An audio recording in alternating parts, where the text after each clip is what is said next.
Lowe's. Like, you could just do a Google search at Lowe's. Again, I'm not trying to pick a new Strider. I feel like that number was an exaggeration and being used as a counterpoint for what it is. And again, with the 3 miss. And that's the only reason I'm pushing back this hard on that. Is just because it was being like we shouldn't do ADA because it's too expensive, and then you threw out a number that's entirely unrealistic. Anyways, with that said, we're gonna jump right back into our game and all that kind of stuff. Let's see. You live in one of the areas that's still mad. 40 years ago, the ecologists are proving that the endangered owl need old growth area but logging industry, yeah. So anyways, we're picking up where we left off in RimWorld. We had just gone through and tore this place up for a unique weapon where we got a Hellcat assault rifle with an extended magazine, so not particularly excited. A 2x4x8 yellow pine in Lowe's, Iowa, 4.28. And I have no idea what the lumber industry in Iowa is anything like. Redwood is 40? Yeah, no, Redwood would be definitely up there. But if someone's quoting a price for Redwood with discussion of accessibility, then that's, like, not relevant. Because as I mentioned, most home construction business construction is pine. Occasionally poplar. If you go way, way, way back, we're talking, like, the 50s, you'd see oak. But that's mostly not done anymore. Oak just takes way too long to grow for not that much extra benefit in a lot of cases.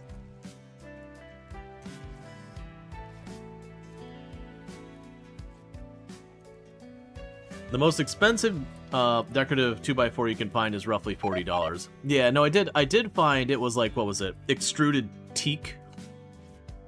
So it was like an exotic form of teak that had been processed farther. That was a 2x4 that got up to, I think it was 67. But like, that wasn't just a 2x4 you'd use for any type of construction. That was for like finishing things, and it was hella fancy. It's like, again, I'm not trying to bully you, Strider. Just, you know, if someone's going to make a counterpoint to something, and they're going to throw that one out, it could have been one of the bigger ones because you're not a construction person, but someone who knows. But it was the bigger, girthier one. Yeah, no, if you're talking like, for that price, it could be a 4x6 or a 4x8, maybe? Probably not pine, but poplar? A 4x8 poplar beam. I would still not expect it to get 60, but I could see that getting up to like 40, 50, maybe 60 bucks. But yeah, no, like, even straight up pine at a 4x6, 4x8, probably gonna be more in the $30 price range would be my guess for like the 4x8. But the point is, you're not using any of that for building a ramp. Because that's the context we gotta remember. The context was pushing back that it could potentially make a ramp expensive.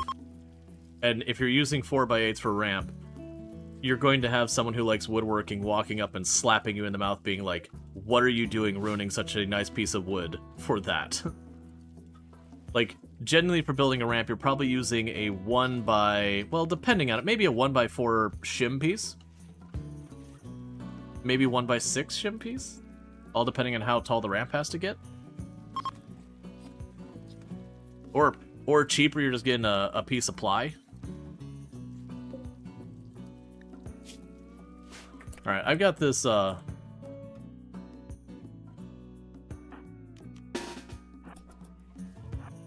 this warg standing right at my door. But I'd really like to make it not standing right at my door, ready to kill one of the kids the moment they get hungry.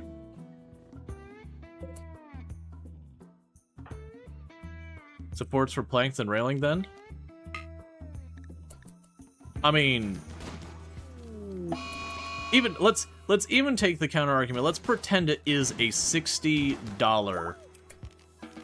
2x4. Let's even just pretend. You're talking about the entirety of the ramp probably uses one. that would still be a financially irrelevant amount of money. That if you're a company who has a physical location where $60 is going to break the bank, you should close because you've already failed.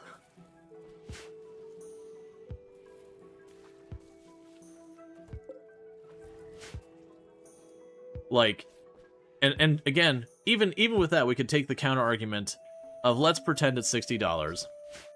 Let's pretend you're a restaurant and your margin per sale is somewhere in the area of like $5 that you make per meal sold, which may or may not be reasonable depending on what you're dealing with. It would only take, what, like 12 more customers?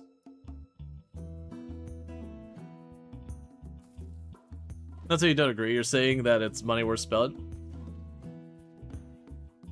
Yeah, no, but your count, like, to quote you, you said, I don't know about that because 2x4 jumped up to upwards of $60 per beam in response to a ramp being inexpensive.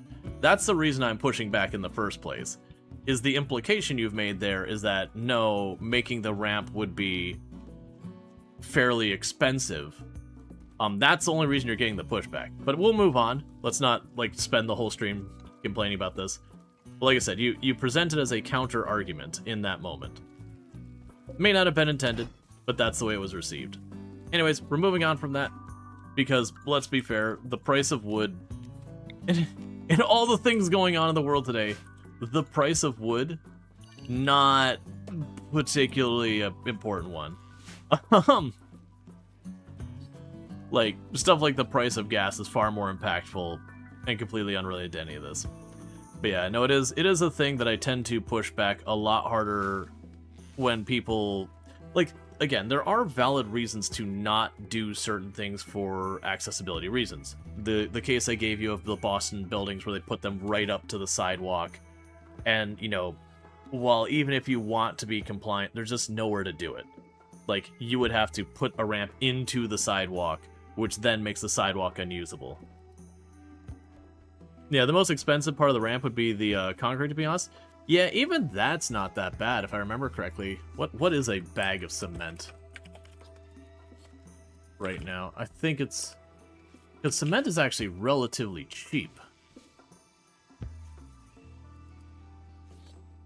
You'd need more than one bag, which is the kicker there. Helps if I spell things right. Yeah, cement is really not that cheap. Yeah, like a how 80-pound bag of cement is $12. Yeah, it'd be the labor. It'd be the labor cost. And if you have people who know what they're doing, it'd probably be like an hour or two, and then you just wait for the concrete to cure. Which, that's not labor anymore at that point, that's just waiting. But it'd be an hour or two, probably 2, 3, 4 people. All depending on, like, the scope of the ramp you're building and whatever. But yeah, I know it's a thing, like, this is very much in the wheelhouse of stuff I've had to deal with that, I've advocated for people with disabilities for a long time, in tech previously and all that. And I would get people who would push back and this and that. And like I said, there are examples that do have merit, that there are difficulties around it. But the vast majority of the time when I had people push back, I would accommodate it as I'd say, either one, they're just lazy, or two, they exaggerate things to the point of completely unrealistic. There's a lot of people who just don't consider things. They'll be like, oh yeah, I won't get my money back. And you look at the, like, I had situations where, hey, we got a growth one. I had situations where there's, like, a thing you can put over your screen, that could help with photosensitivity. Oh, we have lots of really good choices here. Okay, well, medical is definitely happening. But it's like this little film that you put on screen. The thing costs like $10. And I remember them giving an incredible amount of pushback, being like, it just, you know, it wasn't a reasonable spend, it wasn't whatever. I'm like, what are you talking about? If you hire a person, you know, this person's probably working for $60,000, $70,000 a year, and you put years of training into them. Why is there going to be so much pushback on something that costs like $10? Okay, so we have Industrious, which makes them work really fast, We have Steadfast, which prevents the risk of Mood Break, and Quick Sleeper. In this one, I would say Industrious is the best. Industrious is really good, and if we get really lucky and they age up and then they get very neurotic, those stack. A very neurotic, industrious person in RimWorld, you just put them on a crafting table and components just fly into the sky around them. Like, literally it becomes the moving of the stuff they're crafting as the bottleneck. So that is a really, really good one. We also want to go in here.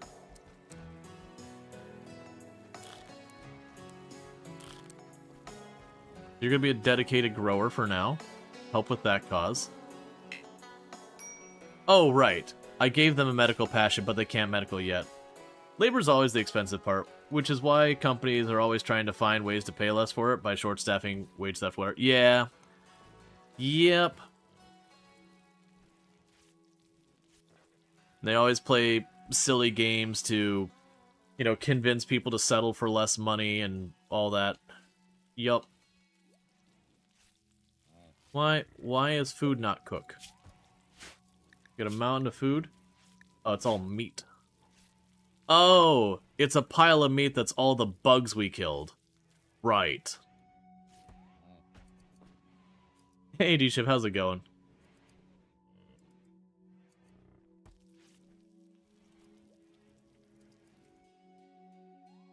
But yeah, no, like I said, I've just, in my advocacy side of things, I have fought so often. Is that a... Okay, just checking. Are you putting it in here?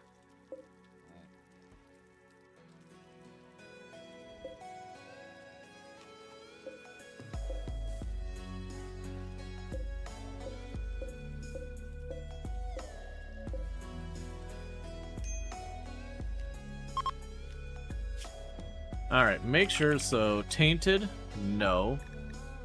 No on the biocoded.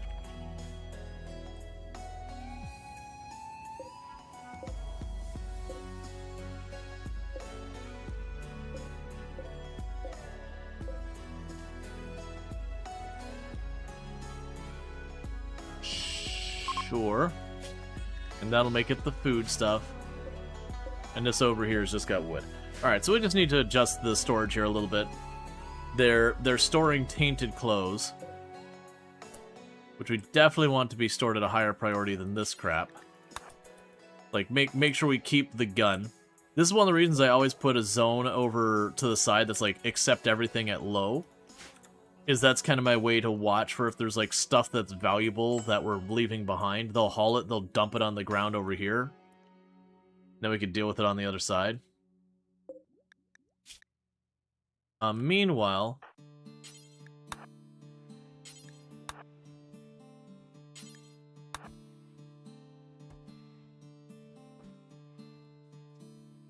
The reason I'm stripping them is because we'll end up with some stuff here, like the smoke pack backpack, that is not considered tainted.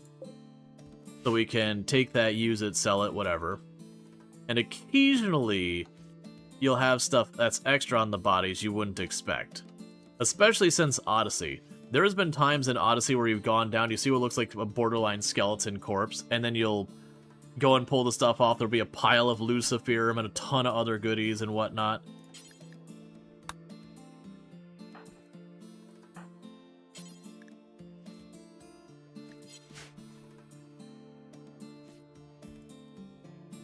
Alright, we're waiting for food. So, the quests we've got going, so we did just take down this group. I do have a couple things.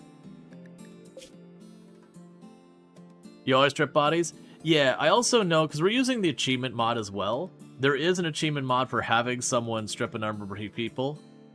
Okay, so this just looks like it's an ordinary bandit camp, so I'm probably going to ignore that one. We're not going to do those. There is this bounty one in space. This one we might go and then just have to leave again, all depending on our luck. We don't want to deal with that. And all these ones that say year down here, those ancient complexes, they can have stuff at them. But broadly speaking, they tend to not be that amazing.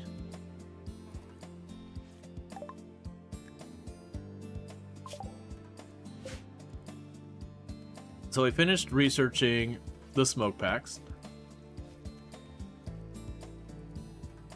Let's go and make it so we have less of a mood break risk. Clear. Corpses. Human-like corpses. That way they start taking the corpses out of this area. Because otherwise you're going to get mood breaks from people walking past the corpses again and again. Be like, I saw a corpse. It made me sad. I mean, don't get me wrong. Oh, hey. Walking past rotting corpses again and again and again would probably mess with your mood as well. I'm not sure what to expect that. I don't remember with you. Pretty sure you have a pretty good packing ability. This might be the supply drop one that can trigger raids. I just don't remember that in one of these facilities we hit here versus like when you're doing the other stuff. Blast door opened. Oh, goody. That was a waste of time. Yeah, it was those ones are red. That was the reason I was confused, because I do see like red and green ones. Okay, so that's a bio-coated gun, so I'll just leave that out there to rot. How is our power here? So we've got 2,000 watts to spare. I think I will go in here, and we can go and grab the smelter and plunk that down. Yeah, once you cleared the place, the green ones are useless. Right, but usually you see the green ones when you're doing the underground areas, or when you're doing like the where you're going to like the base to get information about where your relic is, those kind of ones. Or like when you're in the ancient complexes where they can open certain stuff. So I wasn't used to like going to a random site, because this is none of those. This is just a facility. So I was a little surprised when I was like, wait, there's a console here? It's fine. It just opened a door. Which makes sense. We've seen that before. Like, this door is still secure down here, but I have no reason to open it, so I'm just going to leave it closed. Alright, bills. Smelt slag forever. Smelt weapon, do forever. If you are not ranged, not unique.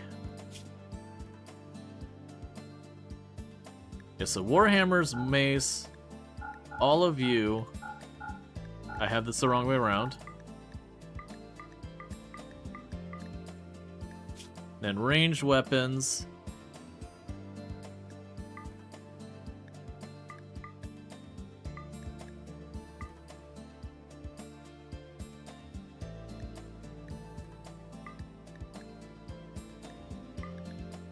Okay, so I'm just kind of going through all here.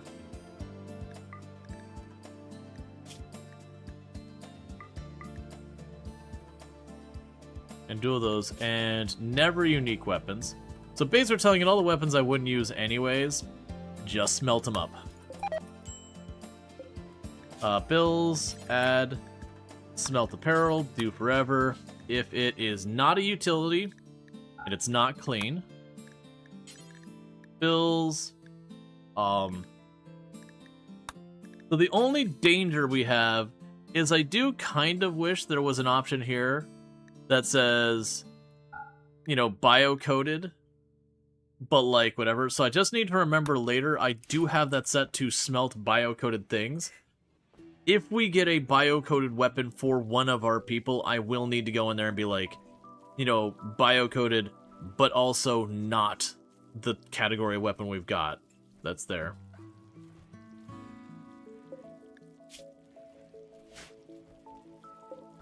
Yeah, it's 1,500 power left.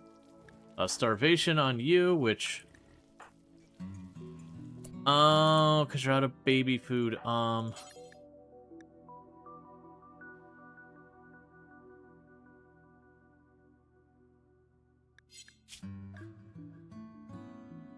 Oh, this is a real problem. Baby needs the noms now, man.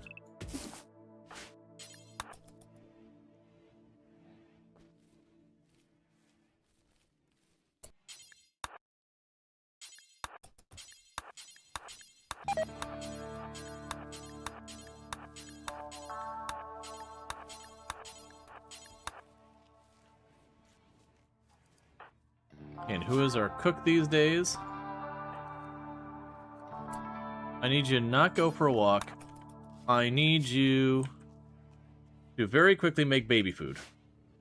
You always set the biocoded to just the number of weapons you can't use, and also set the ones in storage that my colonists use to not interact, just to be safe.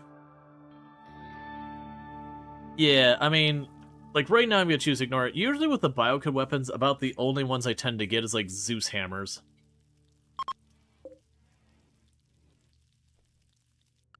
It's always like the Zeus hammers that end up being the big one. Did you actually get the baby food?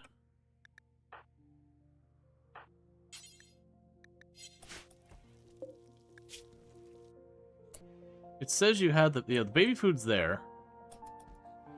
Where's the baby? Okay. Okay, Ronger's taking care of the baby. I just need to make sure the baby got fed.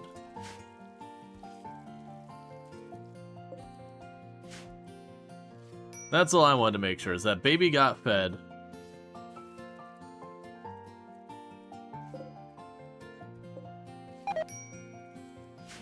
We got plenty of iron, we don't need to be mining any of that. We've got all the insect meat is rotting away. Because it's looking up here being like we had thousands of food. I'm like, but why aren't we making any meals? It's like, oh right, it was from a giant swarm of insects. And now I've got a bunch of people fishing. In the meantime. So I just want to secure our food situation real fast, and then we'll go there.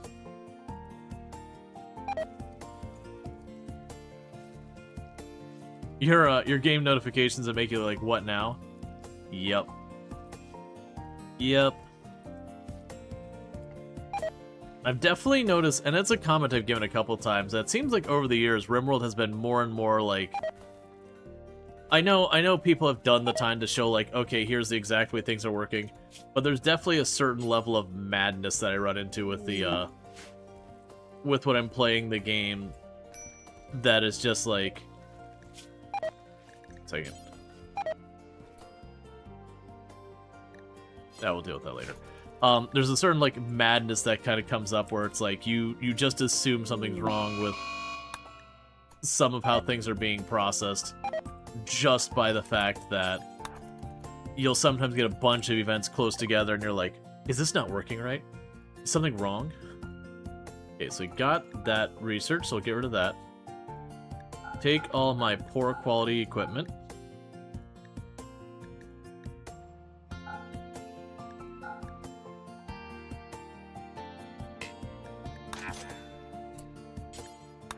Trade you again. This time I'm going to give you stuff. We're not going to get to use those anytime soon. They're just the liability for me right now. Meanwhile, that light machine gun's pretty messed up. We'll get rid of the poor quality assault rifle. I'll keep the heavy submachine gun. The chain shotgun's good. Hellcat's good. The sniper rifle's good. Get rid of one of the instances of the Molotovs. You could have all my worn clothing. Alright. We've almost got them back up to Allied. How are my standings doing these days? Oh no, that is the ones that we're allies with. So we're maintaining our ally. Just doing what we can.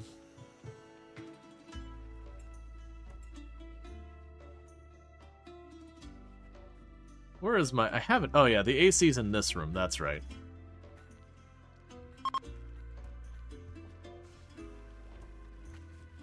I probably need a second AC going by now. I'm just trying to control where there's external attack points. So that's the reason I have the AC here. Is one, this is where I want the enemies to come down anyways. So when we're trying to hold a defensive position, I want them to feed into this area.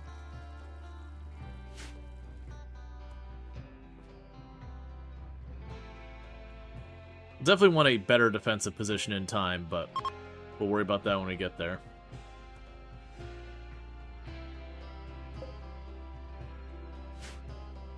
Alright.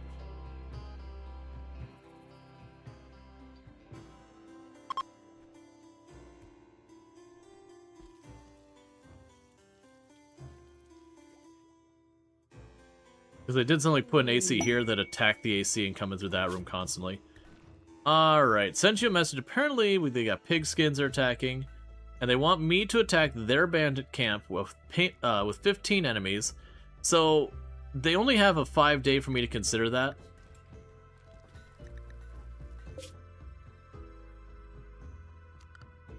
Oh, wait, that's okay. As there's like ancient mercenaries, that's not what you're telling me. Right, the reason I'm choosing no on that one is they've already got one over here. This one that's already on a time limit, and I don't want to accept another time limit. Send the Thrumbo army. Well, I only have 2 adult Thrumbos. Never mind. I'm a liar. Yeah, I only have 2 adult Thrumbos right now, and then 2 baby Thrumbos. So we're working on getting more Thrumbos. I do imagine the Thrumbos are going to become a very big problem in not too long. It's actually one of the things that's really slowing me down. You like to have open foundation block to use as that. Yeah, and that's this is the other one I'm considering is over here, is putting the AC right there into the throne room. Because this is an enclosed space, I don't have to worry about being attacked.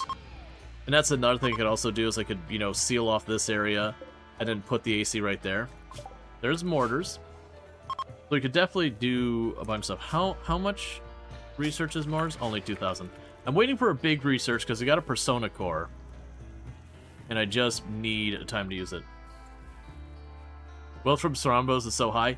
Right. That's kind of where we're getting with this. Is the Thrumbos are a lot of fun, but with me moving around, the wealth isn't the thing that's causing the problem. The Thrumbos are one of my primary instigators of my food struggle. Because the Thrumbos are eating me out of house and home. It's like having a teenager. But I've got 4 of them in the colony now.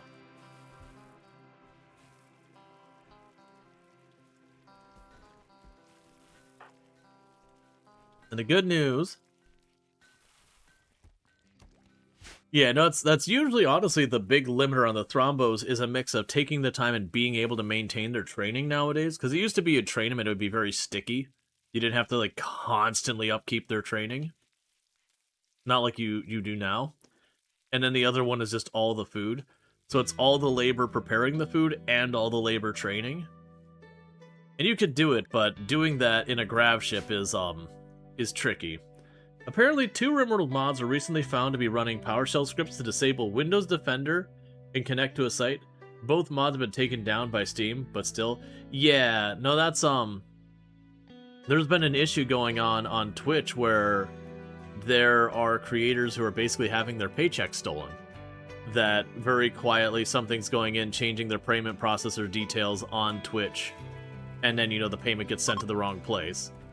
And the current suspicions that have been unconfirmed so far is that there's, like, an extension or something that has malware in it. And that's... Because the only 2 reasonable paths I can come up... And this is with 2-factor authentication and everything. The only 2 paths I could see that would really work...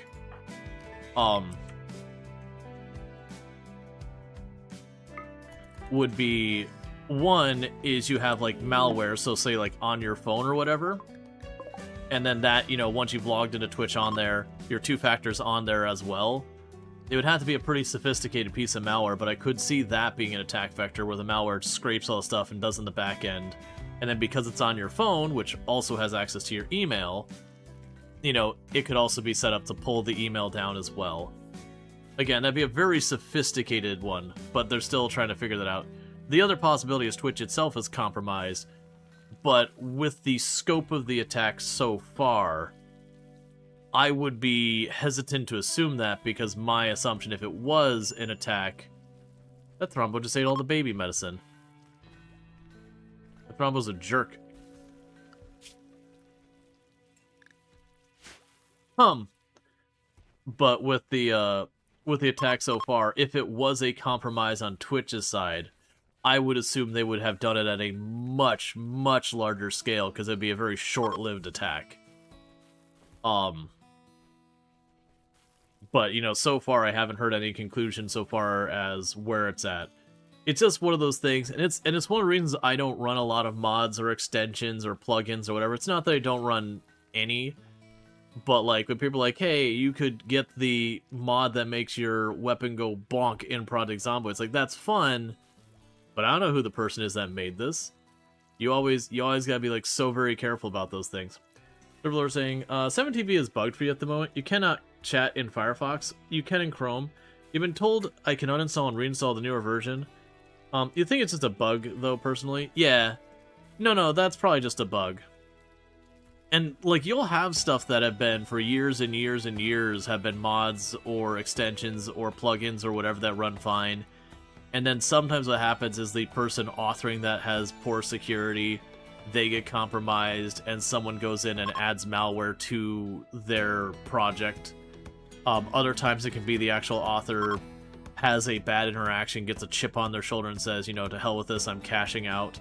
We've had a lot of those instances have happened over the years. Like Project Zomboid famously had a it was an extremely popular map that a lot of people have been using, and basically someone had been kind of a dick to the person who made the map, and so the person who made the map's like, fine, and basically broke the map so that anyone who had an existing save file couldn't continue it.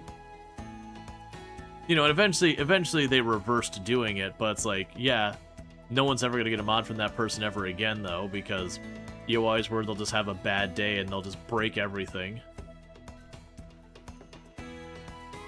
And we've had that happen a lot. Not even in just games. We've had that in software dev in general, that there'll be some plugin or framework or whatever that's been popular for a long time. And then again, you know, the person just gets mad about it and, like, you know, changes the licensing on it, pulls it down, whatever. And then everyone's in a panic going, what do we do? You know, we can't keep using this licensing and be, you know, we can't keep using this and be legal, or they've broken it in such a way that now you got to go through and try and run around and scramble to deal with it. But there's been a lot of those happening, and more recently. You're kind of glad you stuck with BTTV, now with all you're hearing with 7TV? There's also another with Project Zombie where someone using another person's mod that does music with questionable mod files, to the point PC devs had to go public about the problem. Yeah, well, I know Project Zomboid had 2 updates where one basically disabled a bunch of mods, and then the other one turned it where you could get back into those mods, but they had to take some framework because there was a major security vulnerability that happens. Yeah, you have 2 antiviruses and malware bytes, which you pay subscriptions. Well, it's always... This is kind of the weird one with the antivirus thing. Having multiple antiviruses installed at the same time, 1, it can just cause mayhem, but 2, it can actually create more vulnerabilities because the antivirus will get in each other's way. Usually the actual problem you run into... Okay, so that one's actually a big enough research. I'm going to burn the Persona thing.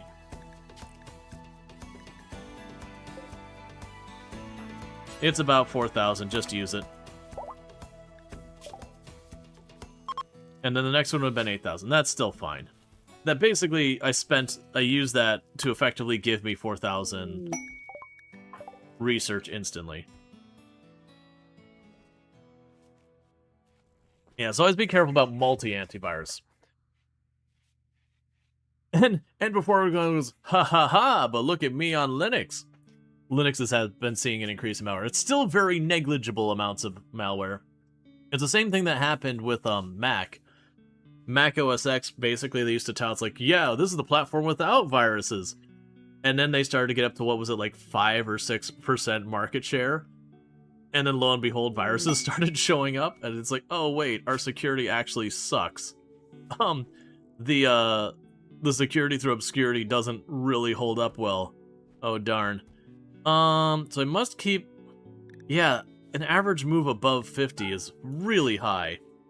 Especially when we're trying our best to keep food on the shelves. The good news is we are getting a lot of meals and all that package now. Just trying to get our food stuffs thing there. But yeah, so it's tricky, because, like... Again, as we mentioned, there was, like... These days, Windows Defender will cover 95% of your stuff. Security through obscurity? Right. Security through obscurity, for those who aren't familiar with the term, is the idea of you are secure because, you know, whether you're irrelevant or whatever, you're not being targeted. So like this is like you're in the storefront where you've got like a jewelry store, a bank, and like all these other different groups that are much bigger targets, and then you're some like little toy store or whatever there, and so your security there is basically, why would anyone target you? You don't think the security through obscurity when it comes to Macs? Applications are running tightly controlled sandboxes where they aren't in Windows.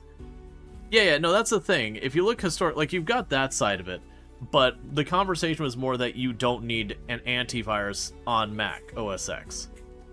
Like that used to be the things. You don't have a reason to ever need an antivirus because why would you?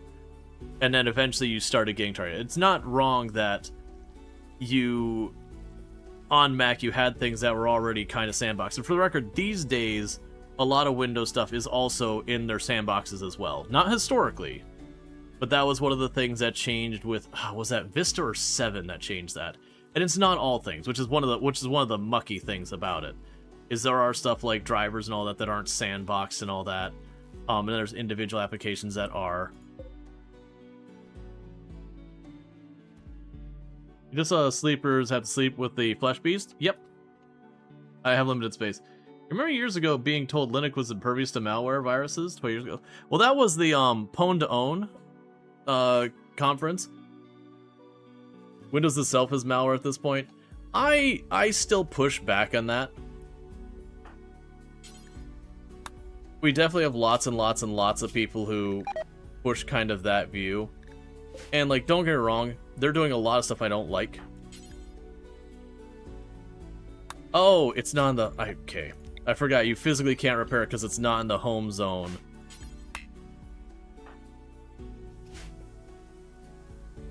But yeah, no, these days Windows does a sandboxing thing around the applications run as well. It's part of what, for those who don't know, nowadays with Windows, it used to be you'd shut down, and if an application wasn't working right, it could keep your computer from shutting down, and get you in a stuck state.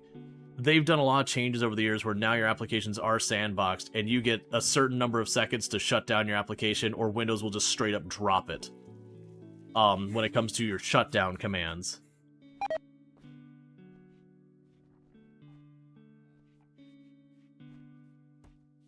But yeah, no, that's the thing. I would push back at Windows being malware nowadays. It still does.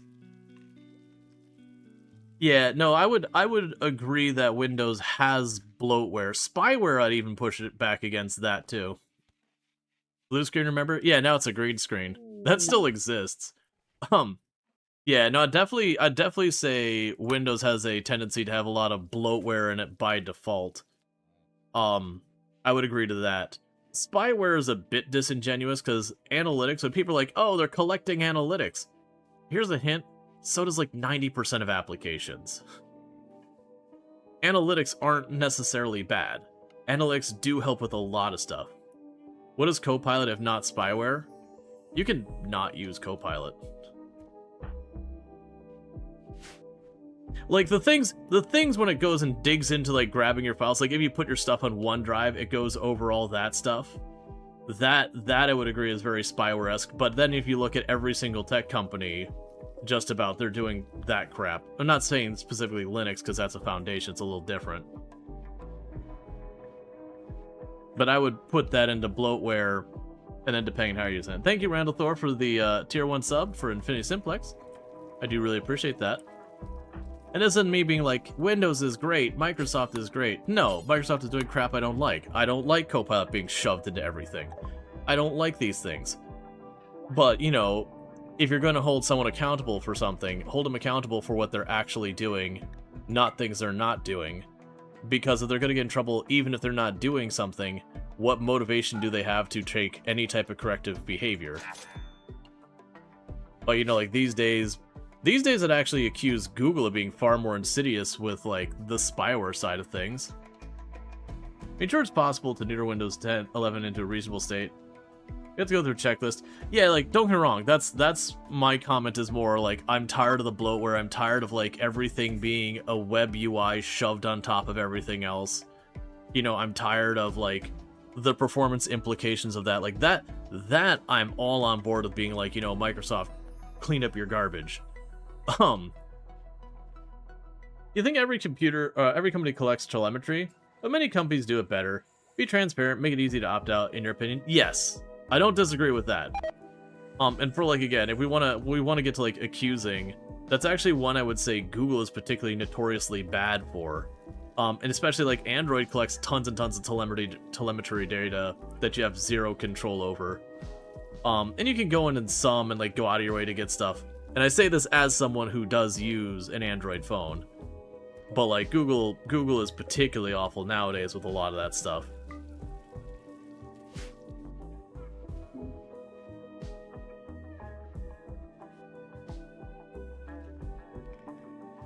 Alright, so basically waiting for these potatoes to come up, because once I get the potatoes, that should fill this thing up here pretty heavily.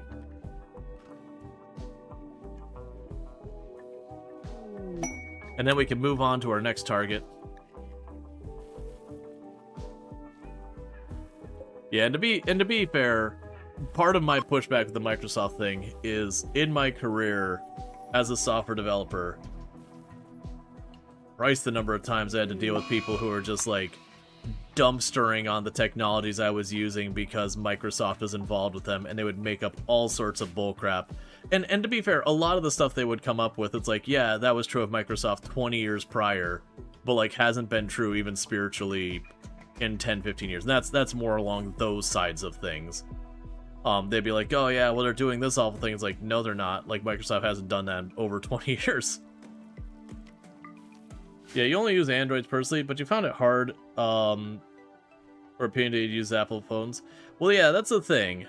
I've had to use and develop for Android, iPhone, and Windows Phone, and I'm still salty Windows Phone is gone, because genuinely, as far as an actually optimized operating system, it was just better than the others. Like, hard, painful fact truth. When it comes to operating system optimization, Windows Phone was leagues better than the others. Now, it does feel like with iOS, it has just kind of gotten bloated in its own right, doesn't run as well. It is very much a locked-in experience that, you know, you either like the way it's locked in or you don't, and that's the way it is. Android is far more flexible, but I would say Android is the worst optimized of the bunch by a very large margin. Like this phone right here, that is only a couple years old, it runs out of the box with any bloatware removed on it, and it's the one that's like, nah, whatever. And this is Nexus Pixel, whichever one it was.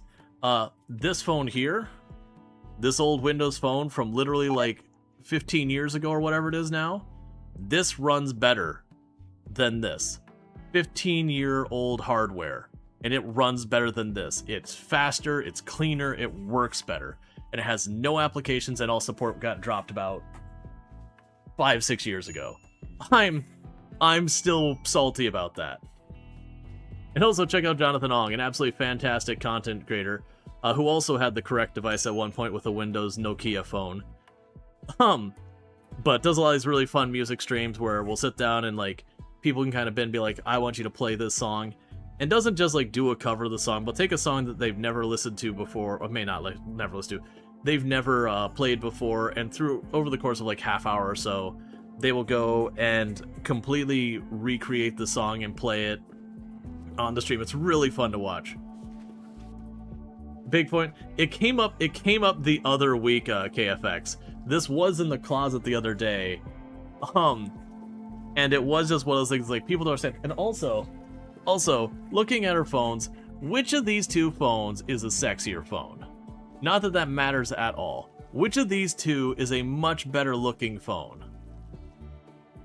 Like, genuinely speaking, one of these phones is distinctly cooler than the other phone. And plus, this phone, to give you an idea... Sorry, I should have not done that with the mic. These things, I swear you could throw this thing into a brick wall, and the brick wall would be the one that takes a hit. One phone looks cool, the other looks exactly like every other phone. Yeah, I'm sad we don't make polycarbonate phones anymore. Like, Nokia Lumia was ahead of the game on that one.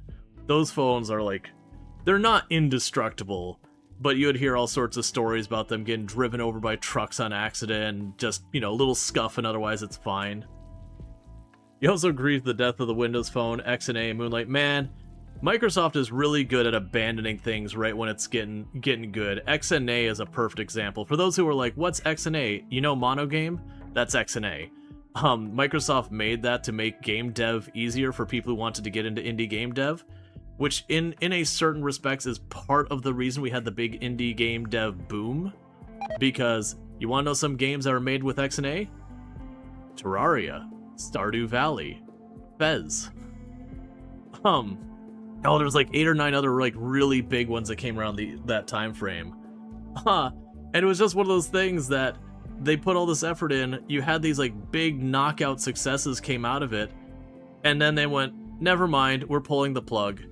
And it was so beloved that like Monogame came around, it was like, well, we're going to re-implement all of XNA all over again because this needs to exist. So any game that was made with Monogame would likely not exist if it wasn't for XNA. And this isn't me being like, hey, look how wonderful Microsoft is, benevolent beings. It's, they're so stupid, they literally could have been Unity before Unity if they just kept doing it.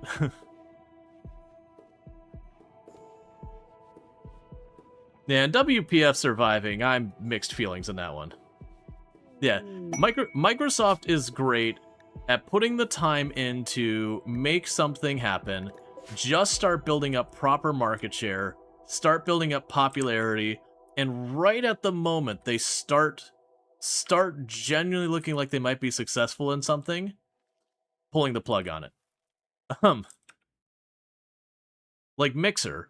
Mixer was a thing that, you know, early on was kind of a gamble, and it started to finally get market share. Like, it still had a ways to go to be genuine, but it was just starting to get market share. We were like, you know what? This might actually have a chance of competing with Twitch at some point. And then they pulled the plug on it.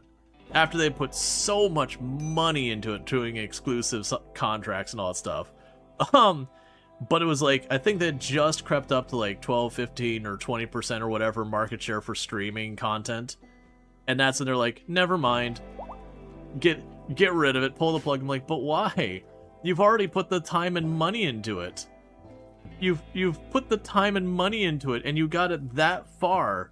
Like, the market share was starting to increase at an increased rate. This is the time that you buckle down and you go, all right, we put the money in. If you're gonna kill it, you needed to kill it early. Like, that's something Google is better about doing. Google is better about, they create a project, it isn't an instant success, and murdering it right there on the spot. Versus Microsoft will invest and invest and invest and get to the point where they're going to see the project at the finish line, the finish line's in sight, and then they pull the plug. They genuinely have a good idea in incubation, it gets released to the public, and the people love it. That's exactly when they should pull a plug. That makes sense. Yeah, that is the infuriating thing about Microsoft. Like I said, Google will kill a project before it has a chance to do anything. They'll be like, here's a project, it's been around for a week. Okay, well, we think people like it. Alright, well, it's dead. And it's like, okay, well, at least you didn't invest that much in it.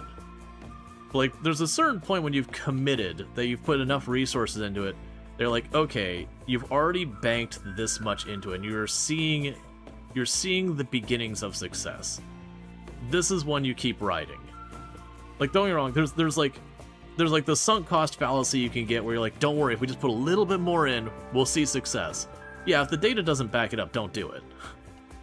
Because we certainly have those, like, you know, some of these big companies who are like all bought. There's still companies who are pushing NFTs and still pushing crypto and still pushing blockchain because they put too much cash into it. Generative AI right now, I would say the bulk of the companies in generative AI are 100% in sunk cost fallacy of the data doesn't show it's going to be useful or successful or sound.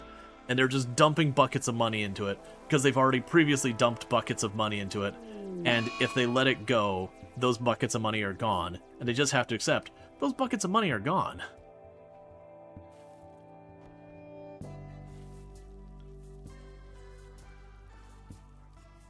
You're pretty committed to Google products at one point. All your domains are managed by Google domains.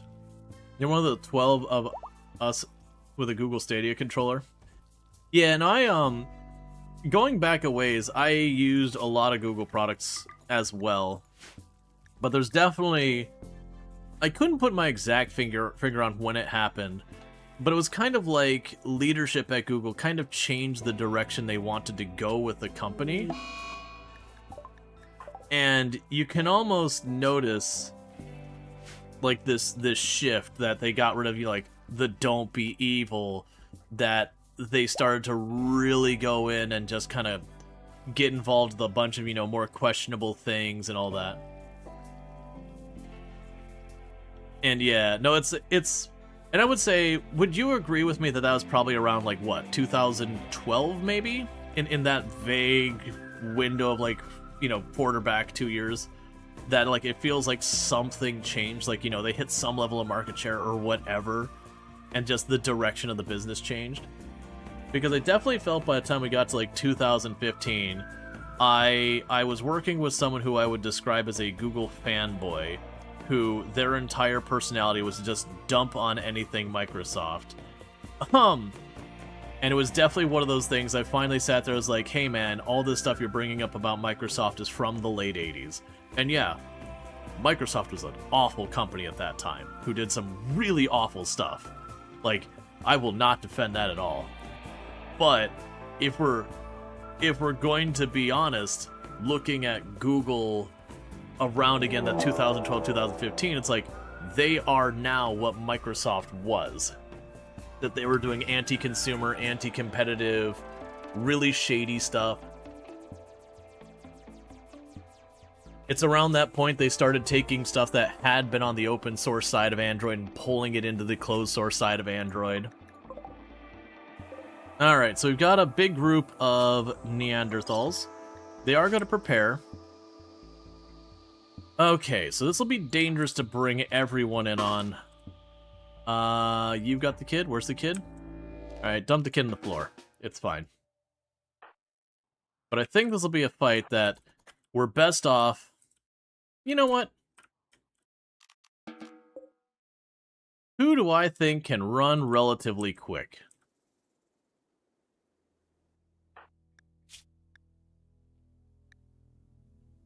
I've got some really nice ordnance that's been sitting in the locker for a while.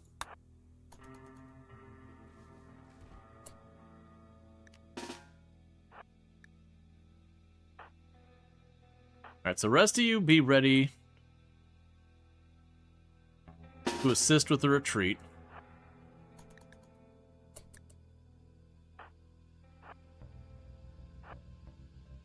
But I think, in this situation, you just want Linux to have driver support for your hardware, and then you could have a dedicated workstation? Yeah. That's usually when the Linux conversation breaks up. My general stance is, for like your 90-ish% use case, Linux will cover you. I would absolutely not recommend Linux to someone who isn't computer knowledgeable. That's my own personal opinion. You can feel free to disagree. But broadly speaking, it's just kind of one of those things that 95% use case it's got coverage of these days. Now, the question is that last 5%, is it a 5% that matters? And that's always kind of the whole thing. Alright, so. Let's have you inch just slightly forward. If you can just go ahead and put all of the rockets right there, please.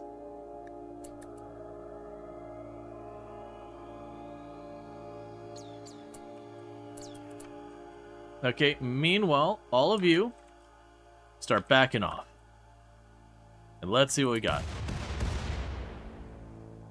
Alright, I mean, we downed 6 of them in that opening salvo.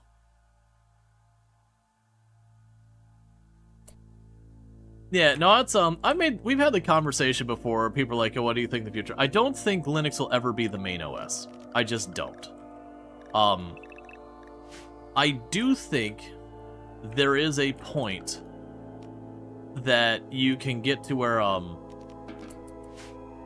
you know, Windows is dethroned. That I do feel like, and it's more, I don't think it's going to be Linux, and I don't think it's going to be Mac OS X that takes it down. I think there will be something else that shows up that Windows puts itself in a particularly vulnerable position where it is right now, and some new thing that might be based on Linux, might be its own brand new thing, starts to move in, and it just has to make the right play to grab people's attention.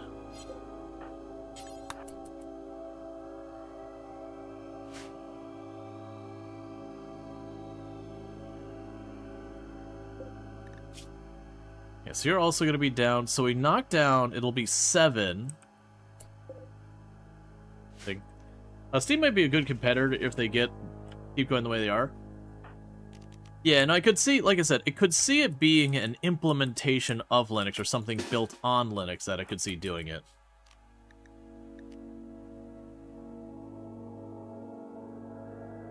I think one of the things that's going to keep Linux from ever being like the operating system is the same kind of thing that'll keep like Mastodon from ever being like the social network, is while having the amount of fragmentation that it does have offers you the ability to make a experience that's more specific, customized, individualized, whatever you want for what you need.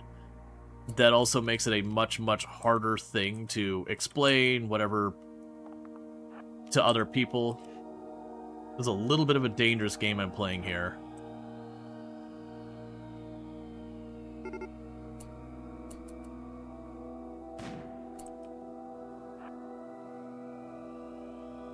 Alright, how do I want to tackle this?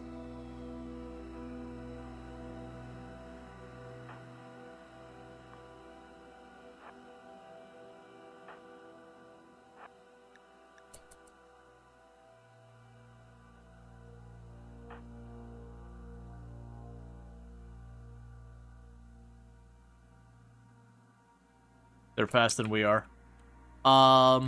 That is a real big problem. Are you Neanderthals or are you Impids? I misread it. I thought it was a group of Neanderthals. Okay, Impids, I need to be approaching this entirely different, and I have already put myself in a real bad position for fixing this problem. Okay, so, new plan. Get the thrombos in there. Orbital beam targeter. We're going to target that just here. Probably going to be too late to do the orbital beam targeter, right?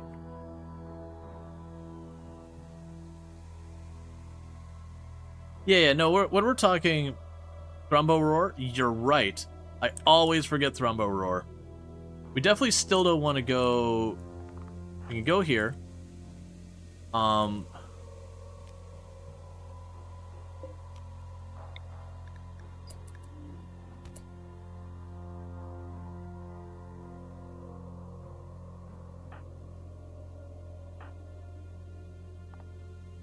You all retreat over here. You hang over here. Orbital beam targeter. And we'll have to be one tile off of that thrombo.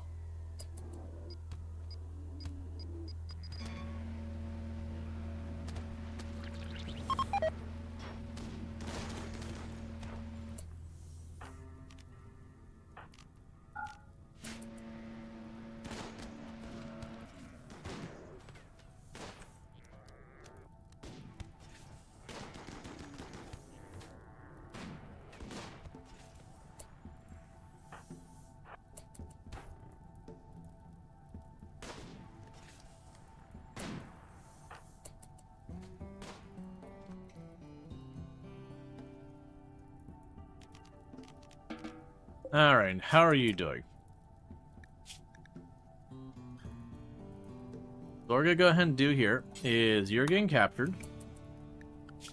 Yeah, so I blew some pretty good equipment, but I misread that situation. I thought it was gonna be Neanderthals, so I was like, okay, you know, I'll harass them and run away. I wasn't paying close enough attention.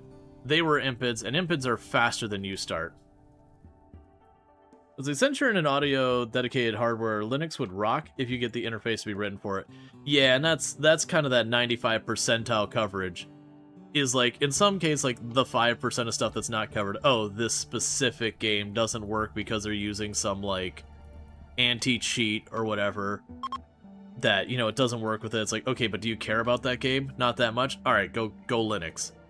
But then you have like in the case there where it's like, you know, those audio channel, like those audio devices are a critical part of your job and everything. Well, if that's not covered, then that's not surmountable. It's not manageable. Like, that has to be covered for you.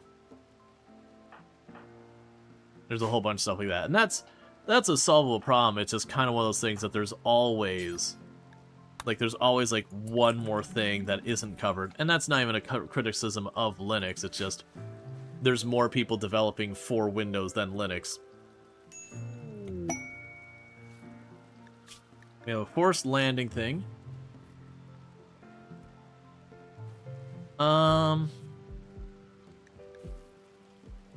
get the honor. The glitter world would also be good.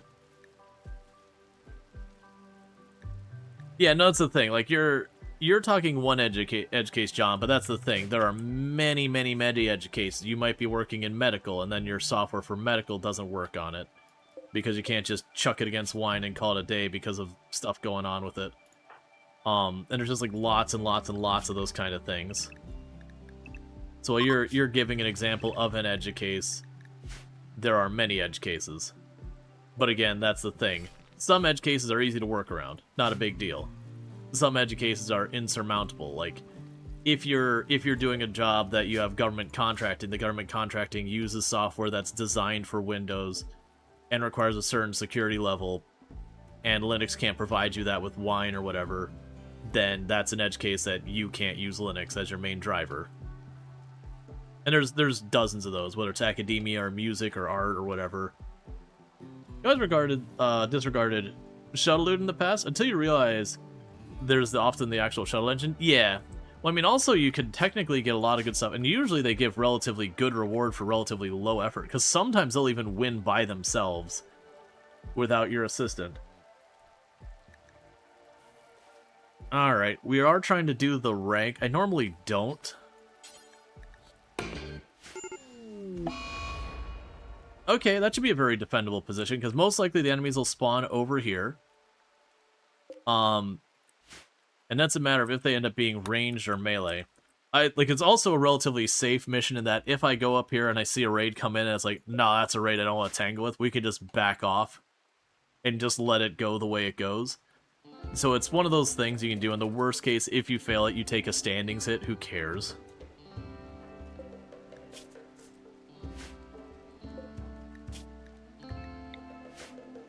And I don't think we're keeping you. Yeah, we're not keeping this person. We are going to be feeling a little younger in the near future. Let's get you in position. But yeah, and like I said, that's kind of the thing. And people gave the example last night. It's like, well, if the person's just running, you know, email and a web browser, yeah, Linux will do that. That's fine. Like, part of the reason I was able to use Linux when I was in college for my stuff is at that point, the courses I was doing, I wasn't dealing with a bunch of, you know, proprietary education software that hadn't been developed for it. It was a lot of just taking notes and these kind of things that really did need that. Uses weight on the young, I'm right? Yeah. How can we manage the Monopoly part so cleanly? Just one little room? I mean, Anomaly, as far as, like, the gaining stuff, you actually don't need to hold anything. That is... Alright, I'm gonna be real, Empire. I'm gonna be real on this one. This is a you problem. This is a I am uninvolved and I want no part of this. Because that is a lot of firepower coming your way. And I don't have flak vests yet.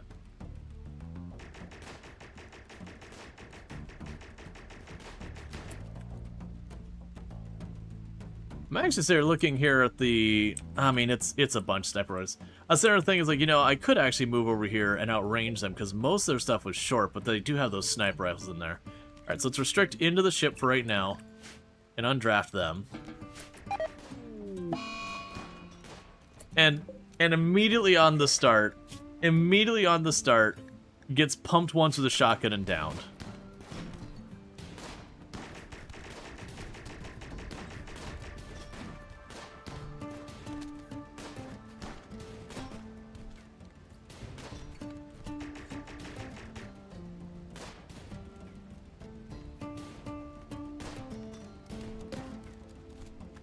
I'm very amused at the ones with the shotguns running in and meleeing this.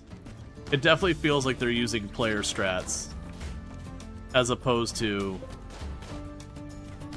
you know, another thing. Also, did you finish that out so I can get on out of here?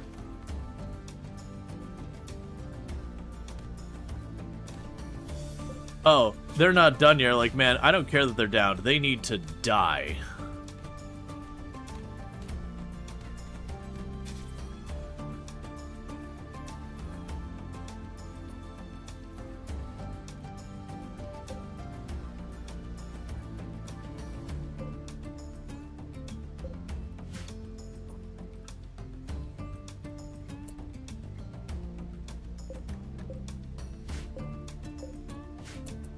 Like, maybe if I got involved, we could have swung that fight. Like, that is a possibility. But it was just seeing how much of them were, like, just sniper rifles and all that. I'm like, man, someone's catching a bullet to the face, and that's gonna be a dead colonist. Kinda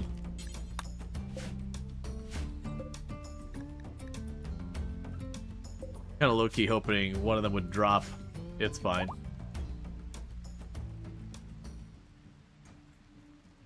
And we got some free components, and all it cost me was a little bit of standings. And some plasteel. We did get a sniper rifle. Most of the rest of that's bio-coded, or I don't care about it.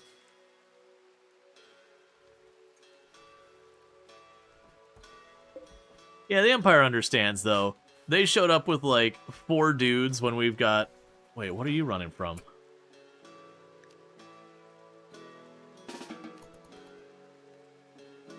Oh, I missed that there's even a nest up there. But if you're like, please help me, you're like, alright, you know, you're gonna bring a little fight here. That's no problem, we can cover you. And then the, like, an entire garrison of troops shows up, you're like, hold up, man. I thought we just need a little bit of help with, like, you know, the local thugs or something. I didn't realize you're bringing an organized army after me. Wait a second. You gotta make these terms clear when you're asking for this kind of support. This ain't what I signed up for.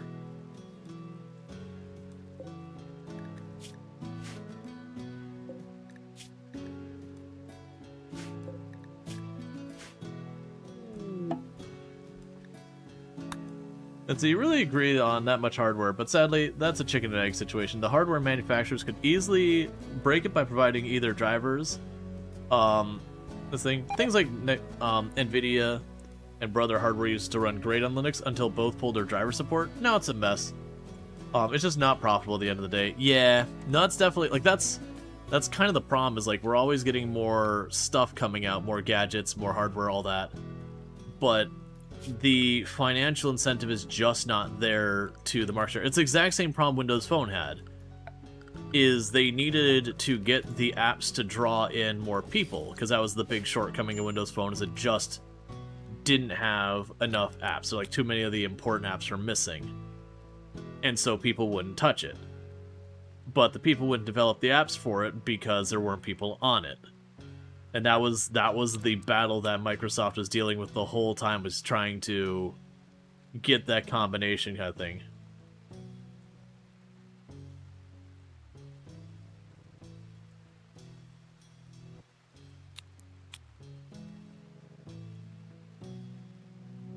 And there's not really a solution. Like, I mean, you'd need some way to bring in extra money to make it make sense. And you do have groups who will go through and basically reverse engineer, recreate drivers for stuff they want on the open source end of Linux. And that definitely is the one, like, that's how a lot of the progress that has been made has been done. But that just means anything that gets to be more niche and all that tends to not get covered.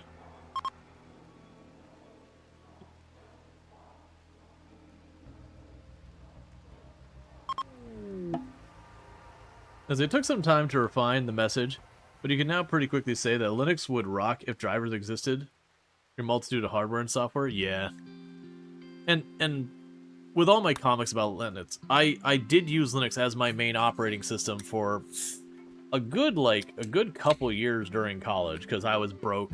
Windows Vista was the main thing, and you know, I had like netbooks were like what you could buy affordably at the time, and they could barely run like a micro Linux, let alone anything bigger.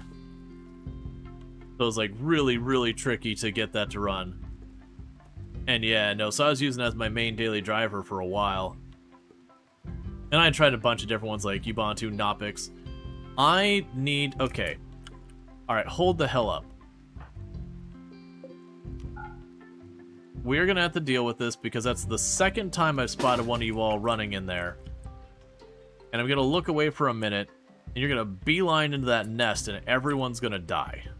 Not really, but somebody's gonna die. Someone's gonna walk in them there by themselves, wanting to take a hit of that jelly, and then they're just gonna get shredded by themselves.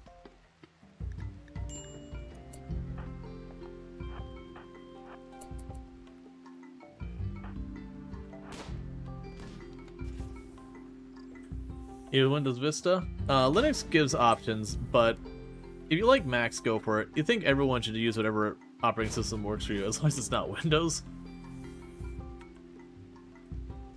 Yeah. No, it's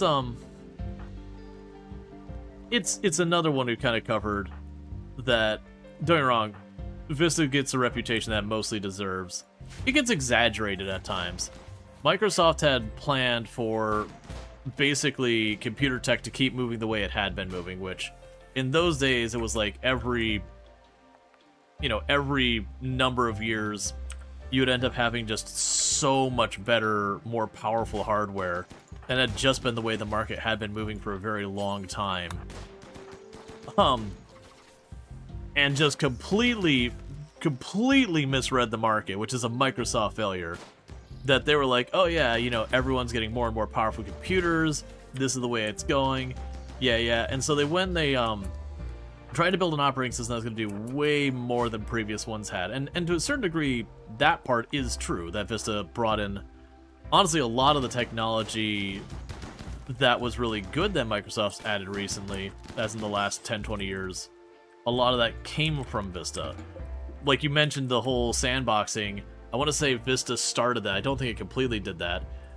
The fact that, like, when you go on both Linux and Mac and you go to do something that requires, like, system-level root access, it goes, hey, do you want to go into root access to do this? You know, Microsoft didn't used to do that. It would just run everything as if you were effectively administrator. And then eventually, you know, turned around with Vista and they put that prompt in where it's like, hey, you're about to do something that requires system-level access.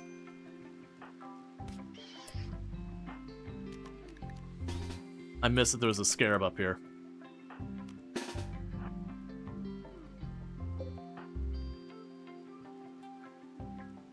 But, you know, something that requires system-level access.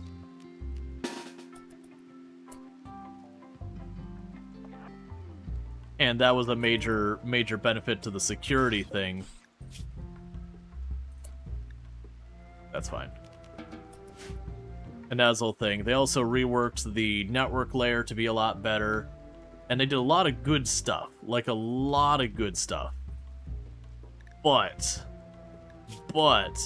they counted on the hardware getting more powerful with Vista. And so the system requirements got way higher. And that was a massive misread.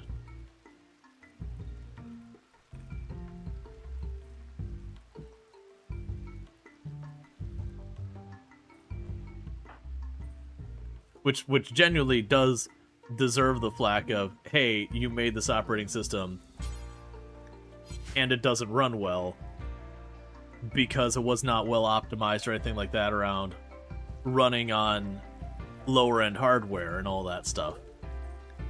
Alright, another baby's on the way.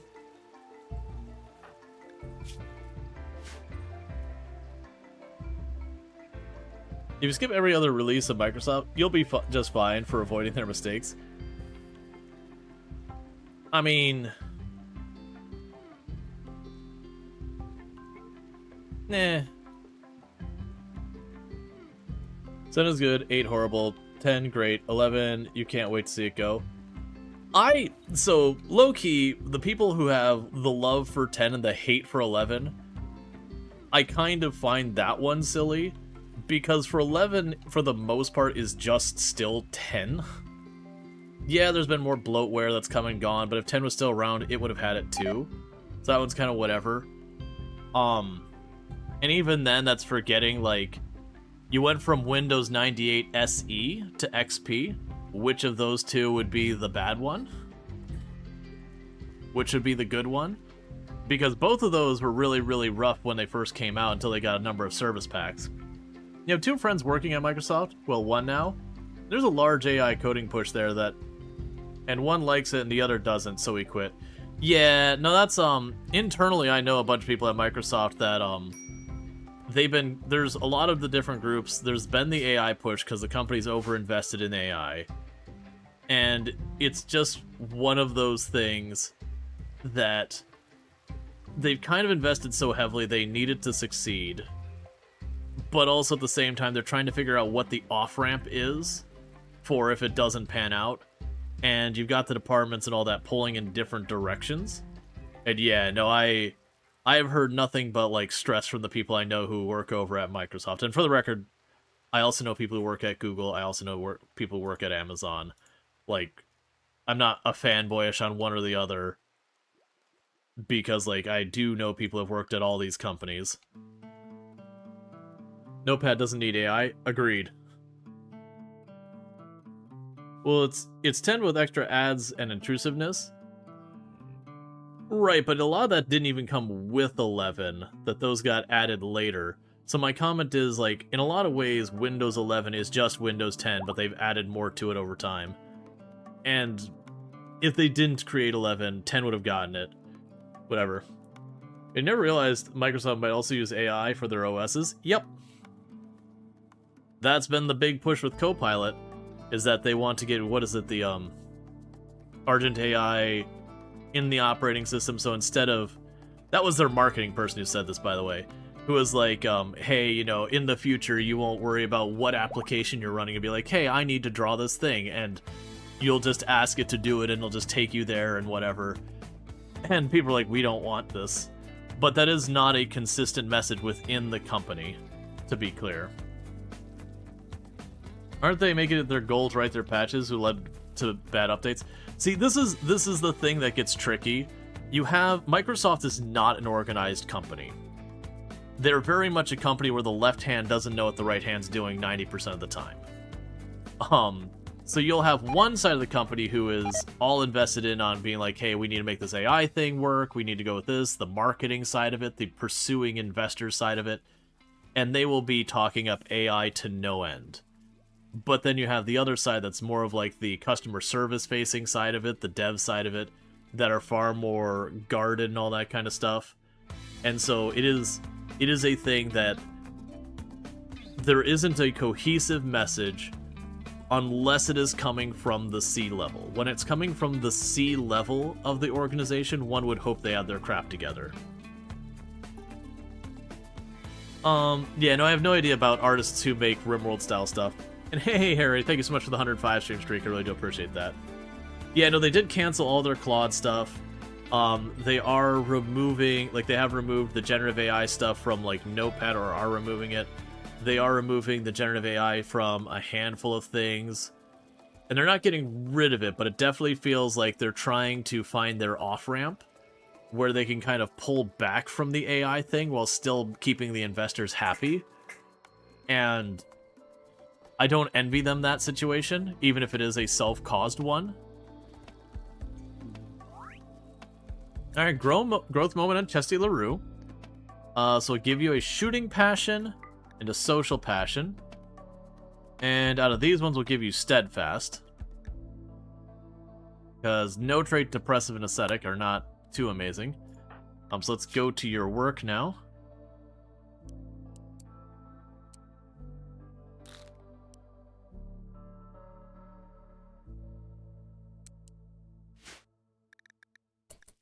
Okay. But yeah, so it's definitely, let's see. Your uncle worked for them on Zune. He can relate in that they were cranking away building a half-decent product, to be honest. When some idea guy showed up and forced them to change directions and do stupid stuff. Or come up with an entire meeting, a business plan, and why it doesn't work. Oh yeah, no, it's the whole thing. So there has been an AI burst behind the scenes, in your opinion? So I would say the AI is in the active beginning side of bursting. Like, it hasn't burst yet. But, like, that's because let's, like, look back at, like, when something like blockchain, when that bubble burst. Usually what happens, you have, like, the investors, they get going, and you have the early investors go in, and then a bunch of people pop in later because they don't want to miss out on it, and you keep going, and eventually that just kind of goes to the sky whether or not it makes sense. Super happy, like, heavy amounts of investment. And then what eventually happens is, over time, as these things don't produce, you start having the point where the investors start getting going, okay, like, we need to see, like, numbers not going up, like, we like going with that, and they'll start putting pressure to get a promise from the people they've invested in, being like, hey, you're gonna hit this market goal, you're gonna accomplish this thing. They'll start trying to, like, force them into putting a number, a label, or whatever is gonna define success, that kind of thing. And then what ends up happening is, once you put that there and they blow that deadline, you start having people get anxious and they start trying to divest. They start trying to get themselves out of their investments. And once that begins is when you start seeing the bubble burst. And it's not one of those things that just happens where suddenly it's gone. You start having people divest, which starts getting more pressure put on more organizations to hit certain numbers, who then don't hit those numbers, which cause people to divest, which starts to put more pressure on people to, you know, setting numbers. And you kind of get this thing until the whole thing starts coming down because, you know, reality becomes this check that says, hey, you've promised me the sun and the moon and the stars and haven't delivered. Run out of content with Space Haven, or did it just give you a hankering for RimWorld? There was a little lacking in variety in Space Haven, so we had kind of seen the different enemy types, we'd kind of seen that, and so it's not a bad game or anything. I kind of put it, like, for me it lands in kind of the same place as Stranded Alien Dawn, that there's some cool stuff there, but you can quickly kind of go through it, and then there's not more, really, and so there's just not enough variance, not enough variety to get, like, you know, the huge amount of hours. But considering how much these companies spend on AI, you can't imagine you can't imagine they're seeing the returns they make that feel good. Right, and there is a lot of stuff that generally does turn out well. You would have to invest buckets of money on the front, and then on the other side, you know, they do find that success. But then there's a lot of stuff that things, and the catch here and why these things get such absurd investment is there's a type of investment that's known as blue ocean. That the idea with a blue ocean investment is you are investing something that creates a net new market that doesn't exist yet. Because if you can get in on a blue ocean investment, that's like Google was a blue ocean investment. That, you know, if you got on there, you know, Facebook in the past could have been considered a blue ocean investment. Twitter could have been considered a blue ocean investment. Whereas this net new market that hadn't really existed, Amazon would have been a blue ocean investment. That it hadn't really existed before that. If you got into those early investments, I mean, Twitter's not a good example anymore. But you could have gotten this huge amount of revenue based on your initial investment, just multiplied it by magnitudes. But the reality is, the bulk of things that look like a blue ocean investment aren't. They just never come out to be a thing. And that's the tech buzzword cycle. You know, and I usually point out, like, tech buzzwords like blockchain and NFTs and crypto. And I always bring up as kind of the asterisk one would be machine learning. Machine learning is a valid, powerful, and useful technology that does really good things. but it also was a tech buzzword in the sense that people rammed it in everything because no one had any idea what to do with it, and investors were frothing at the mouth for it. And then, you know, there was a market correction where the investment suddenly dipped off of that, even though that technology actually does have a use case and is used in meaningful things. It was more like the .com boom, where everyone threw money into .com because, you know, it was clearly going to be the future. No one knew what to do with it. So that was like the machine learning one, is like everyone's like, this is going to be a big tech, throw money into it, and then, you know, figured out where it actually worked. Yahoo is trading at 1,000 times its earning right before the .com bust. Yep. Yeah, so the bubble burst is with these tech buzzwords, is where you're having an investment on something that it just doesn't make sense. Like the amount being invested for what it is just does not make logical sense. And then there is the market correction that happens at the end, is the burst. And a lot of times it's like NFTs. NFTs had no real value proposition. There was no reason for them to exist. There was no real benefit for them other than to make some investors some early money, make some startups some money, and then they could grab their bag and walk away when the whole thing caught fire. And that's usually when you're talking about the bubble bursting with tech buzzwords, is, you know, when that outcome happens. And I'm continuing to patch up this Thrombo anytime I have the unnatural healing available and that no one else needs it. If Thrombo 1 just keeps catching heals. At this point, Thrombo 2 is also building up its number of scars. Alright, so we're getting pretty good with the amount of food going on. I'm just trying to watch here because Tomb should be getting home soon. And when she gets home, I'm just gonna run downstairs, throw some pizza in the microwave, and all that stuff. And then we'll get back to it. And I know that's going to be any time now that she gets home. So I'm waiting to start our next thing for that. Because the next thing is we're going to go after the bounty for Dodo, which is a space platform one. Hard to believe you're still alive. Normally, you do run some Paley stupidity earlier. Pizza in the microwave? What's wrong with pizza in the microwave? Like, don't get me wrong, it's not completely unhinged like microwave coffee or something.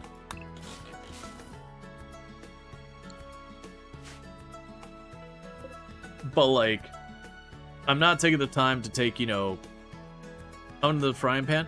Well, if we're talking initial time cooking, I should say leftover pizza in the microwave.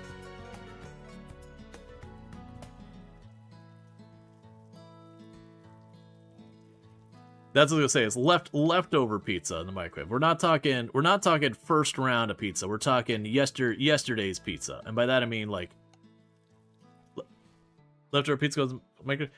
Dude, man, I'm streaming. I can't take 20 minutes to make my pizza. I'll come back and no one will still be here.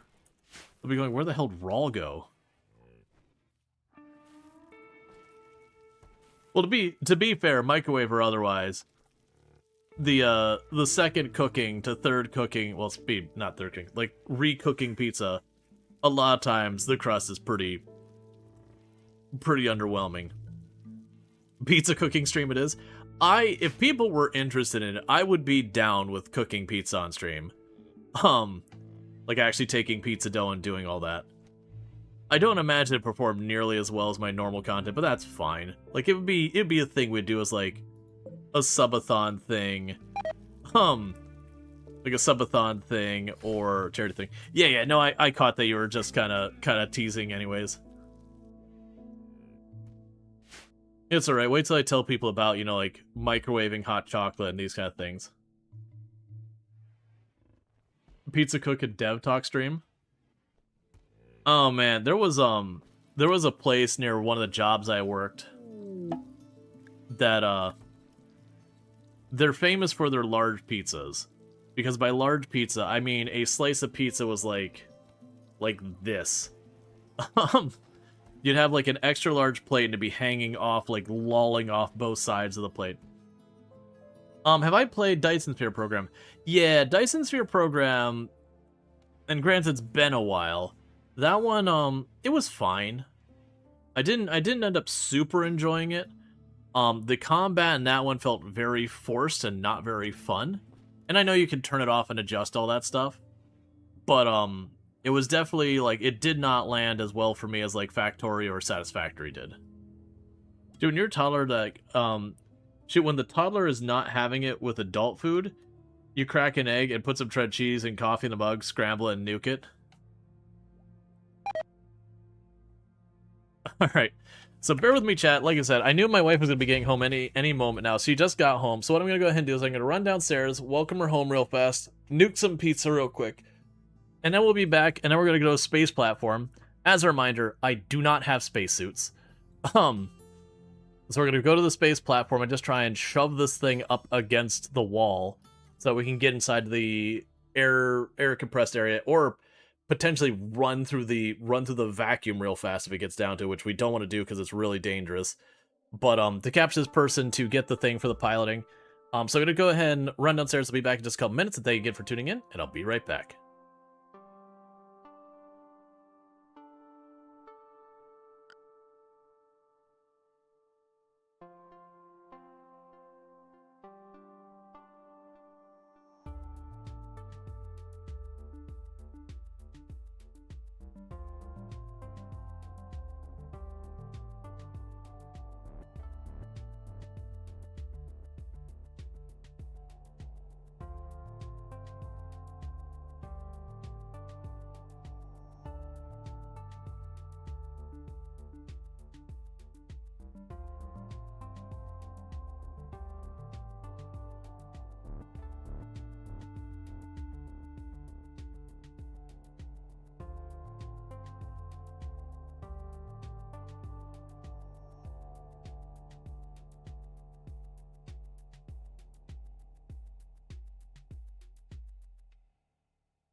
Alright. I ran downstairs and got this, and Toom just randomly goes, "Hey, do you want this for on your stream?" And she hands me this pen. It is a pen for writing.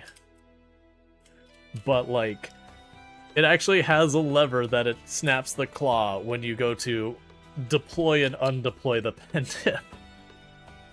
For those who don't know, my wife works in aquatic animal habitat system, so like, when you go to stuff like zoos, she's the one to make sure the water is safe for the animals and all. It's basically water treatment, but for animals.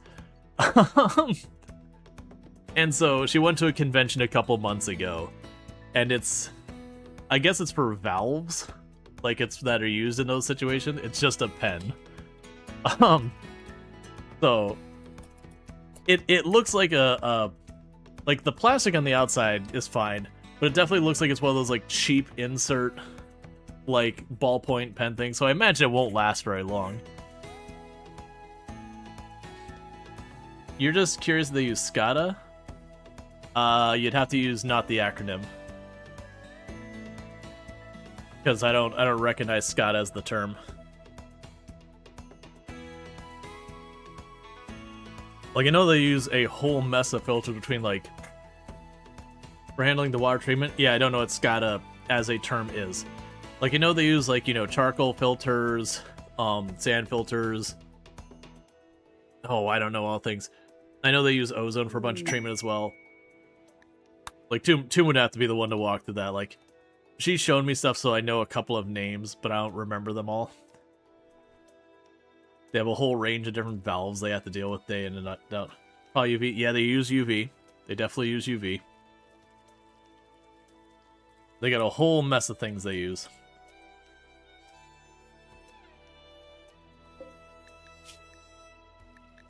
Oh, and for those who didn't catch, the only reason this person's here is, they're helping our youthful complexion.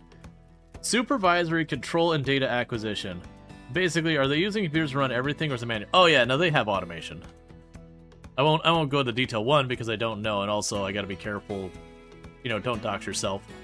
But yeah, I know they use lots of automation, and then, you know, they go around, they double check the readings and all that, make sure things look right and whatnot.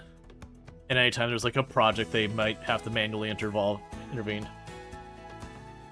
Never really thought about it until water treatment. Oh yeah, well that's the thing. Like, I didn't think about it either until I met Toom, that, you know, you go to these zoos and all that, and there's how much water all over the place because all the animals need stuff. If it's a well-run zoo and not concrete boxes painted to look like home. But you go into the zoo and just all of those things need people running it, and they'll have like their filtration pads. I think the only game I've seen tackle that is Planet Zoo. They actually do have the idea of, like, you put down your filtration pads and everything. Now, granted, that one, they just draw a big circle around it. It's like, well, the circle wouldn't be appropriate. For a real-life equivalent, you'd need the pipe length. And you'd pipe stuff up. And, you know, it's like the friction introduced by the pipes and how much utilization it has and yada yada would be the thing. It wouldn't just hand-wave magic a big radius. Because one would argue you could actually get much more distance if it was just one pipe going out to a location. You could get an extremely long distance.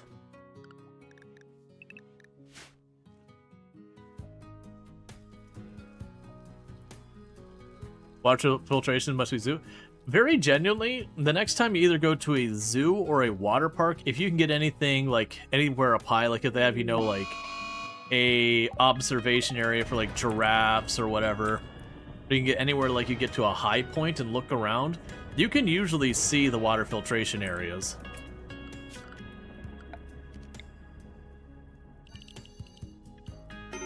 You just look for anywhere you see, like, they look like giant concrete cylinders and all that, or metal cylinders. That's usually wherever their filtration is, and you'll notice water parks also have ridiculous filtration and pump systems. Like, it's almost every couple rides you'll see, you know, a pad with a bunch of stuff on it.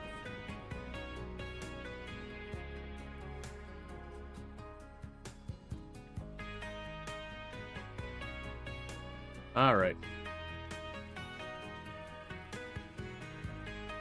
I'm not too worried about the wood burning. I've already got enough wood in here. All I'm trying to do right now is get them to harvest a bunch of this So one thing we could probably do is you all could stop doing that. I've got more than enough people with a passion. You stop being involved. Hey, hang on. No, we don't care about the maintaining of our ecosystem. It's all like, we can't fish more, we'll hurt the ecosystem. No. We don't stay here, we're passing through. This ecosystem gets to be burned. This is a RimWorld. We're destroying this world and we're gonna be happy.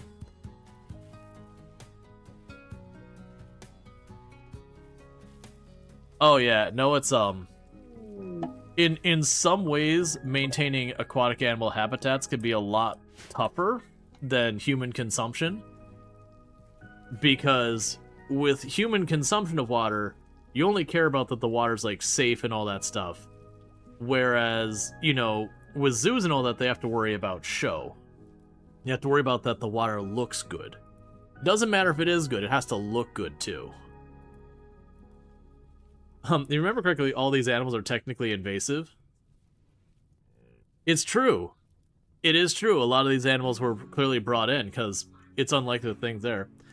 But, and also on top of that, when you're dealing with, like, basic water treatment for, like, bringing stuff around, the animals don't care about what's going on. They're gonna poop and make messes and throw everything into the water. So you end up with all sorts of things in there that you just don't deal with, like, human consumption water, because a lot of our stuff goes to sewage and then is split off. Maybe it's treated to then be used for, like, gray water purposes of watering lawns or whatever. Maybe not, depending on your area. Versus a lot of this stuff, there's lots of things they have to do. And then you get on top of that, if you're dealing with salt water is an entirely different animal if you have to deal with it. You can't just go and take water and chuck some salt into it and be like, it's salt water. There's a whole process to that. It's one reason why people are like, do you want a saltwater aquarium? It's like, God, no. Absolutely not.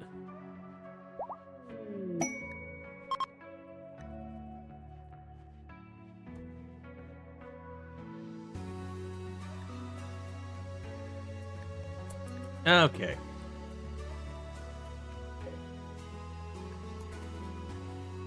We're getting pretty close to having our storage effectively be full, because I am trying to make sure we get as much food in here. Because unlike the other trips where we're going from one place to another place, this one we're going to space. Once we arrive, no more food will happen until we go back down to the ground.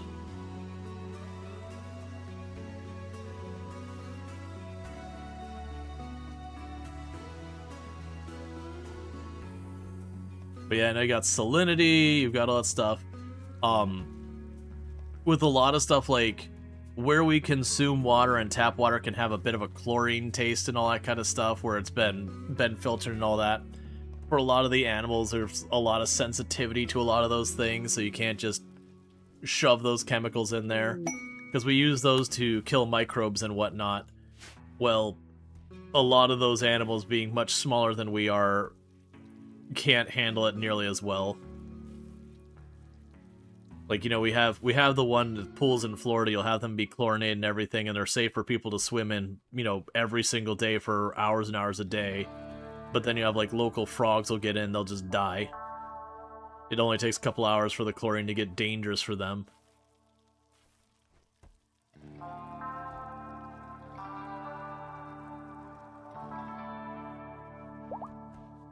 Yeah, your ex's parents had parrots, couldn't even use Teflon pans in the house? Interesting. I'd never heard of that one before. Alright, so we got 37, 38, 45 is probably our oldest person now.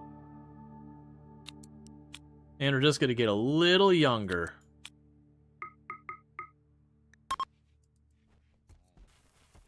Type of animals be sensitive things? Yeah. Can't really use gas heating at a home with birds either. Yeah, no, so it's just one of those things. So like I was saying, it's weirdly surprising when you're dealing with, like, maintaining habitats for animals in zoos, how ridiculously complicated they can get. So, like, while technically human consumption is stricter with its numbers, with animal water consumption and all that. It ends up being this whole extra thing. Even just the presentation, the making sure it's good for the viewing of people looking at the animals, because you can go into like you look at a lake. A lot of animals, just like typical lake water, is perfect for them, and it's dark and you can't see through it.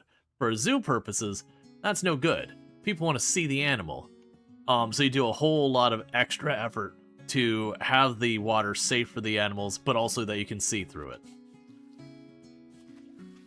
And it's a whole thing.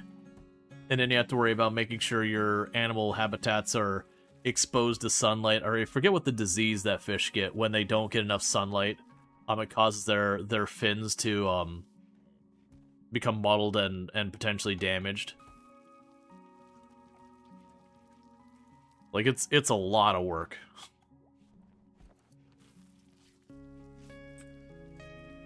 How are you doing so far as giving me another round of thing? Yeah, it's neither of those two, but it's probably in that same thing. It's basically a vitamin deficiency kind of thing. And who was just throwing up? Who was sick? Oh, you're throwing up because you're pregnant. That's what I was wondering. It's like, why are you throwing up everywhere? I don't think anyone was sick. It's like, right. You are to have's baby. And that morning sickness, I do hear, can be pretty awful. I hear tell morning sickness is a right booger.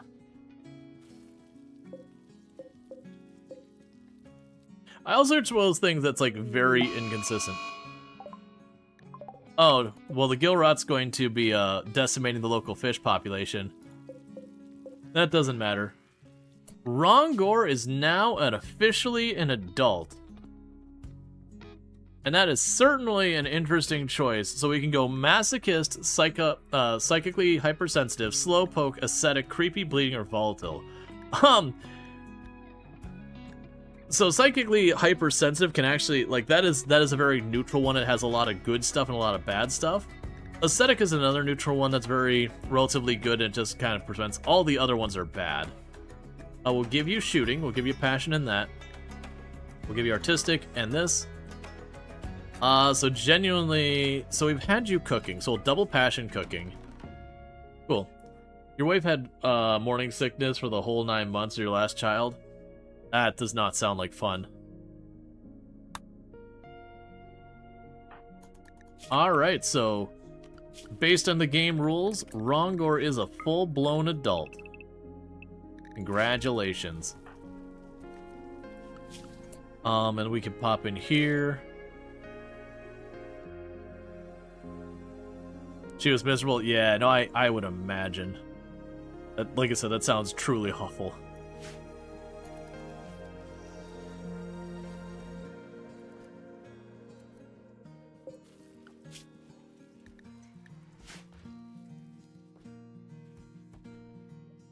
Yeah, we're getting all of these packaged survival meals.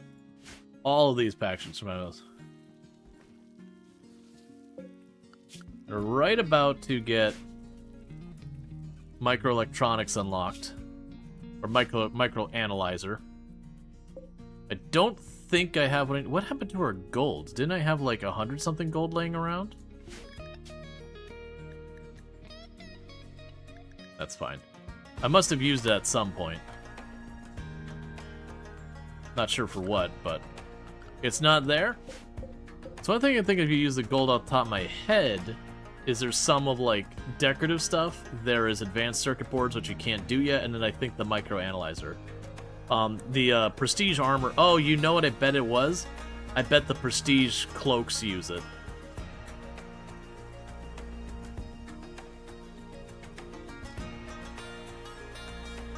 Yeah, that's no fun.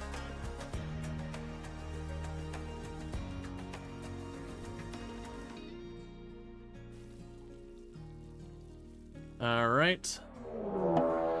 Distant Shriek. You know what?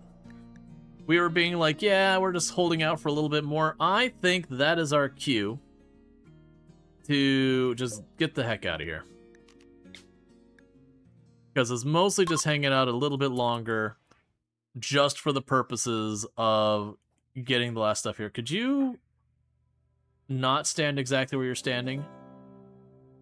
Because this whole thing's about to get real messy. Alright, so as a reminder...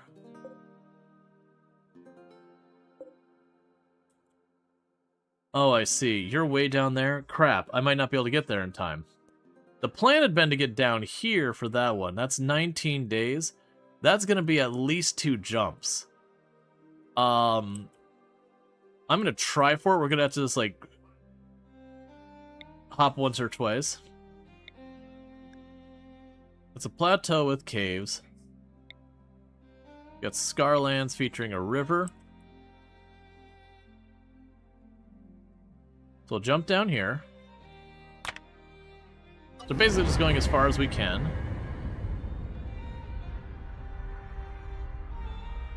And Holy Horse. Yeah, and we've done the we've done that event a number of times, so I'm not super worried about that. I hadn't realized we were so far away from this. So I got 20 days to get there. So I'm gonna go here, we're gonna land. I'll probably just rip up whatever berries and trees we can go while we wait for the cooldown. And we're gonna launch up and go to the next one.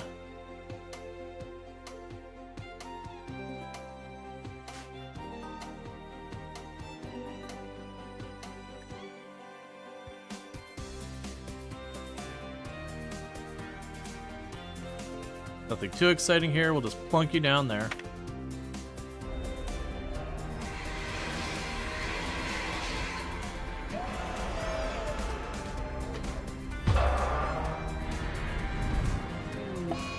Alright, we'll go orders.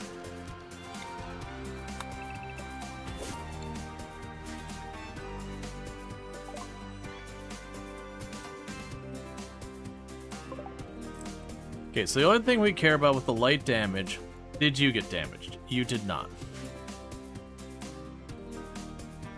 So we'll tear all that apart. Meanwhile, we'll go ore. Uranium. Gold. Compact machinery.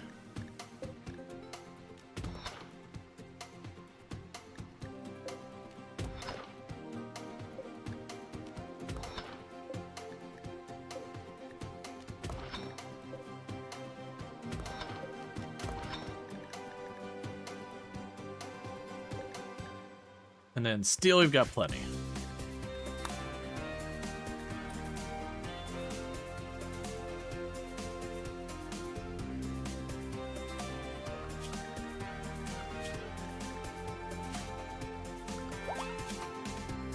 So we're basically going to have them all run around and just start ripping up all the plants you can, hauling them on board. We're just here long enough for our cooldown, which is just 2 days. So we can't grow anything that time. We're not going to bother planting stuff. There's not enough water to be really relevant here either. I don't see any ancient dangers.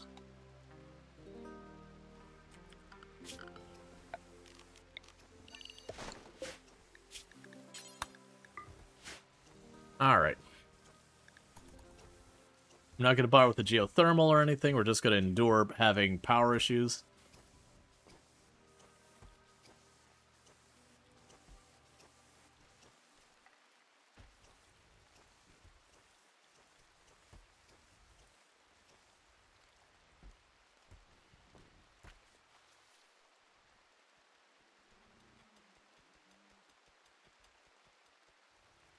I'm trying to remember because we did get, so the bigger engines require vac-stone, and the large fuel tanks don't.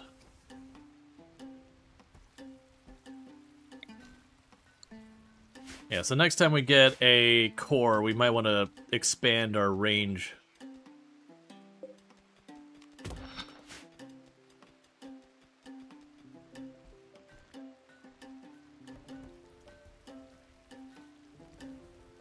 Yeah, so we got people making chem fuel, we've got people... A lot of our people should be just hauling and pulling up crops. That's just to hopefully keep ourselves from having too much go down too fast. We will also murder the local wildlife.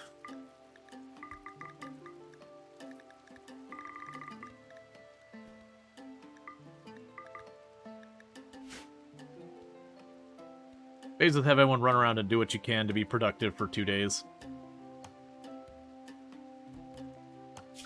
And while we're here, we'll just say...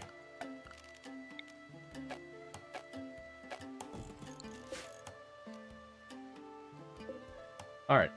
By the way, you saw the PoE clip during the break. We've been Path of Exile 2 for 0.0 launch. Probably not. The big thing with Path of Exile 2 is it's kind of one of those games you play it or you don't. It is a very, very time-consuming game, and Path of Exile was one of my most streamed games on the channel for a while, and also my worst performing game for that same period of time. Path of Exile can be a very excellent game for stream, but like it is misaligned with all the content I do otherwise on the channel, unfortunately. So very genuinely, it's one of those games people who watch Path of Exile watch Path of Exile. Like they're not here for other games, and you have to kind of really get yourself known in that community to have any real viewership. There's a bunch of games like that. But like the big problem with Paths of Exile is you can't just casually play it. You just don't get anything done. But yeah, no, it's still probably my most played game on Steam is Path of Exile. So it's not for a lack of enjoying the game. It's just, like I said, I tried streaming it a lot over the years, and just generally it's always done very bad. Animal Disease Plague. You're taking it off? Oh yeah, no, absolutely. I think Path of Exile is a great game. As I said, I believe it's literally my most played game. Let's say I took a 1-year break, Path of Exile 2. It's a huge time sinker. It is fun, though. Yeah, no, I used to do, like, 40-40 challenges in Path of Exile for the longest time. Path of Exile 2 has been more mixed for me. I haven't played it in a while. It's got some cool things, but I genuinely felt like Path of Exile 2, at least when it first came out, kind of was taking away what makes Path of Exile stand out in the ARPG community, which is that it's very much a fast-paced Zoom kind of action RPG. So them going grittier and slower is like, why are you just doing what everyone else does? Why are you taking the thing that you did uniquely and just jumping at everyone else? Ooh, okay,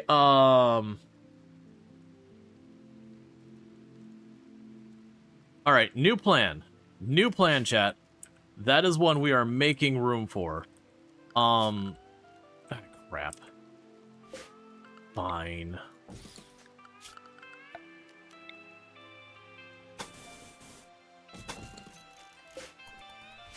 I need you to build that now. You're going to be gone for 7 days. That's okay.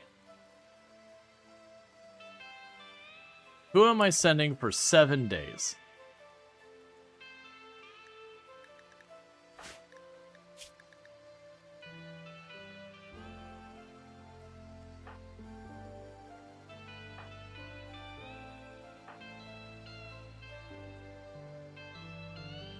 I feel like out of our people,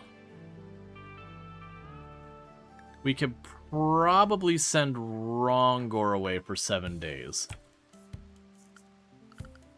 Because that's the Deathless gene. And that is one I am taking.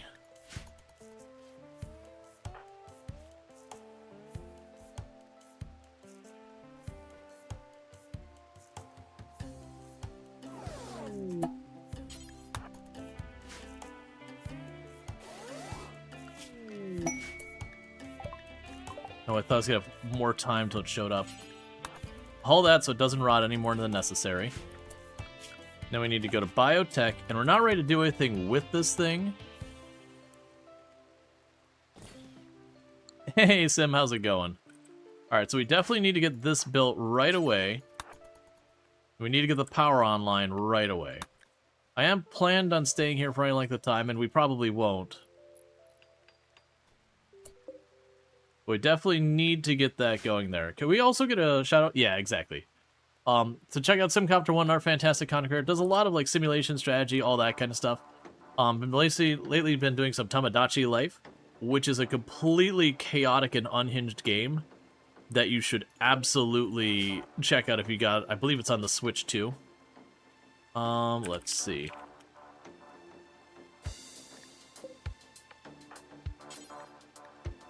So let's bank that. Yeah, we shouted John out earlier. I thought, didn't you shout John out? I'm not losing my mind, right? I thought you specifically were the one who shouted them. I may have shouted them out myself. But yeah, no, I definitely shouted out John earlier. You did? Okay. Yeah. No, we got John. John's also fantastic, though. Does also stream. I really need you on top of this power thing.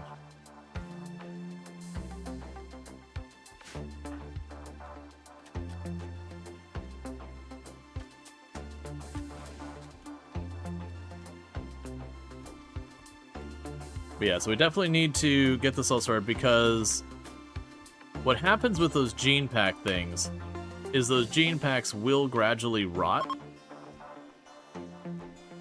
if you don't have them in their little incubation things. So we really need to get that going in there to keep it good. Because yeah, so it has hit points and they'll slowly go down. And thank you, Sim, for the tier 1 sub. I really do appreciate that. And anytime, thank you so much for hanging out, the 11 months of support so far and all that stuff. I really do appreciate that. And thank you for streaming as well. I do very much enjoy winding down in my evenings to your stream. Always a good time. But the support is really appreciated. Alright, so we've got this.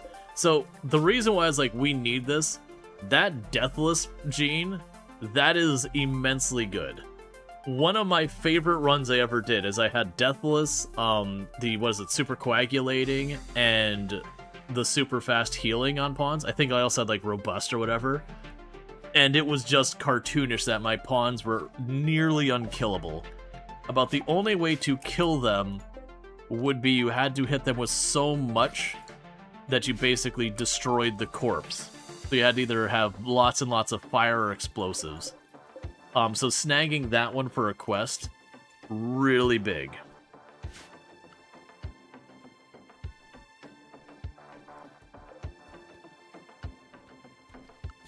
Now, if we get a couple of batteries, that would be good. Because if I get some batteries, then when it came to stuff like this, I could keep the battery right next to this so that it would remain powered for a little while. Alright, we got Mad Hares. The local rabbit population saw someone playing the Long Dark, but they were not okay with what happened there.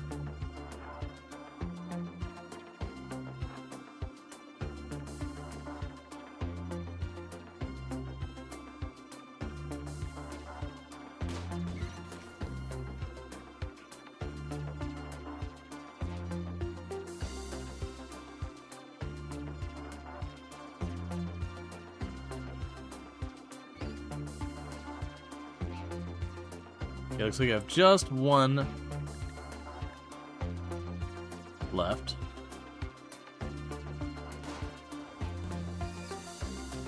And sorted. Double check that before make mistakes. Yeah, so we're still not planning on staying here very long. We're waiting for the engine to cool down so we can jump to the next location. And how long do you have till we can do the next ritual? 20 hours? We'll let the ritual cool down real quick. Oh, I don't have enough bioferrite. Never mind, we won't. Okay, so let's move on to our next spot. That's all fine. Because I think we'll have one more jump I have to do after this to reach our destination.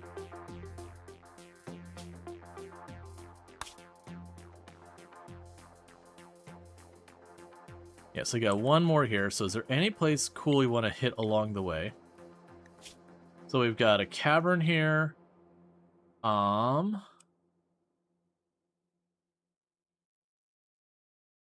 You're a wetland.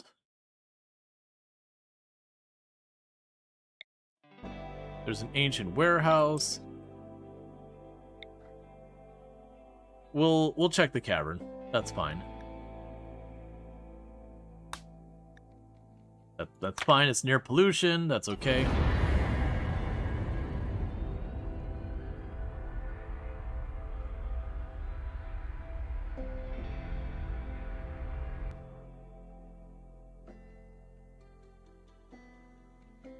Alright.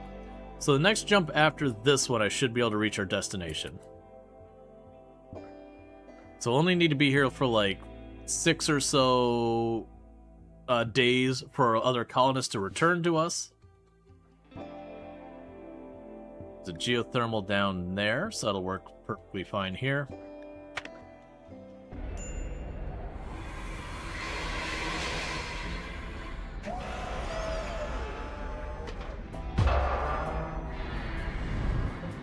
Okay, so geothermal. Plug that power in. And we're gonna go here and make a zone near home.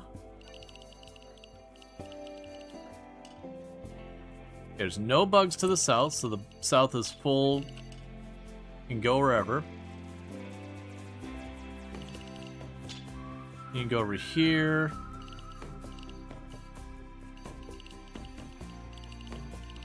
That's all fine.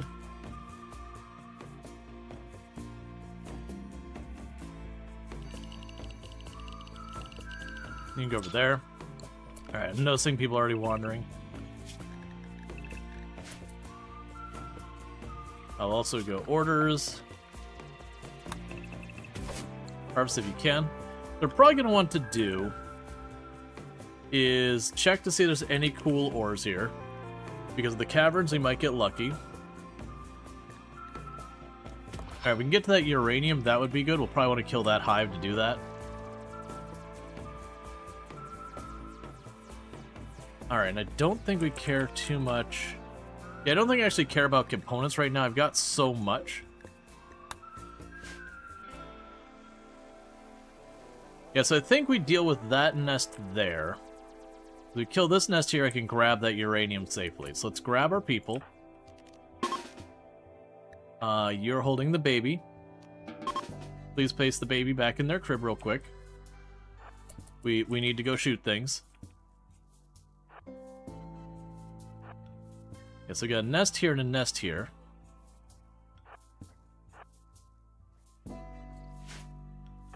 Get our melee people up front.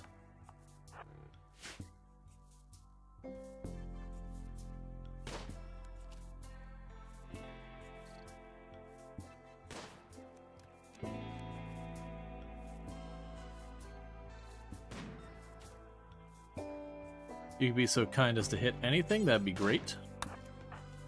Just you there, just you here, put you over there. There you go, you hit one.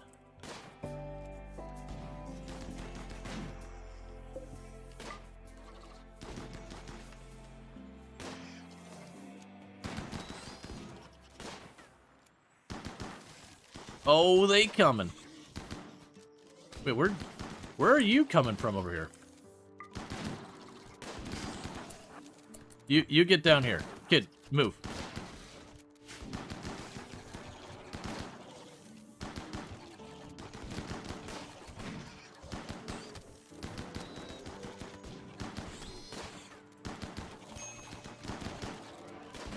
Well, apparently we've aggroed half the map.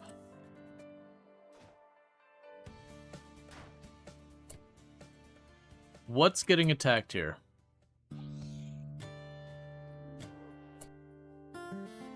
So all of you go about your business.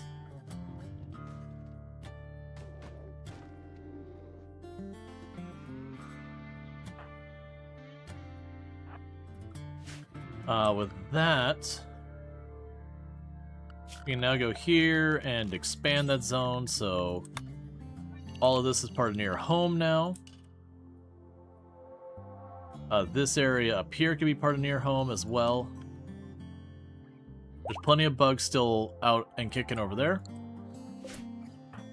What are you unhappy about?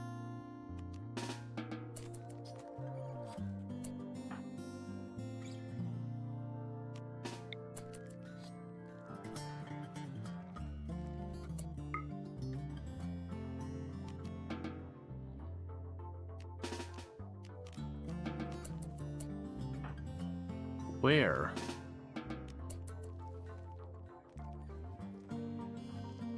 Where's the threat?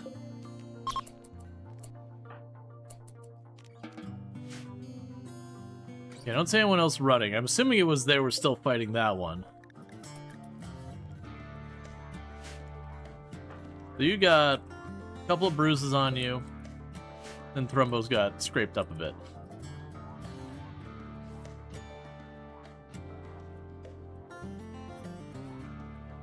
You think you had some kind of rocket launcher last time?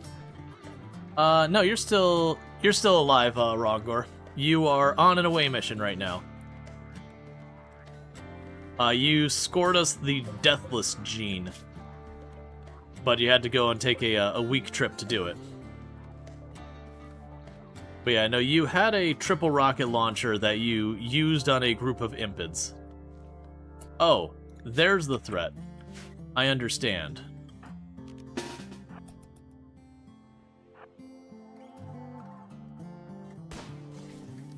There we go.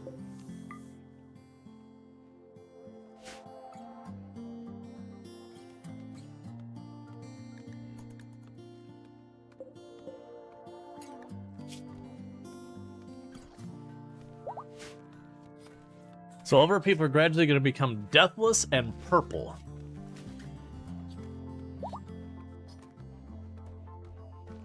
We won't be able to do that soon, but that was one I was going to go out of my way for anyways, so I'm not going to complain.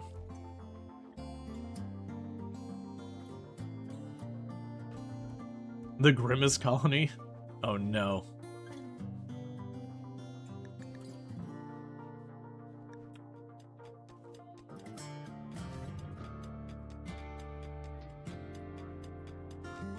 We're snagging the uranium, which is always good. We'll also go to Anomaly. Put you down. And just go ahead and eject that bioferrite real fast.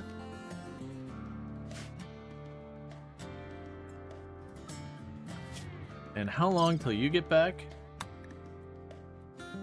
5 days. 5 days won't be long enough for me to grow anything.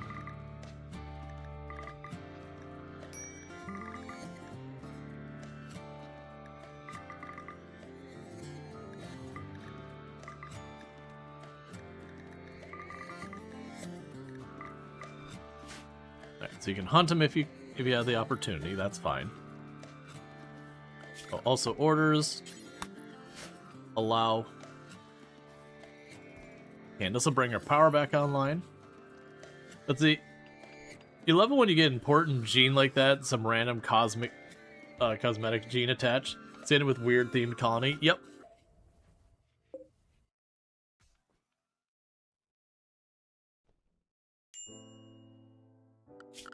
I guess actually let's clear a nearby home from this area.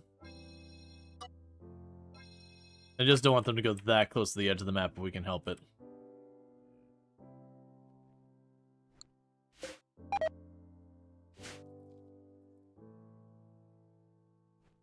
And I guess we'll do the same over here.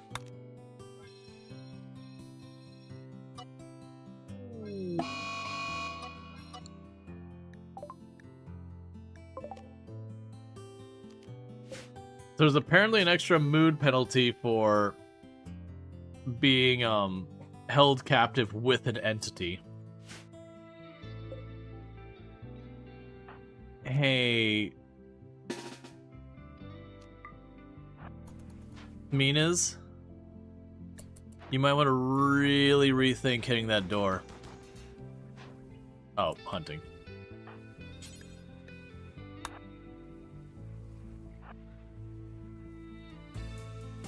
You should really rethink this.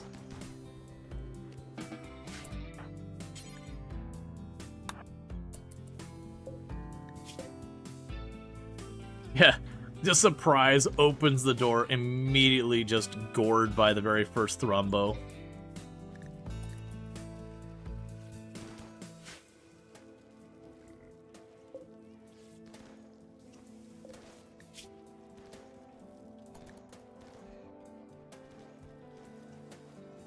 Alright, so we're just going to go ahead and get this patched up. And then we're going to continue to get ourselves, you know, our youthful complexion. Alright, so chronophagy. That's where the youth is going to come from. So you're 40 years old. That's our oldest, so you're going to be the one getting younger today. It'll be really good when Ronger gets back because they got psychically hypersensitive, which makes these rituals work way better.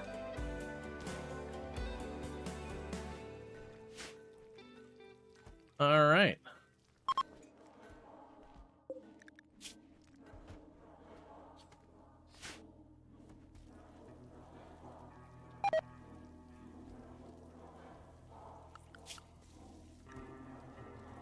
Got the cooking getting done and all that.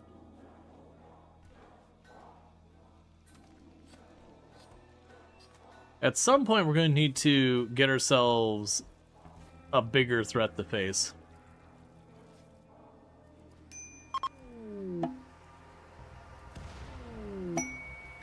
Compact steel meteorite. Okay.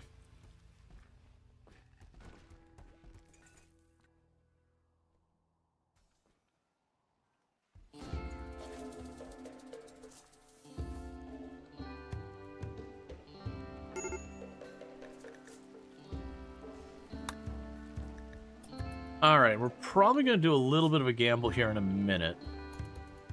And we might do a void provocation.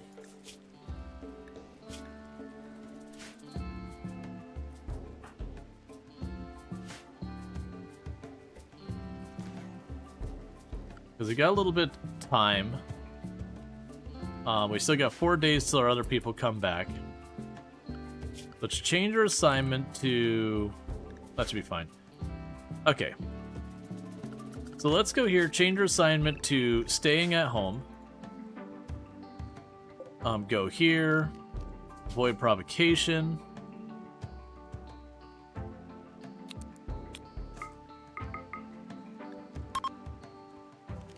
We'll go to our animals and we'll keep them near home. Because I'm thinking with this, we've got all the bugs around. There's a lot of our threats that would actually get caught up on the bugs. So letting them operate as a defensive measure for us. And on top of that, we could potentially get some more of our better stuff. Like, if we can get a Revenant here, we've got the firepower to drop a Revenant really fast now. So we can drop the Revenant really quick. Get it. Take the Flesh Beast out. Now, if a creepy joiner walks on the tile, we immediately kill them. We'll turn them away, but they're not going to be allowed to join. And that's because if you do the Void Provocation and a creepy joiner shows up, it is going to absolutely be a metal horror. Because once you do a Void Provocation, you know some anomaly thing is going to happen in the next couple in-game days.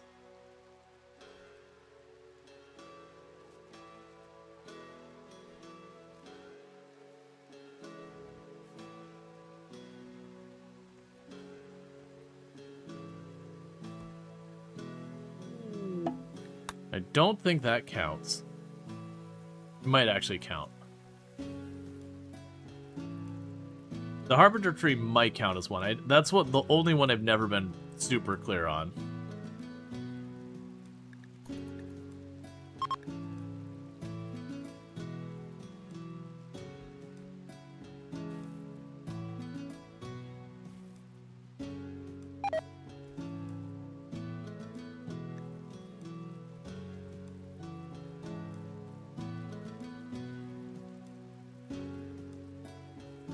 Maybe it does count. Oh, that's not what we want. That one.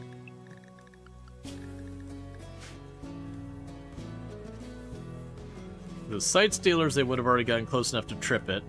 The Revenant, I assume, would be close enough to trip it. All the other things are just like walk on the tile and attack you, like Shamblers or whatever. I'd expect that to have just already tripped it. The only big catch is if we have a Metal Horror has spawned in our group, because it is how that can work. but that's when you basically don't know what's going on for a while.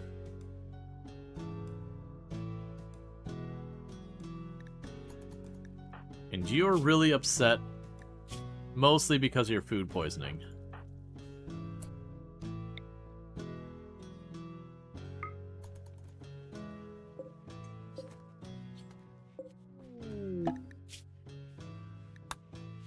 And you're about to have yourself another thrombo.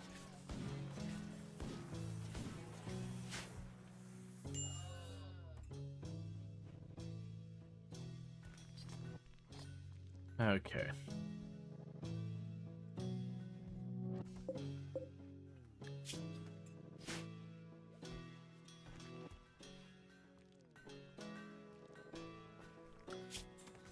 Yeah, so you got 3 days to your back.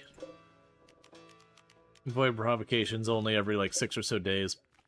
So what'll end up happening is we'll just wait for the other person to get back, and then we take our move at hitting up the space base that we're not really prepared for because we don't have spacesuits. So there's a very real chance we'll go up there and then we'll just have to restrict access to the whole ship and wait till we can leave.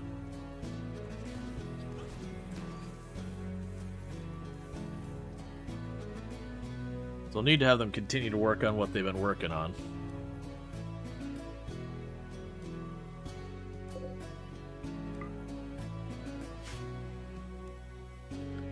Orders. Allow all.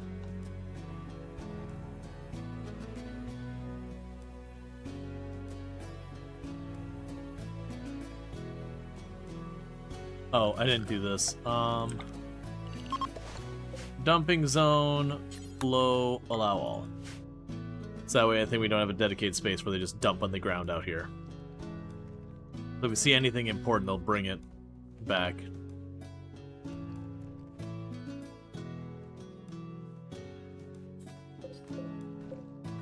Yeah, that's waiting for gold mostly, which we don't have nearby that we can see.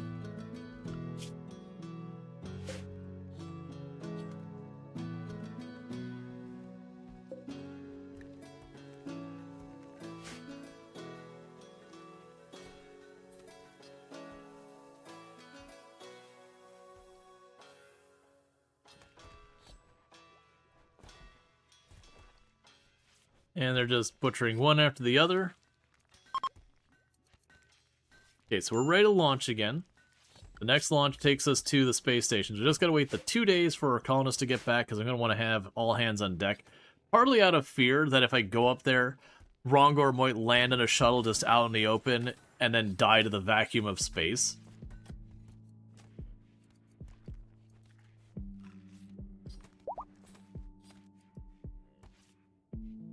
So I want to make sure we get that as organized as possible.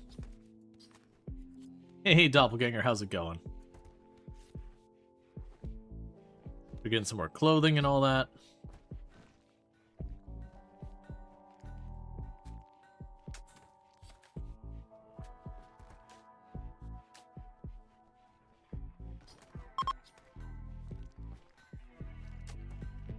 We got tons of raw food, but a lot of it's insect meat. We don't like insect meat.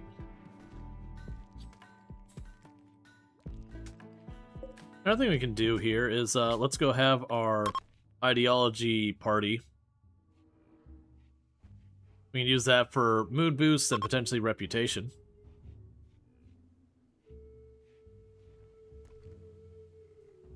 Lots of fireworks going on at your house. Kids and dogs are going nuts. That's weird. Oh, I guess Memorial Day weekend? It's weird that they would be doing that, like, Sunday.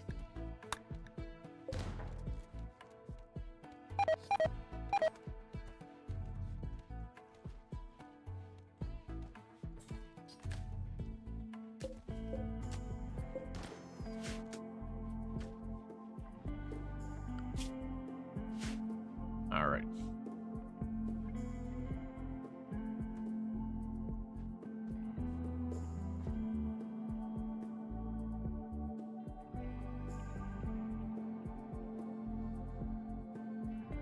Could poke more of the bugs to get more bug meat.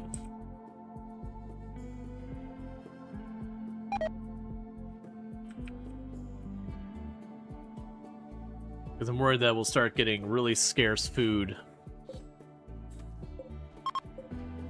Alright, one thing we'll add to the kitchen, just as a precaution.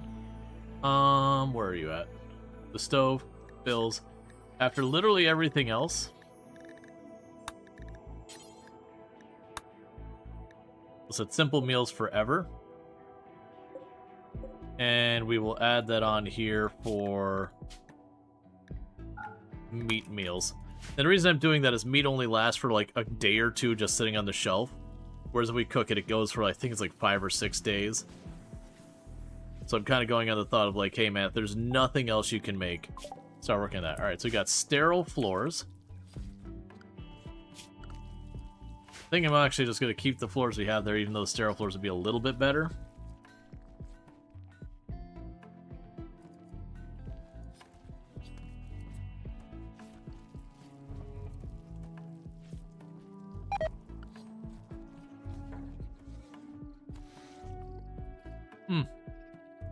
That's unfortunate for you two.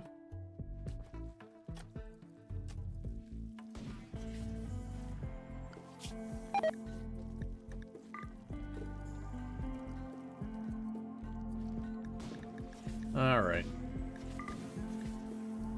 They're basically hunting anything and everything that steps into the main area here. I guess another thing I can add on the list of stuff to do. Start cutting down all the trees, too.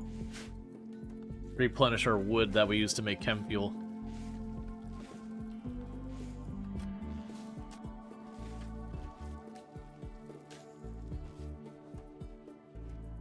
And actually, for this one as well, we will add insect meat as an option.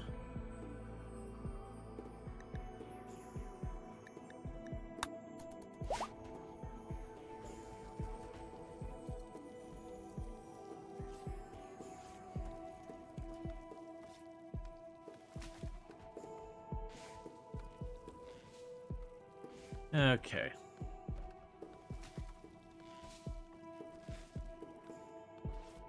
That way we have, like, backup meals and all that. Even though our people don't like insect meat. If we get low, at least it'll be something they can eat. Plus, it's more cooking XP. So we got one more day till the ship, or till we get our colonists back.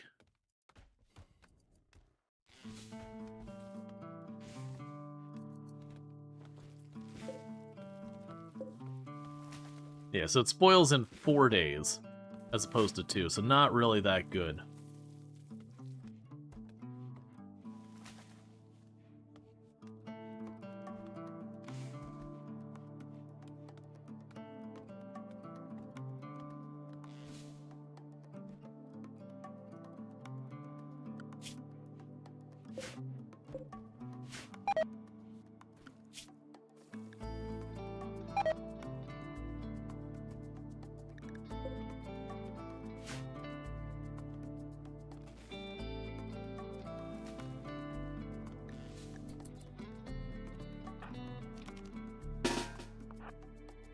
I'm gonna run them up here.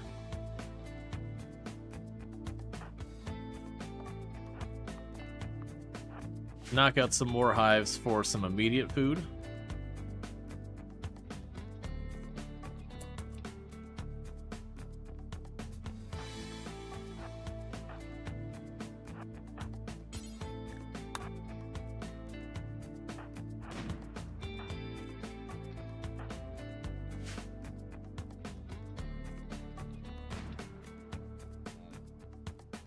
What am I missing?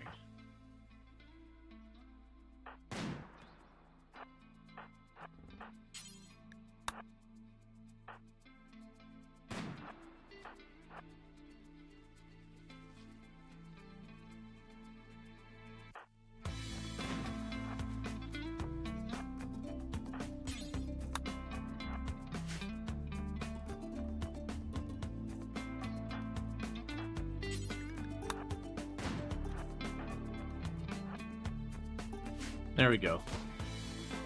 You just land a hit. That's a question of curiosity. How come you don't have a fridge set up in your ship? Mostly space. It is something I should get.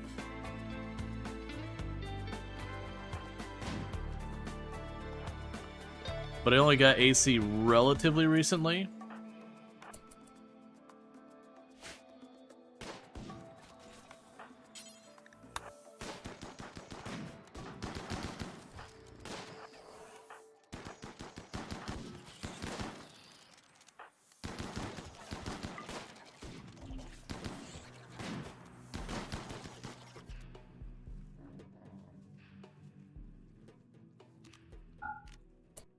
Okay, so we got that one. Got two nests. I'll probably chain to each other down there. They'll put like the wall there. Run all of you up here.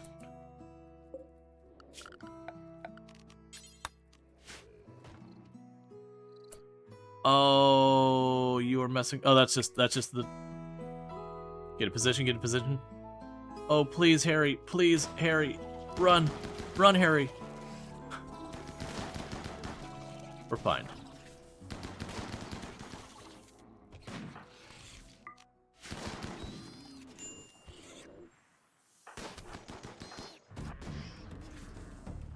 No, here's the detective.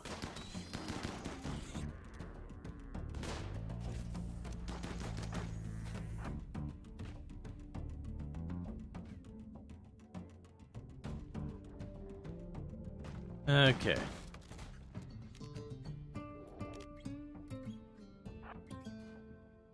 And this will clear out the last of those nests.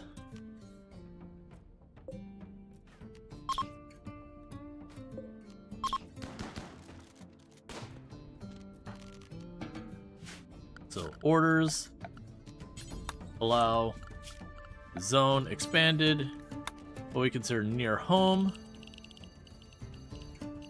Just got all that added.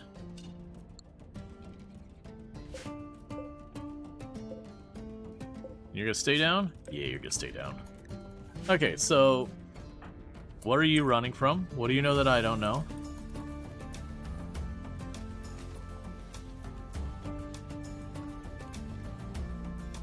You're the only one who ran. I didn't see from what.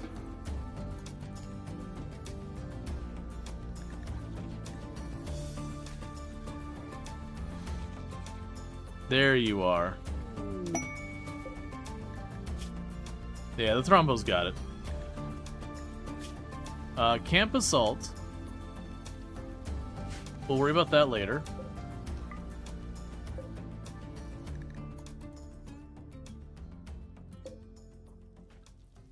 Okay, so we have all that. So yeah, so we got the Camp Assaults. They're offering some gold, some standings, all that stuff.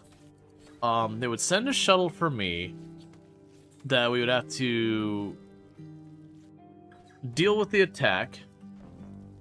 It's just a couple of wasters. You only have a couple of days to do it. I think that's definitely in the doable end of things. Let's give them a moment to get stuff sorted out.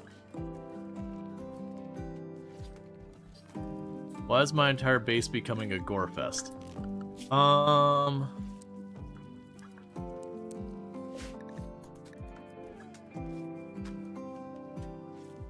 There, we got people getting the cleaning caught up.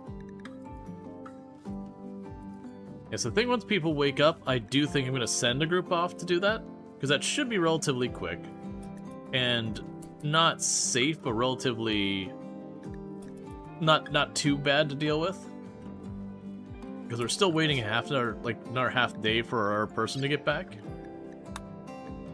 I mean, a little less. Well, I don't really need the samurai helmet specifically. The gold would let me get my other thing going.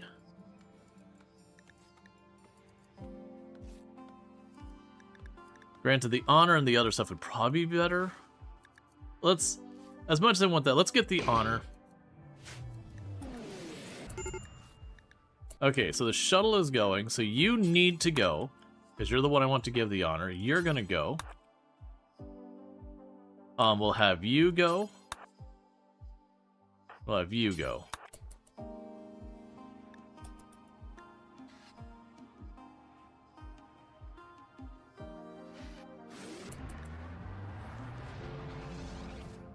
So you're going to deal with that threat real fast. The others are going to hang back.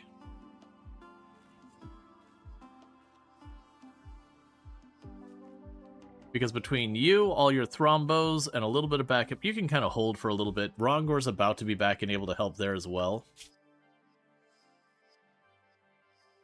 And you're going way over there.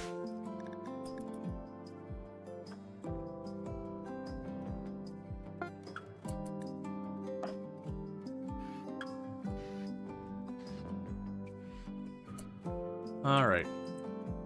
So you've got Toxinades.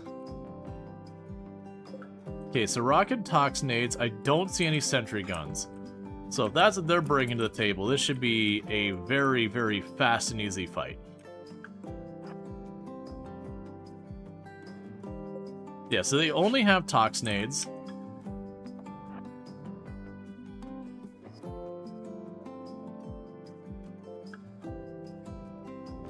There's only 3 of them, and there's no sentry gun.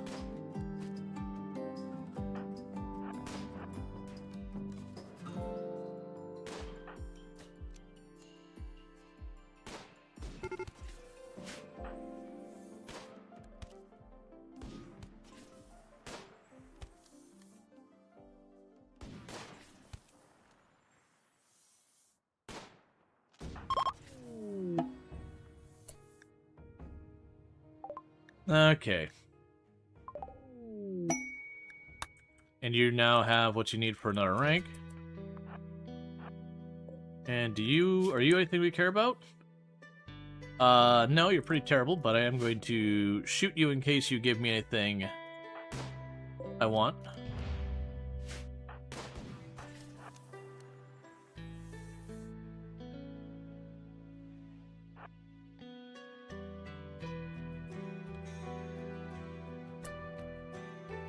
Alright, so we'll undraft you, grab this, set to load, bring all you, items, grab the food. I think that's what we care about.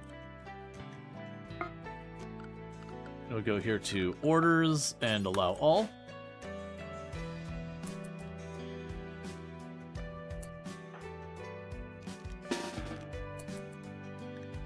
Okay, so they're just gonna go and grab all that food. I'm gonna bring it back with them.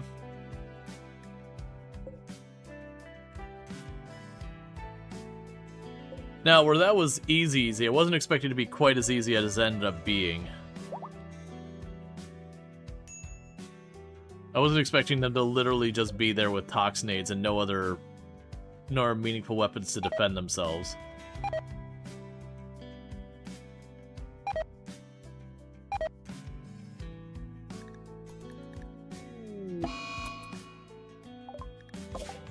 Oh!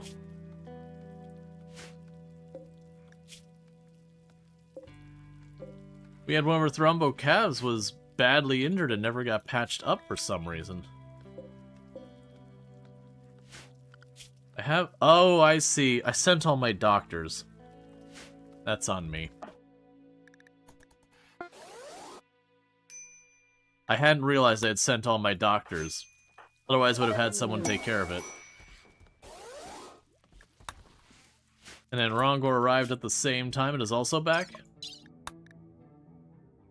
Okay, so you need a bigger throne room with more columns.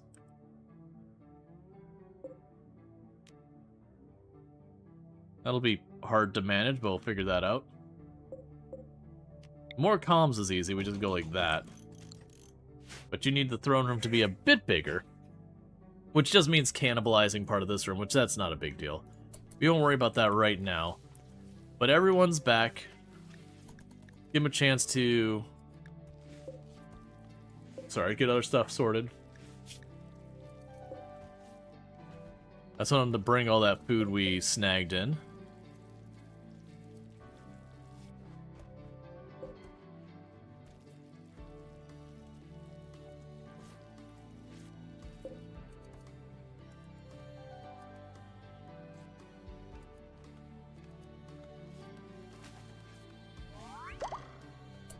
Growth moment. Illicit NZ has become a child. Alright. So that means you now have your schedule. We'll scoot you on over here.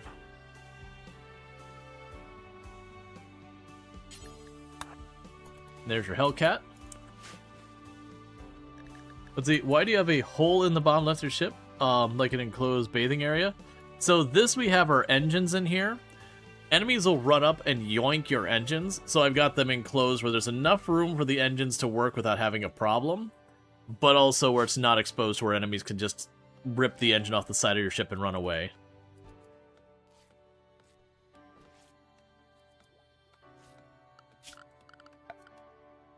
Because they will 100% steal your engines and run away. And it sucks when they do that. Meanwhile, let's go to schedule. You two stay there.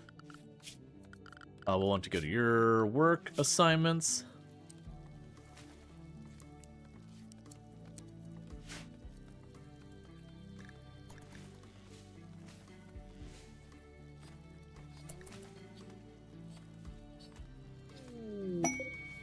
Inspired recruitment, we don't care about that.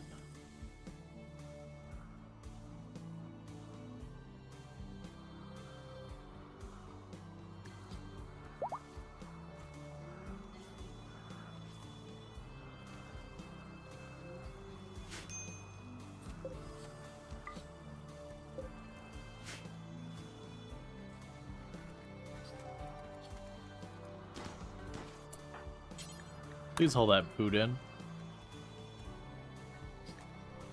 Alright, so I think we put this off long enough. This is going to be a bit risky. We are going to launch. And we're on a timer the moment this thing leaves.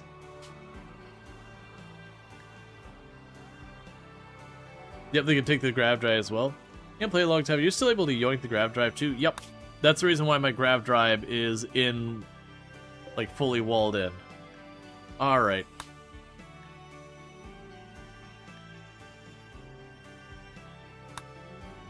Actually, one second.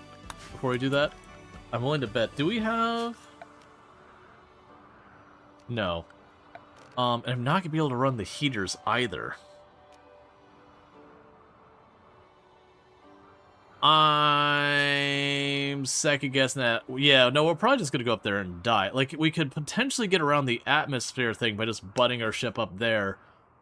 But literally everyone's going to start freezing to death, which is not going to work. So unfortunately I ran that way. I think that one's a bust. The strange there we don't care about. Either way, let's go ahead and get out of this area. I think we're done here regardless. I forgot about the heat thing. And it was one of those ones that I was like, okay, no problem. We could, you know, work around the air. And I was like, right. So we have a core up there.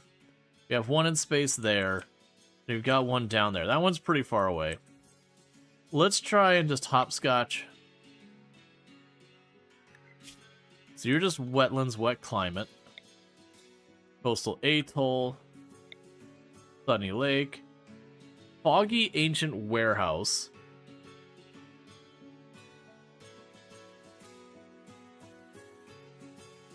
And that'd be in a high pollution tile.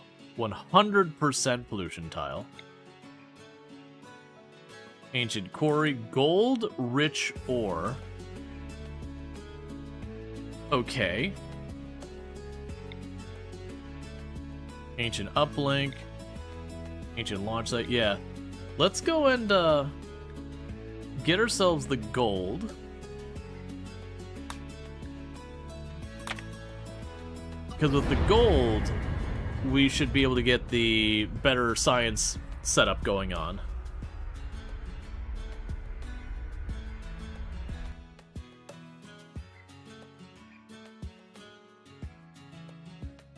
Kind of looks like you accounted for the Gravship from the first moment. I'm not sure what you mean on that regards. We basically got the Gravship when we were able, but as far as the ship goes, we are just kind of as need changing it. And now we're running around doing Odyssey things. Okay. So I've got water down here with bass. I've got a geothermal over there. There's no geothermal down here. There's an ancient uplink down there.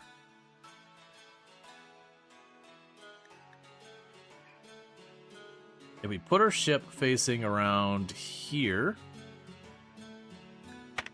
that give me enough room for that. We're not too far from the water. But wasn't there supposed to be an ancient warehouse here?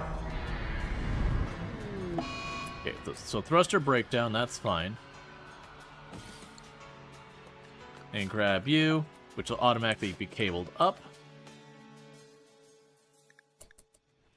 We'll go here, zone. Fishing zone.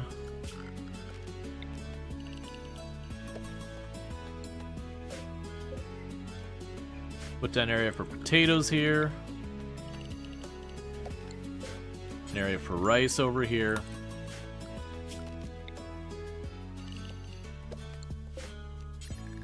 Put cotton up here. Actually, let's deal with their zoning real fast. Expand near home. So we can't reach any of that from here, so all of this is fine and dandy over this way. That's all fine and dandy there. This is fine and dandy here, and then the rest is full of bugs. So do we have an underground entrance or something here? There's some ancient mining charges and all that over there. There's more explosives here, more explosives up there. More explosives up there.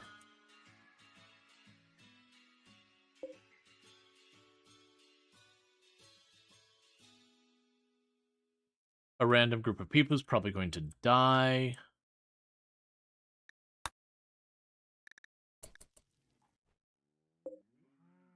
Yeah, so I probably want to do the ancient uplink at some point. It's pretty close to those bugs, so we won't do it yet.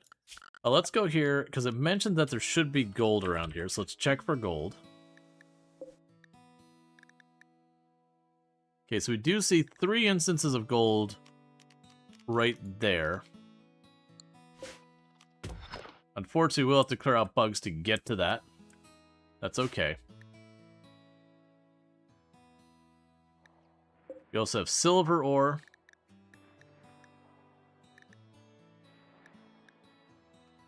Same basic spot.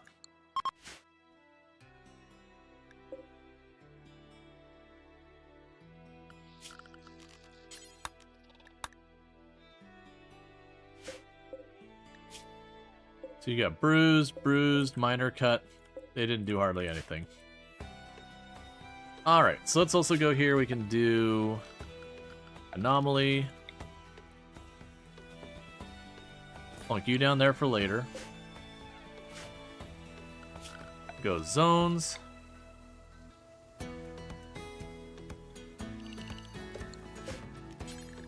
Put heal root.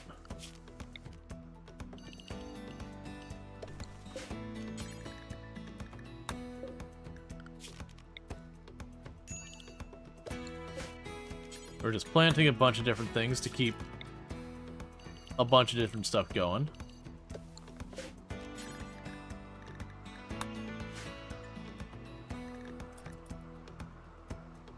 Oh, we'll also need to go here and go to dumping stockpile right over there. Low priority, but allow all. Cool. So unfortunately it's very cold, but we're going to need to get a bunch of this going.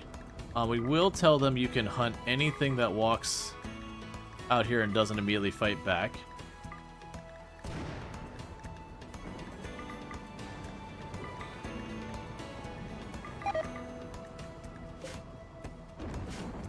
So we can keep meat coming in. We do have a fishing spot. Let's go orders. If it's in range, you can harvest it.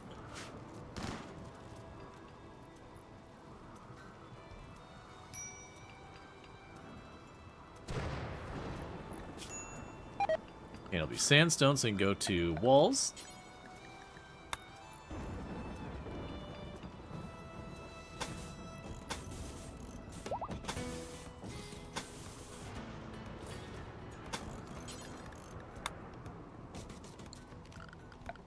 And do not build a roof over this.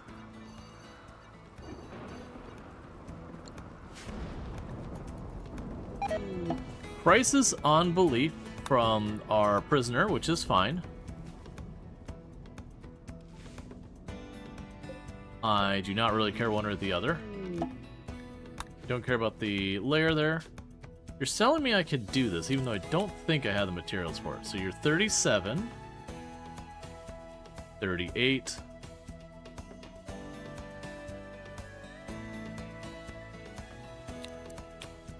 Alright, so Rongor has 180% to that.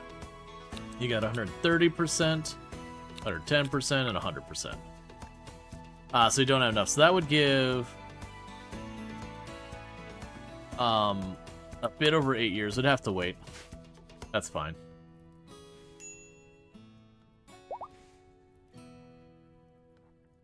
Did you do me a favor and... Yeah, Captain Brody's already on it. There, so the power's on.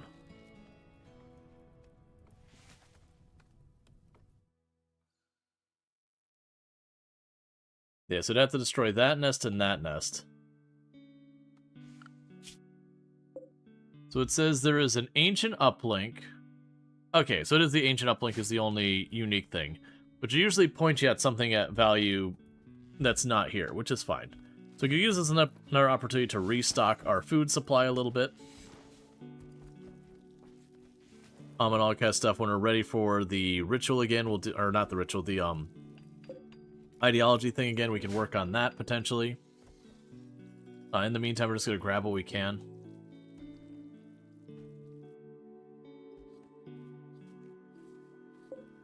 Oh, there's wild cotton plants. I missed that. That's fine.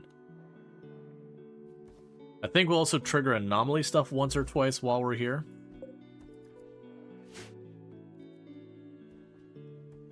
See if we can't get something a little bit better than what we've got for bioferrite purposes and progression on that.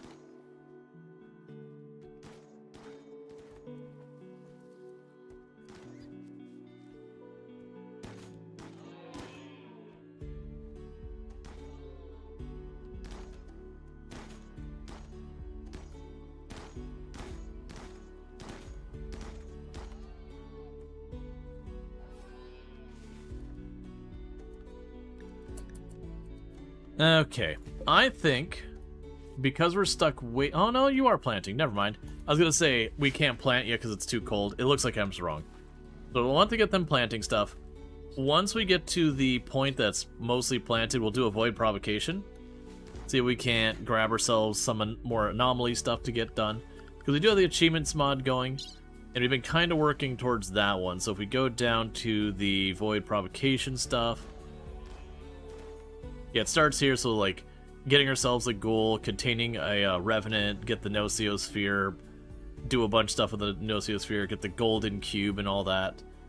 The Noctils and the Sight Stealers. Okay, so we got prosthetics, now we got tube television. All that kind of stuff. We have a colonist, have them embrace the void, so we actually do need to do the anomaly ending for that one. Stun an enemy with a flare. Have a total of 30 contained entities. That's going to be at the same time. There's definitely going to be a point where we're trying to achieve all these different events and whatnot. There will definitely be a point I'm going to have to do that. There's also one for killing a revenant with a long sword. Which definitely means getting a revenant and then making long swords. Which actually, for that matter... Oh no, I don't have the smithy anymore. I forgot. I got rid of the smithy because there wasn't enough space in favor of our things. I was gonna say, because a bioferrite longsword is one of the best melee weapons in the game.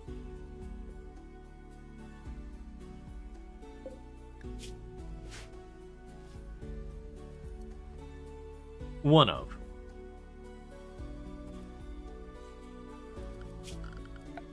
Wonder if I put a fueled smithy in here.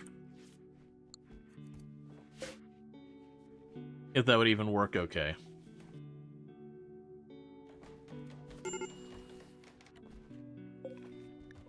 Bill's ad. And you're going to make a longsword, but only if you have the bioferrite.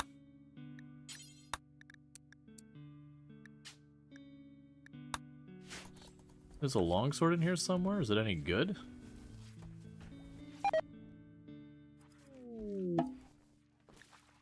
Distress signal, that's fine.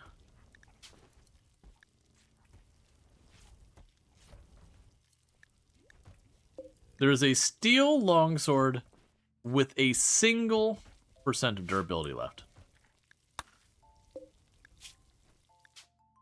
Only count it if it's better than normal and at like 80% or higher.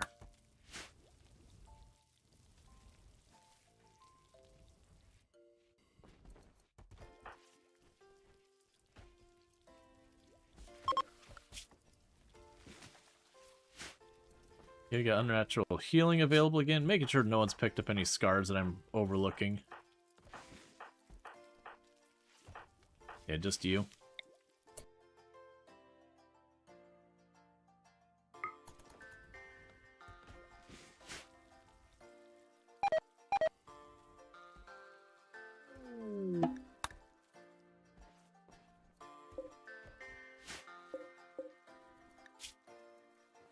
Yeah, just doing all that. So animal-wise, we still got our 4 thrombos.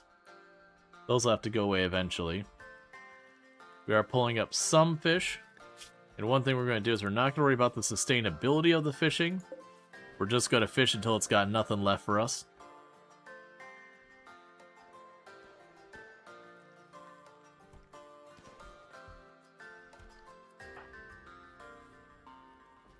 So you're planting all that up there.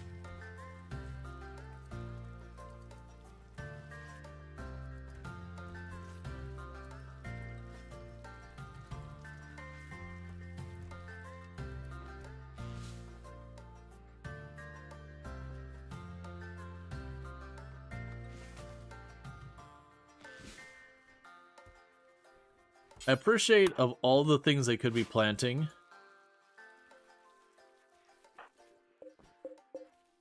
they were going with the one zone. Not the one zone, but like they're going with all the ones that are not food. Are you wearing a tainted flak vest? Alright, so one thing we need to do is assignments. Manage apparel, anything. Do not allow tainted. Do not allow tainted. Otherwise you're all going to lose your minds.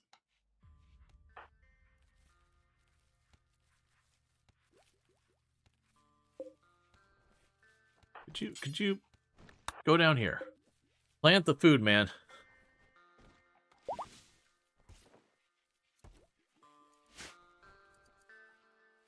Like, we're okay on food now, but we're not going to be getting any food for a while. Alright. We had a bunch of pods random dropping and scattered. Let's grab everyone here. You start by doing the defensive line there so we know what we actually are in for. All of you just crowd in back here.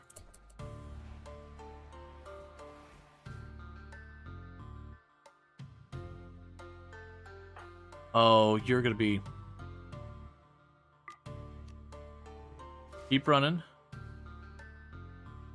Keep running.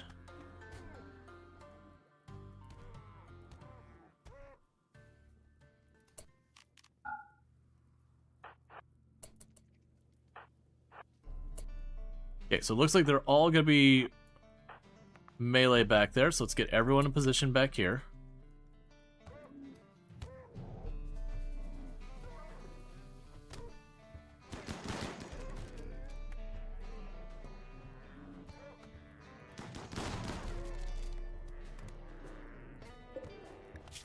Just go down.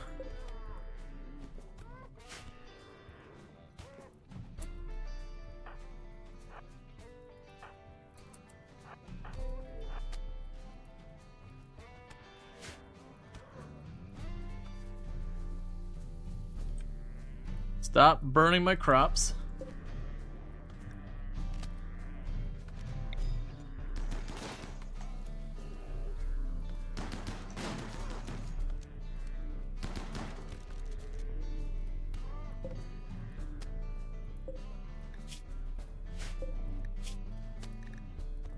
I wish I could force you to, there you go. You went down. That's all I needed.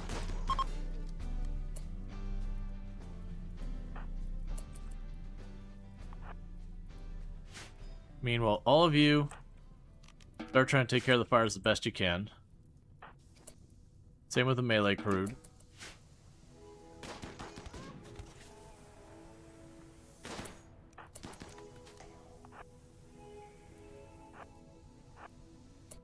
Oh, we also need to go here, zone.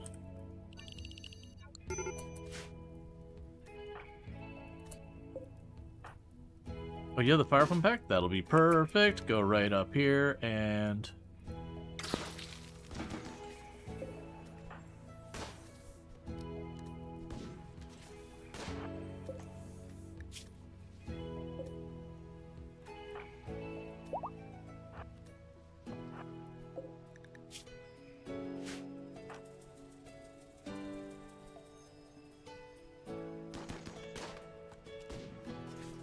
You're not gonna be able to do anything. You just get out of here.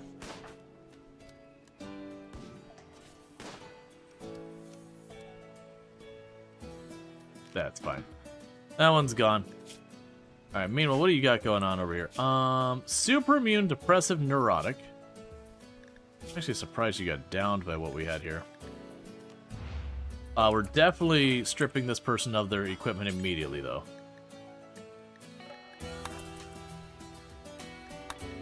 Meanwhile, what about you? Trigger happy, night owl, nimble.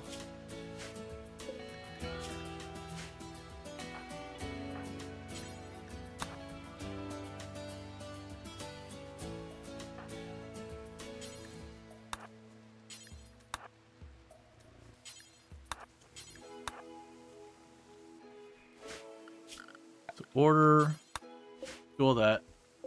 And you're patching up the one that got super duper shredded. Actually, even then, you didn't get shredded that bad. All things considered. Okay, so you got a normal quality longsword. Go ahead and grab you your longsword. That'll be an improvement over what you got. Those are gladiuses.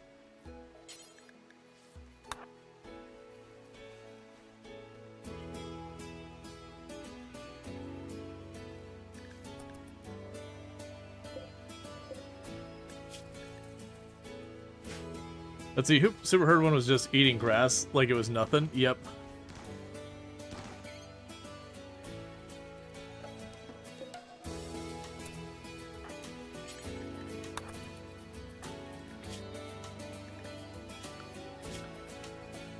Okay, did you all get the shield belts?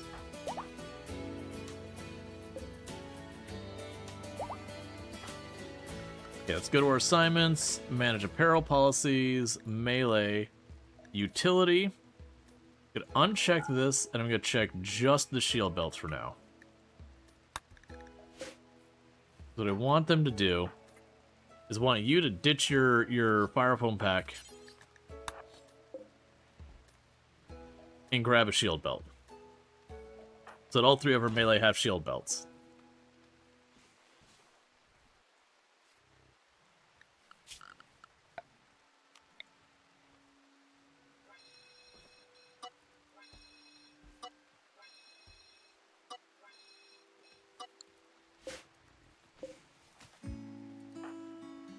Okay, you're sleeping. You're sowing more plants that are not food. Please sow the food.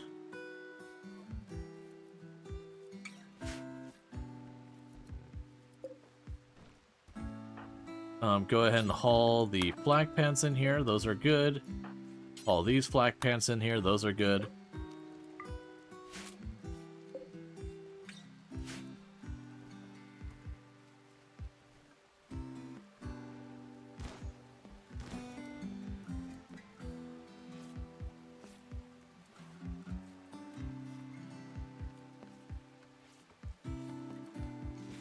Okay, so that raid managed to skip all the external threats.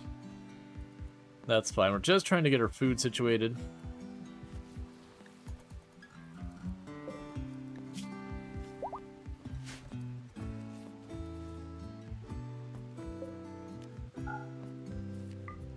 That's fine. That's another one done. Okay, meanwhile for you, we don't have enough of the bioferrite yet.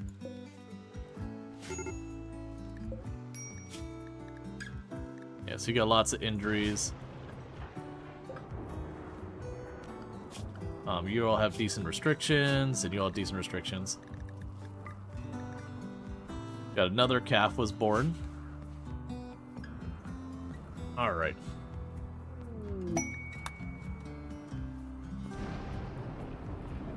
Would you stop that?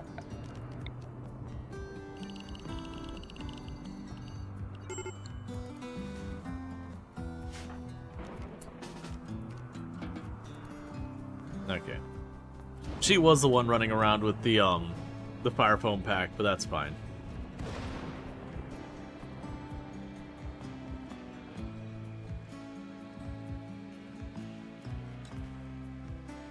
But yeah, we can just get this food up and running. That'll be good. We'll do a harvester too.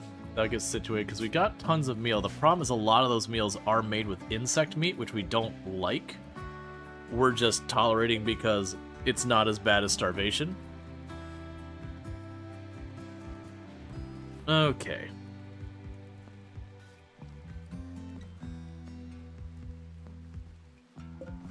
Alright. One moment here. I cannot have a Timberwolf chilling that close with, like, next to no food options. There we go. It was only a matter of time before you hunted one of our people. And there's a cougar right here too, apparently.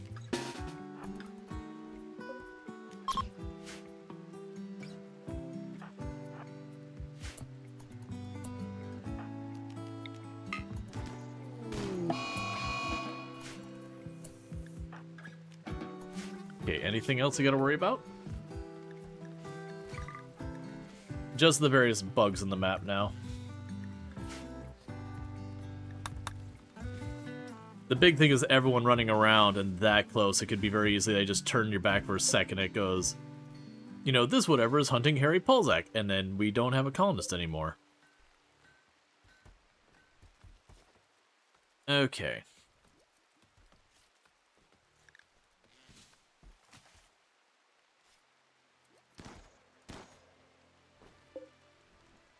So eject that contents. Pop down here. Gonna borrow a little bit of time. So 32, 37, 38.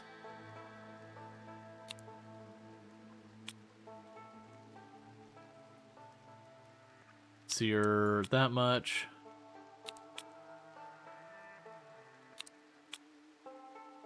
Alright, that'll be 8 years. So get you down to your 20. Well, actually, it'll be on your 30 as well. Now, the thing we want to do is we want to avoid lowering the age so much that we're like teenagers. Because otherwise you can actually push yourself to having the lower health, I believe. I could be wrong in that one. But, once we start getting people down to where they're like in their 20s or whatever, we can kind of just ignore the de-aging thing until people start pushing age up again. RimWorld's just particularly cruel when it comes to age, so I'm just trying to get that locked in.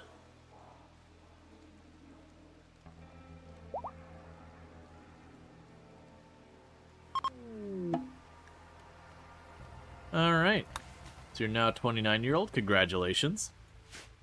And how old are you now? You're up to 79.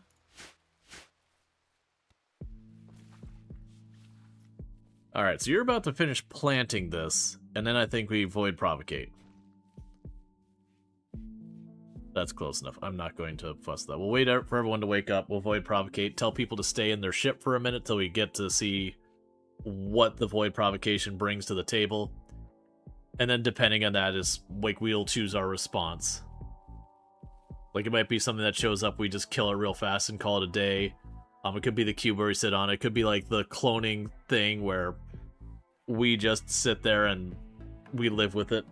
Because the cloning one is a lot of fun and I want to keep it forever.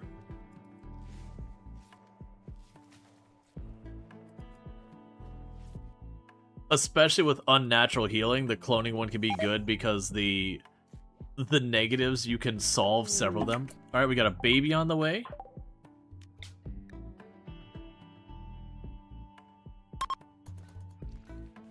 Alright. If we do get cloning, I think genuinely I'm going to clone Rongor, because you've got a passion for everything but social, research, and crafting. And then Sanguine, Kind, and psychically hypersensitive are all very good usable things. Now, the hypersensitive can be a negative. Like, when you get, like, oh, that's a good spot for that, too. We might stay here a while.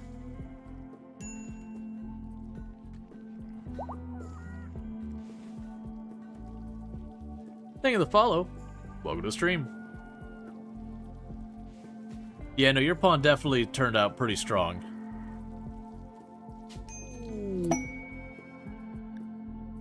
And thank you for the follow. Welcome to the stream. And it says, turned out pretty good. We're at 12 colonists. So we're going to go ahead and get our next colonist named. And that's going to be Luxray. Were you already here? No, you're not. Okay. There you go.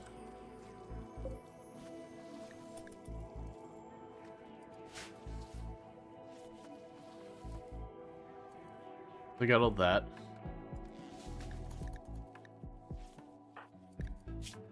Give you a moment to get back up. And basically the moment we don't have people kind of down dealing with whatever, we can void provocate. Like a little closet I can tuck those in.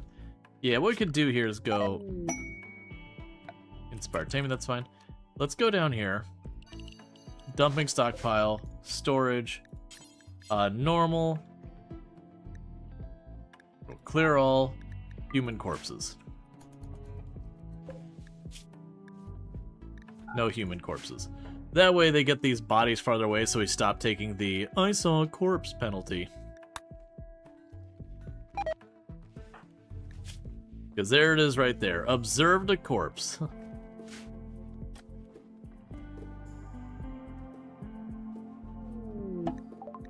Harbinger tree sprout. Okay, well I will just delete that now.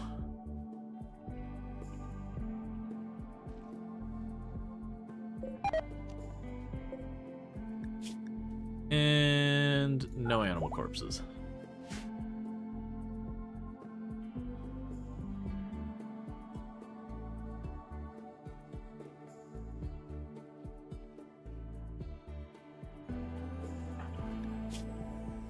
Okay, so you're about to be better, then we'll do the void provocation. Which, depending on what we get, could get real interesting.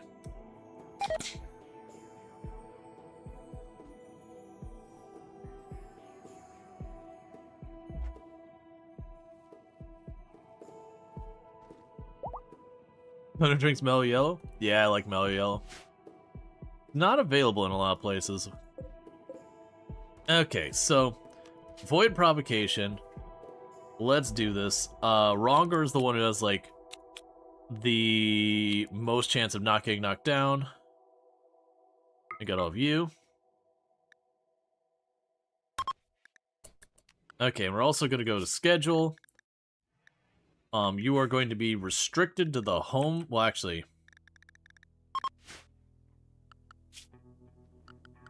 we can go to zones. You'll be restricted to the danger zone once this is done.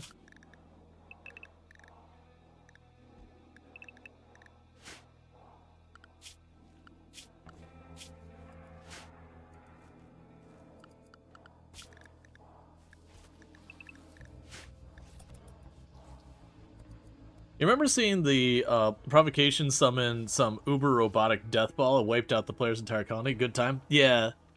The what I refer to as the murder ball. It is the Nociosphere. Very, very powerful. You can push a big button that like triggers it to go hostile. And it just starts murdering everything nearby.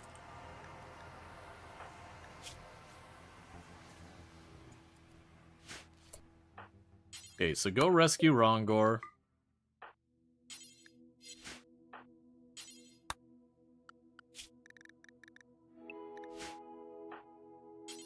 And bring the gun back in case we need it.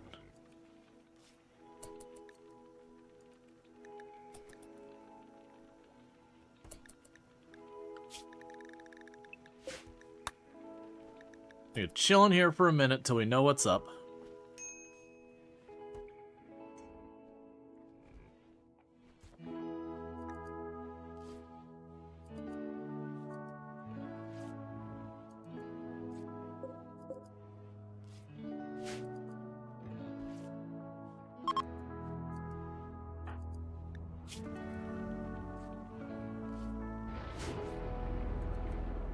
Would you stop dry thunderstorming? Death Pall.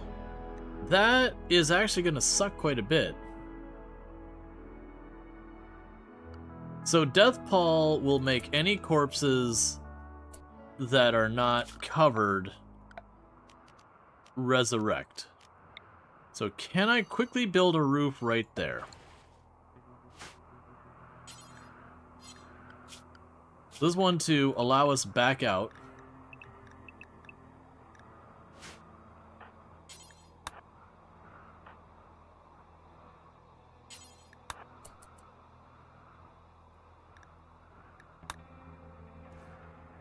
Because if I can get a roof over these corpses, they won't become shamblers.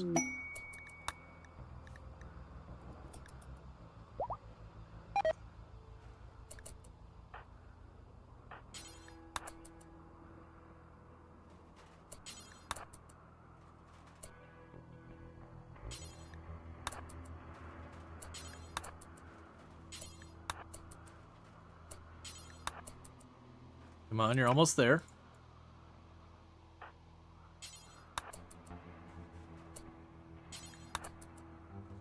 Oh, there's not enough. Okay, 1 second. We can fix this. Had to be a roof and walls? Maybe. No accessible spot to get it? Let's check zones.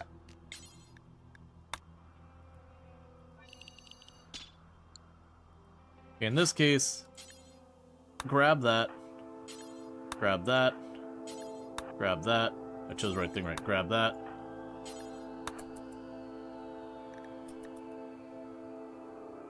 Because we put those under the, we put those in the Harbinger trees. The Harbinger trees will slowly consume the bodies.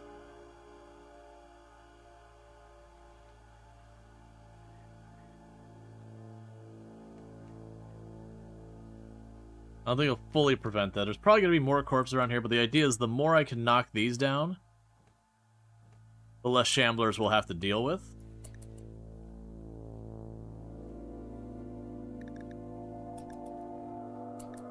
And I guess,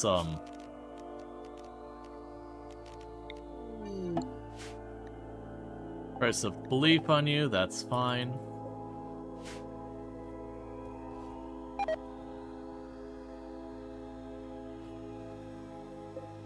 Okay, we got 2 shamblers down there. Yeah, well, there's your test about the walls, because that's definitely underground. We got TV. Growth fats have shown up.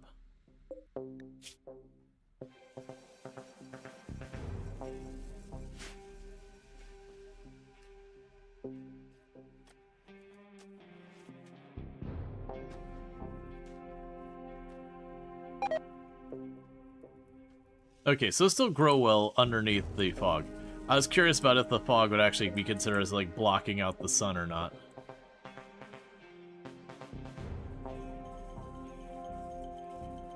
Now, the good news is Death Pall doesn't last super long most of the time.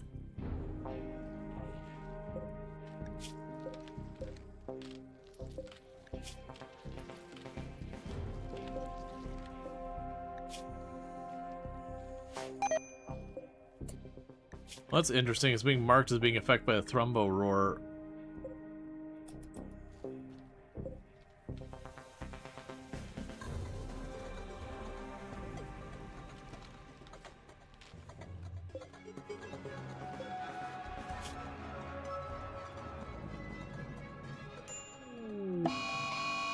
Cold snap, that's probably gonna kill all my crops.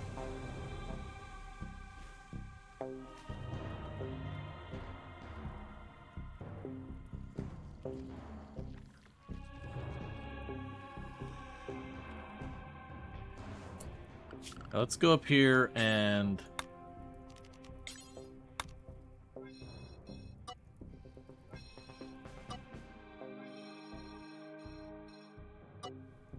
move all that from consideration up there.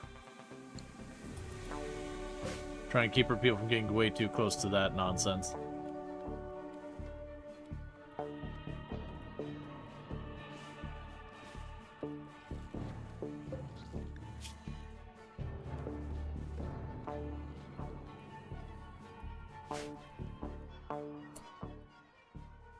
Why have you slowed down? Hey, Sleepy Developer, thank you so much for the rate. I'm not seeing anyone injured here.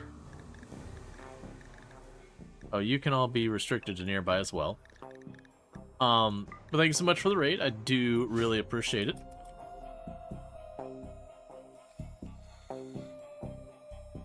Assuming something is fighting something.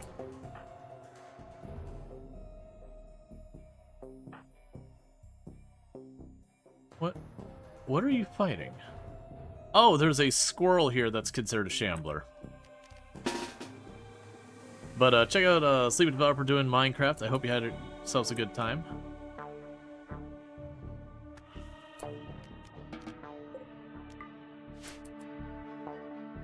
So problem is now that squirrel's gonna keep getting up as long as that body's still good.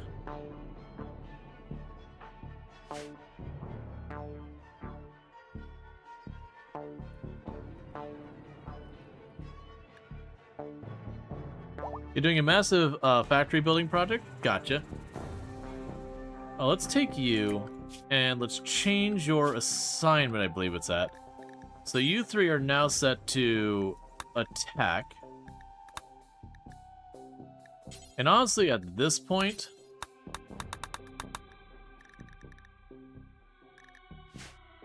if someone's threatened, don't run, default to defending yourselves.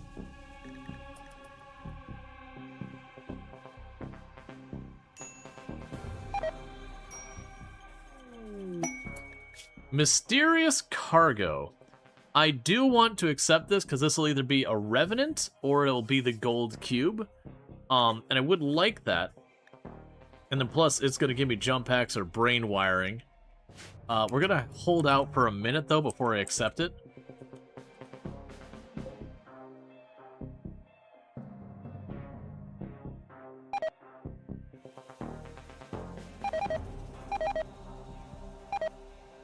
That's very annoying. Because they're fast running low on food. We waited here with the intention of using this as a restocking, and that cold snap is just killing it all.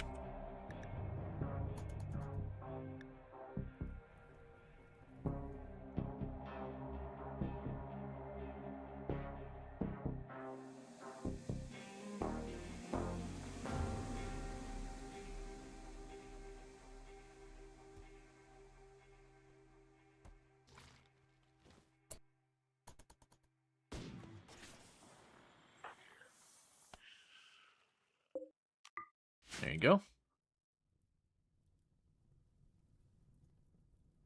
Doing a massive factory building project as a community server? Nice. You haven't done much with the automation stuff that people set up in Minecraft.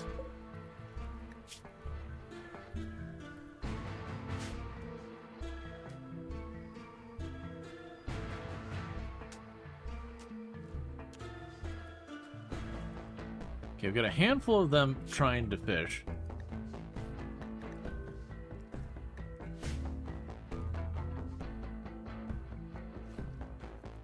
To at least do a little bit.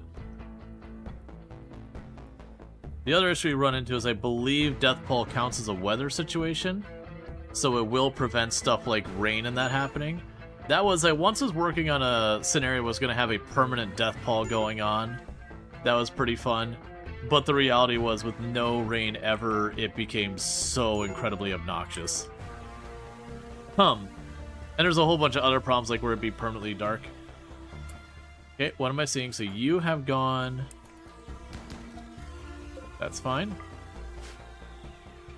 That one squirrel corpse.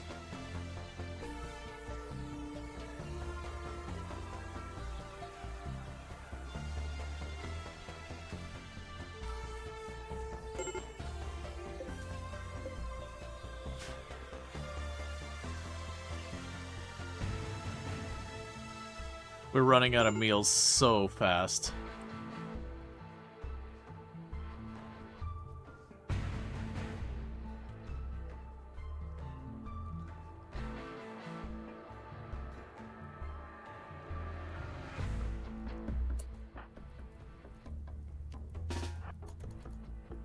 Don't you do it.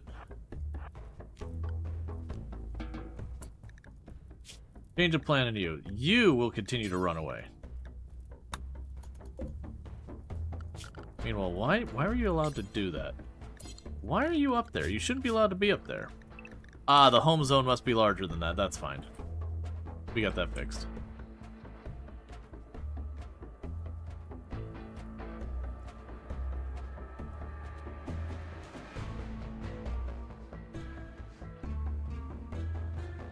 Yeah, so most likely once the death pall goes away, I'll probably need to go around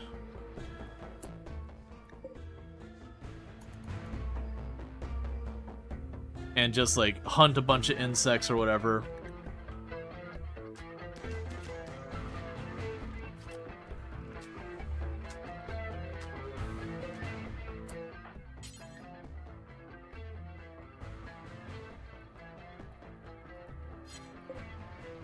Oh, I see.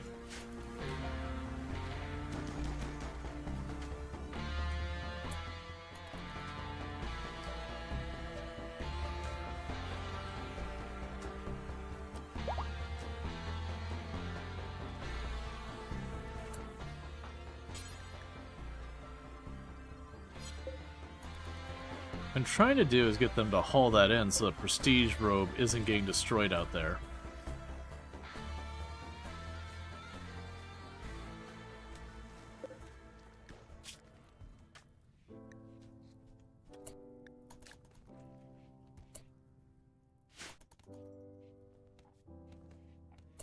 I'll probably go to here. Smelter destroy item. Do forever. Clear, apparel, and if it is under 80,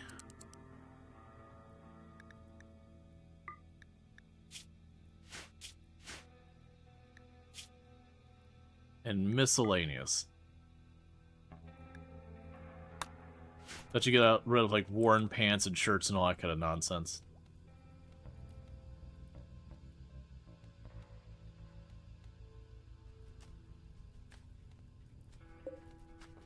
Aw, man. This cold snap preventing us from growing our stuff and killing a bunch of our crops is absolutely becoming a pain.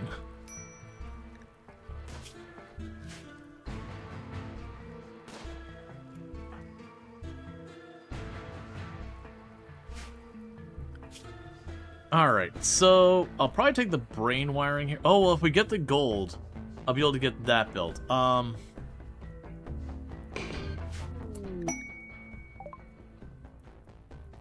Oh, good. The mysterious cargo has been delivered. It appears to be a human corpse. On further inspection, the corpse looks identical to Very Last Lardine. Its skin feels waxy and warm to the touch. Very Last Lardine is very unsettled by its presence. Study the corpse to learn more.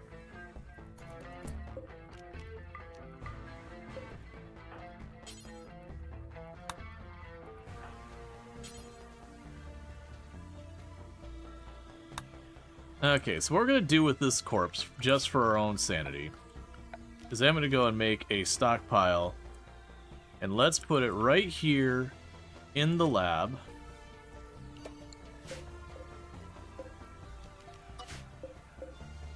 Storage, critical, clear, human corpses that are unnatural corpses. Oh man, I cannot see it all. Because we need to research that corpse.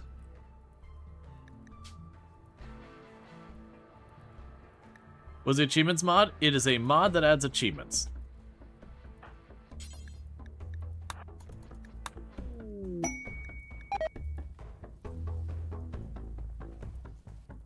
So we look down here, you got all these achievements the game has. Some of them are based around the DLC, all that kind of stuff. So like killing a revenant with a longsword. Some are just like get enough colonists, all that.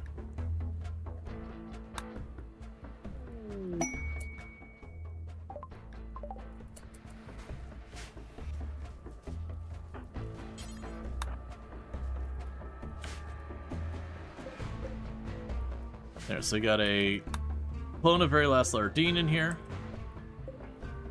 They want to keep up with studying.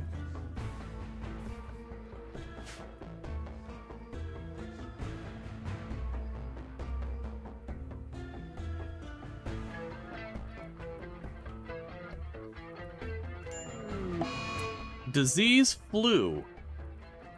Alright. And it's on most of the group, including every single one of our doctors.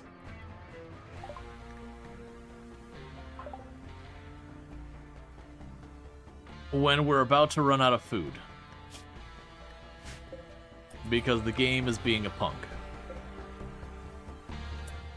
Alright, so medically treat people. So you're tending to people. Just stay on top of it. Let's actually... Because we're going to be running low on food, how is our medicine? We don't actually have that much good food, or medicine. We'll do the first round of medicine without doing anything special. Just whatever medicine we got. We'll have preach health for whoever needs it. I'm already dealing with too much. We're not going to invite another major threat.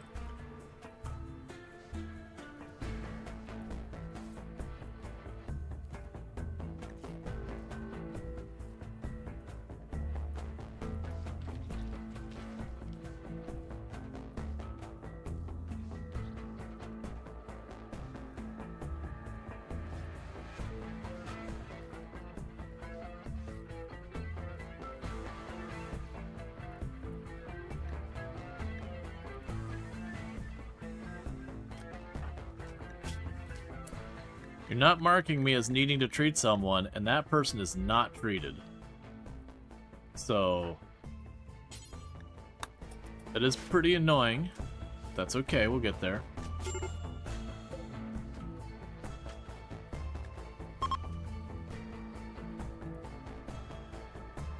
This is gonna end up being a problem. Because like I said, we're gonna run out of food. We have the cold snap preventing us from growing stuff. That's fine.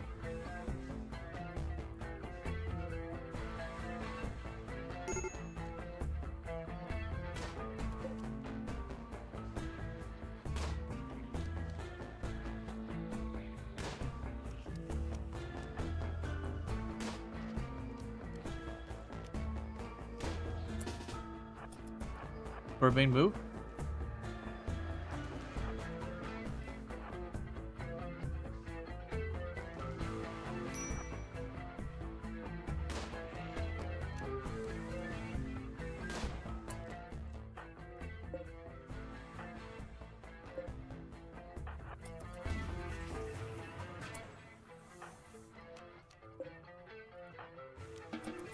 Alright.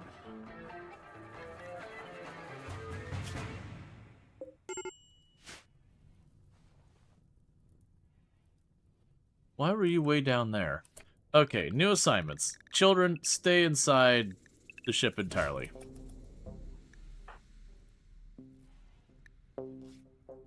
We do have an unnatural healing we can save.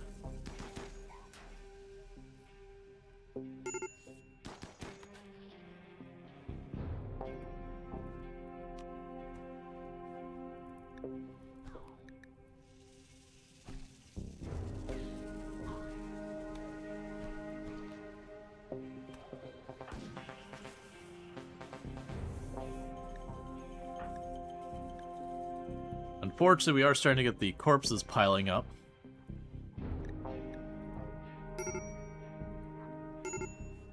The food is fast depleting.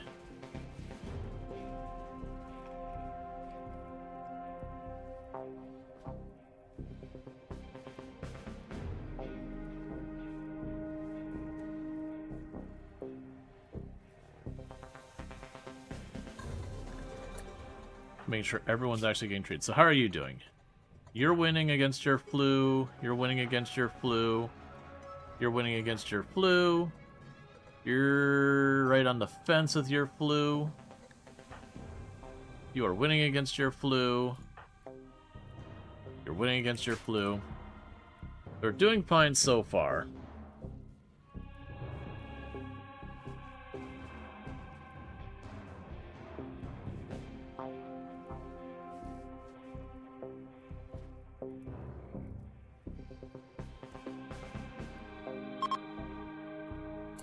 Okay, so unnatural healing is ready. So we could potentially go in here and just cancel someone's flu to get people going again. So right now, you're the one in the most trouble. Let's go ahead and pop that immediately on you. So we're just going to get rid of your flu entirely.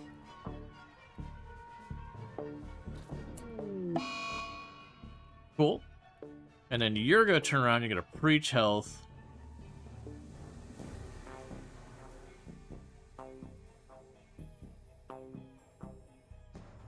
Who's the next? So you're at 13, 14, 14.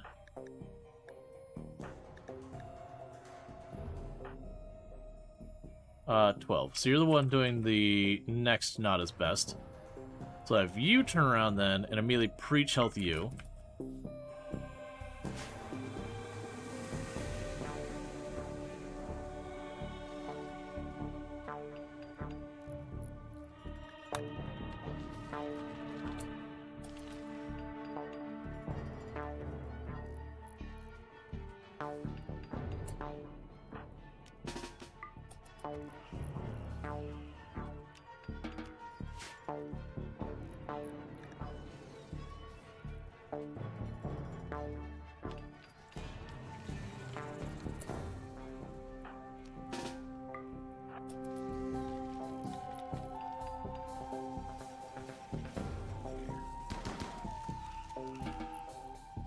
There we go.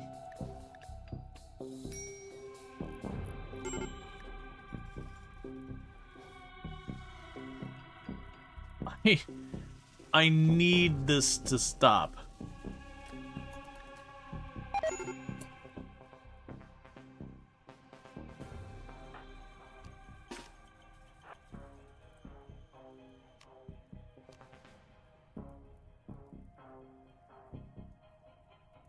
This can bring you around over here.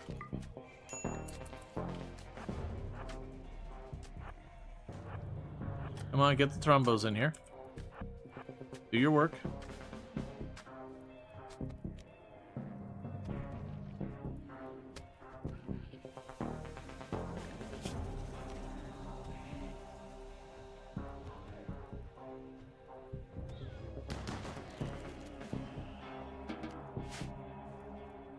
Oh, and get you out of here.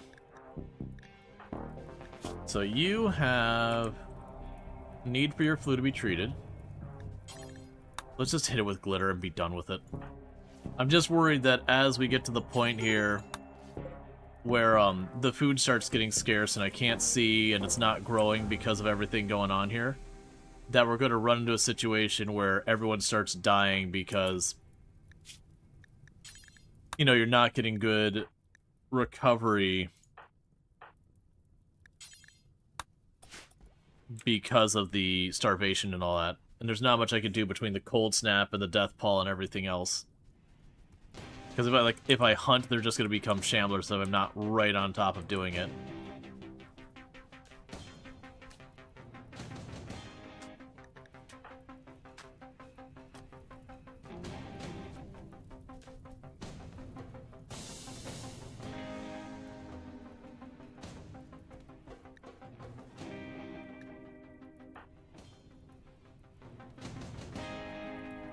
I really need you to get your treatments and not be out here standing around playing games and everything.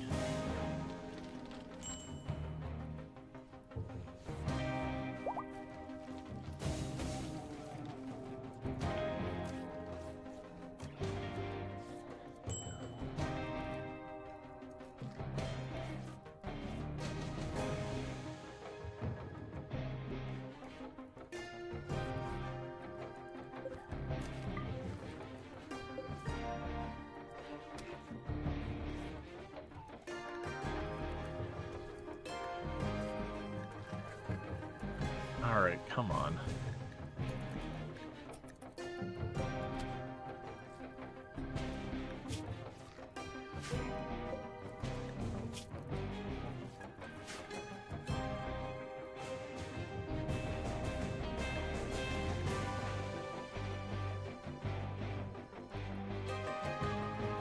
And that is the last of the food.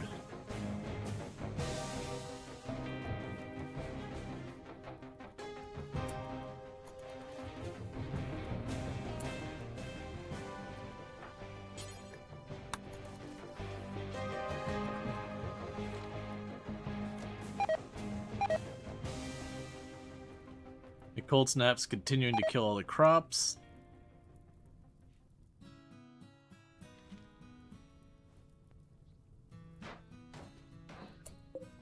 Oh, that's super annoying.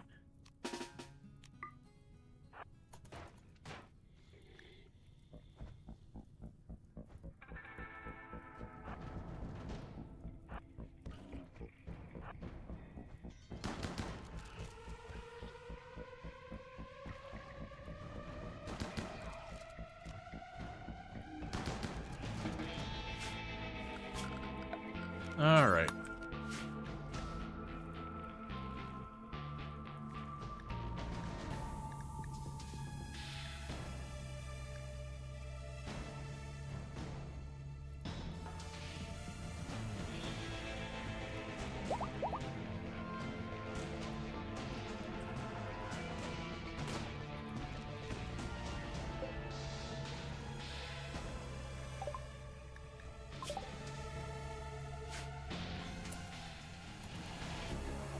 So we got draw animals.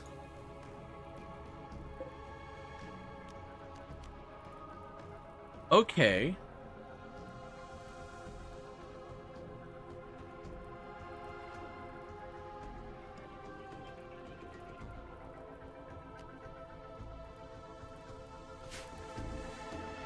So the draw animals might save our bacon. We just need the death pall to get out of here.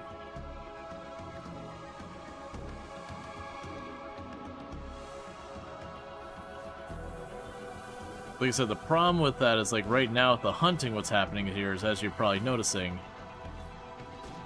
they're resurrecting too fast for me to get to actually processing. We gotta kill it, run it in there, and butcher it almost immediately.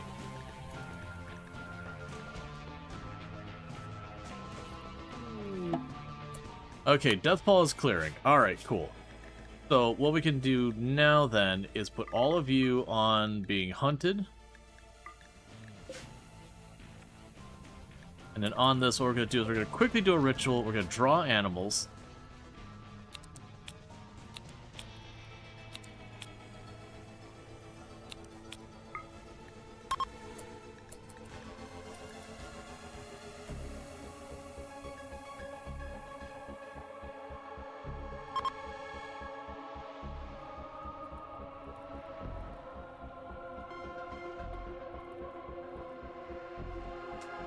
Because that might give me some quick, easy food.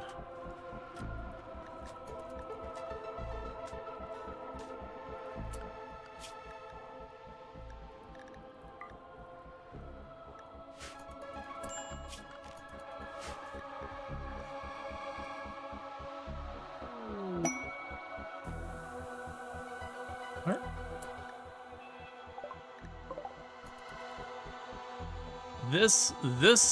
This'll do.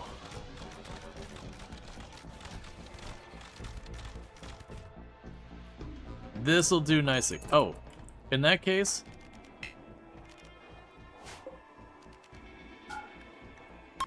Cancel the ritual. Don't worry about it. They're gonna go through and they're gonna wipe out all of the bugs.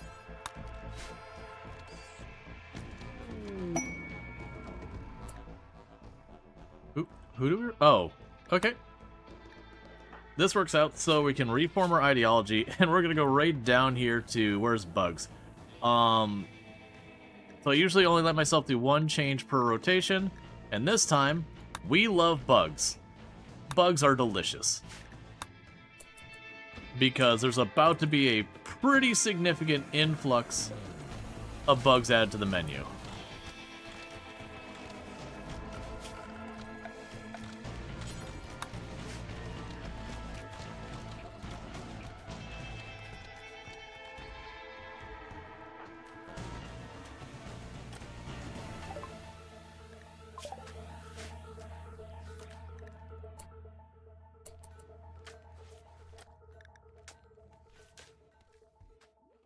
And Lady Fox, thank you so much for the 3-stream streak. I do appreciate it.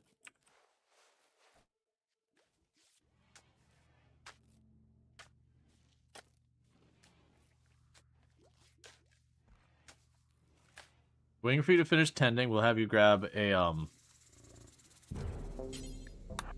Hellcat.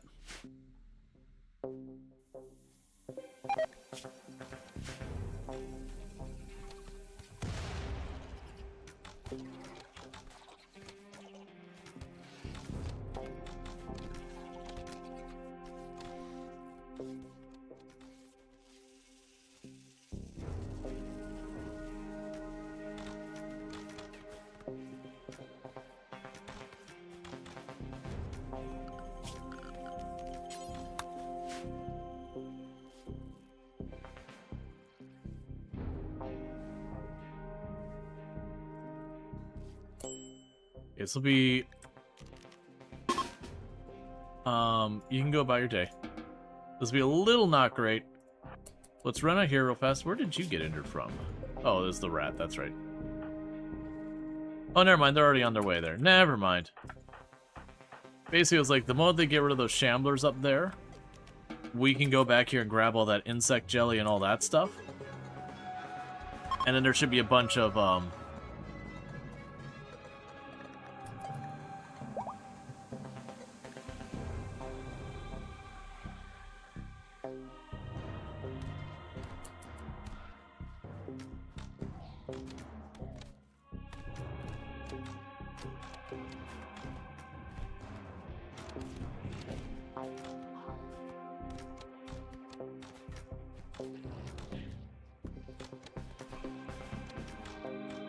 yeah, because they take down those shamblers.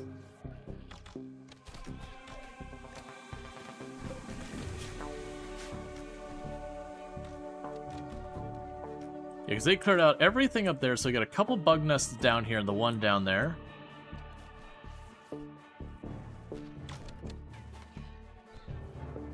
And so we're gonna go up here and go zone. Allowed. Near home. All of that just got added to near home.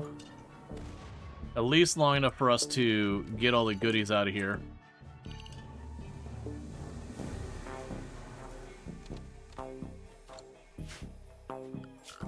Orders. Keep allowing stuff. Because at this point, they should all be able to run around and snag food to hopefully tide us over for a while. Because everyone's currently starving. And that is a big problem.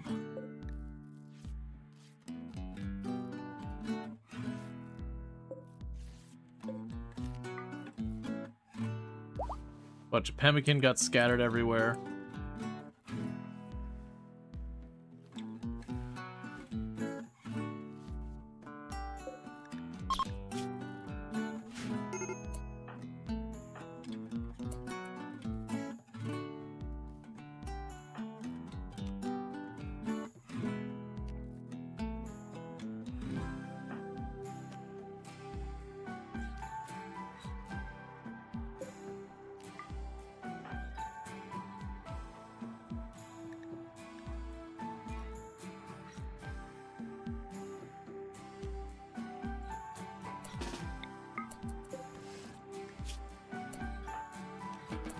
So one might have gone back up.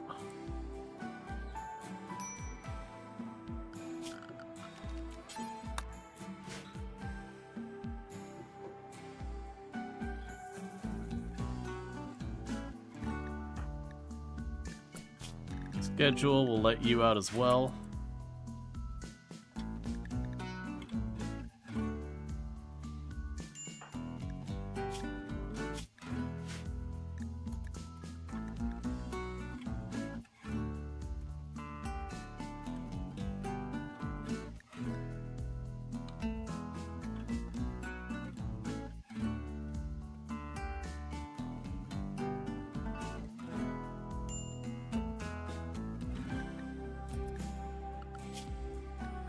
Okay.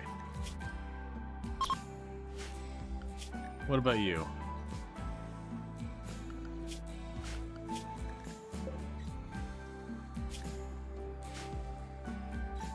Let's see, did you change all their butchering cooking assignments for the bugs? Yes, we do have where we'll butcher the bugs. Yeah, we set that a while ago. That's actually what kept us going for a while now, is we did previously have that already. And we'll go over here and say, expand. You'll be part of Near Home now as well.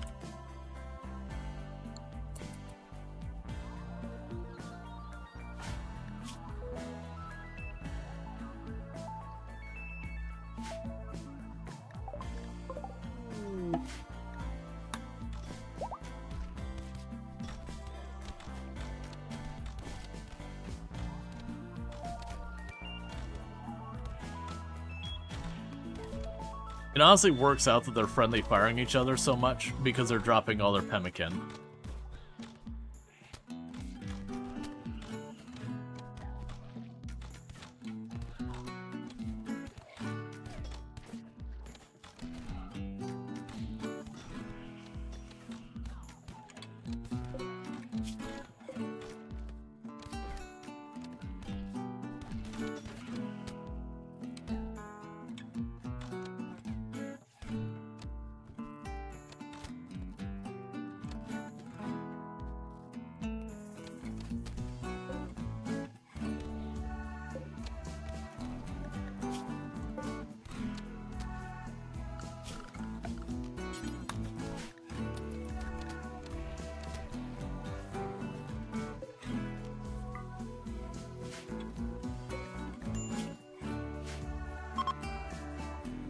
Alright, and the cold snap's over too. So we're still not in the clear, but a lot of that's helping.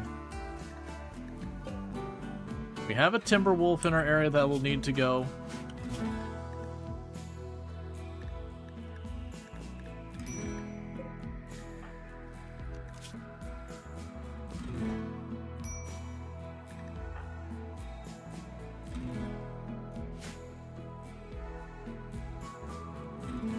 Grabbing all the food they can and just managing.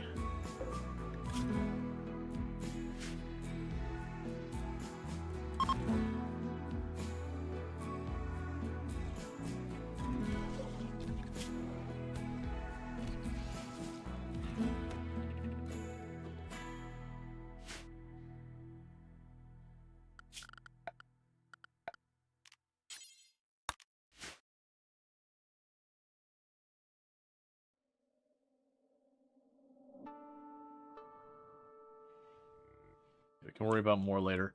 It does look like that area, this one down here, is not as clear as I hoped it would be. We can keep that open.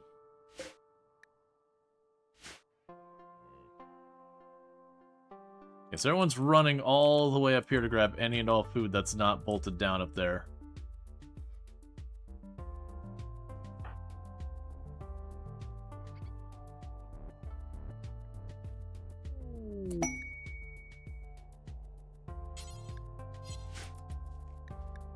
We have a concert going on.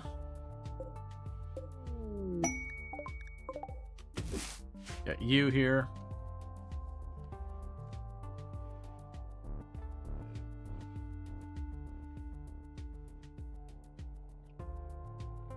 The thing I'm gonna do here real fast is let's make a zone over here. Manage areas, new zone.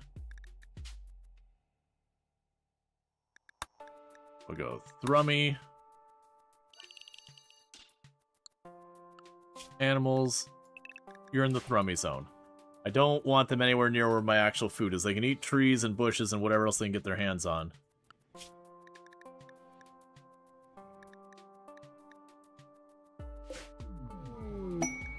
Psychic Soothe is gonna help.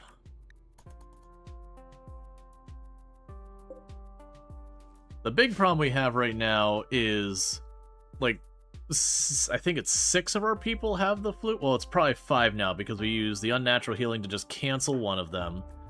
And we use the Preach Health to help with the other one. And we're just burning our glitter world on all this. It's just like, you know what? I just need to get to the other side.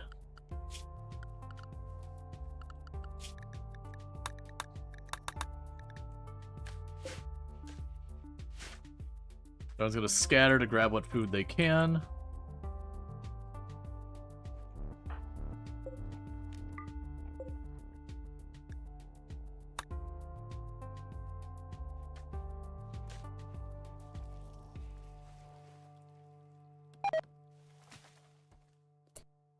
Alright, where's that Timberwolf now?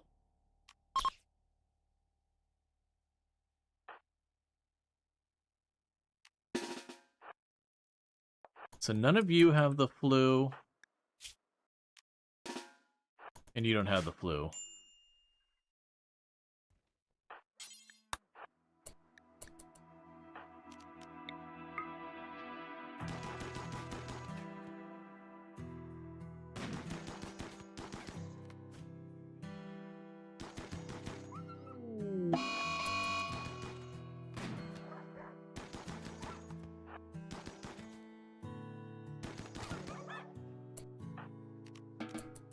There. So I've got that. That'll be some extra meat for us. And I mean, I don't have to worry about them getting hunted while I'm running around. I'm just surprised after all that time, the allies showed up. We're like, we're here to help. It's like, after it's done? Oh, you're just gonna go and fight all the random ants now and all that all over the map because the actual threat you arrived to help was already kind of resolved?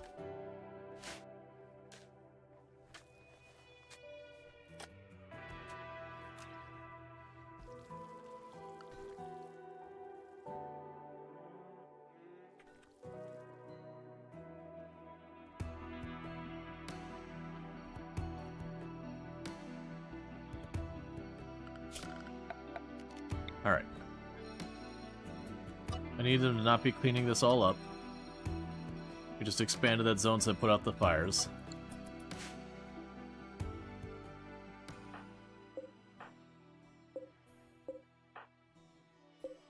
So you're working on butchering. So how's everyone doing? So you've got a very solid lead. A very solid lead. Very solid lead. Very solid lead.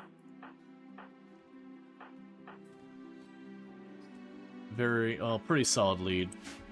Everyone's doing relatively okay. Like I said, we are being very wasteful with our glitter world.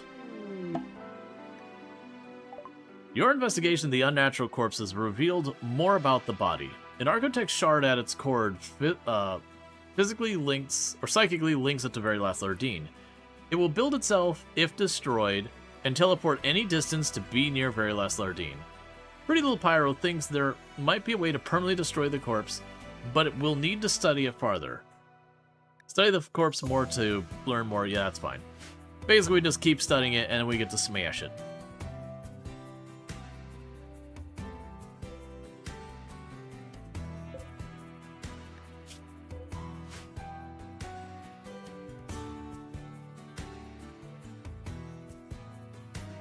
Yeah, so now we're running up there, grabbing a random bug corpse. Then processing it.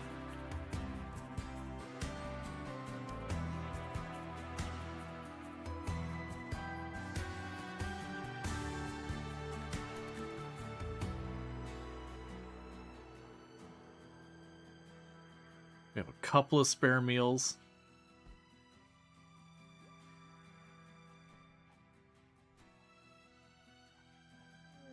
A wild boar self-tamed, that is convenient.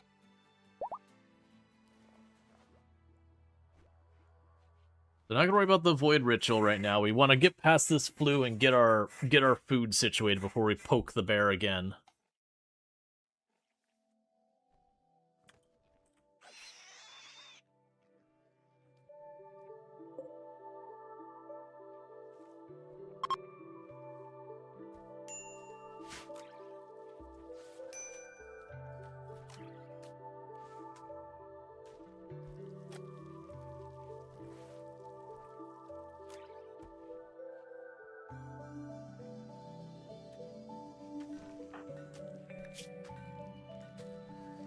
Okay, 89%. Can drop you down. Drop you down. Yes, we massively overkilled on this thing. Like, massively overkilled on this. Well, I never turned up the baby's medical. It's fine.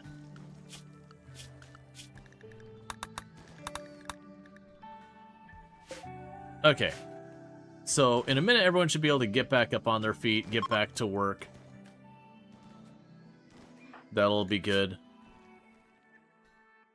I mean, they get better quicker, which is good for now. Yeah, that's the thing. With them being at 90%, I don't think it'll make that big of a difference from any of the other outcomes. Alright, so what we can go ahead and do here real fast is grab everyone here. I got a Mega Sloth that's going to eat all my food, but don't deal with it. It also happens to be made out of lots of food.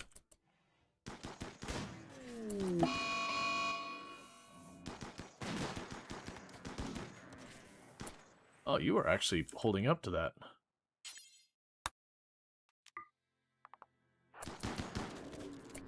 There we go. That should give us a really big influx of food here for a minute.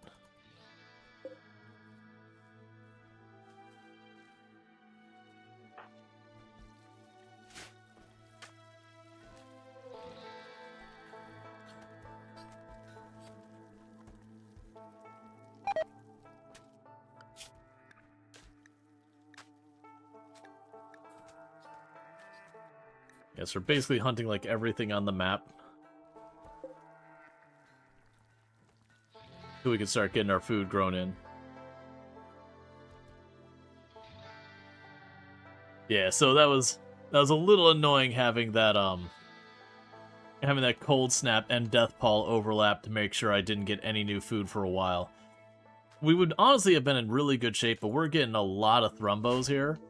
And those things absolutely eat you out of house and home.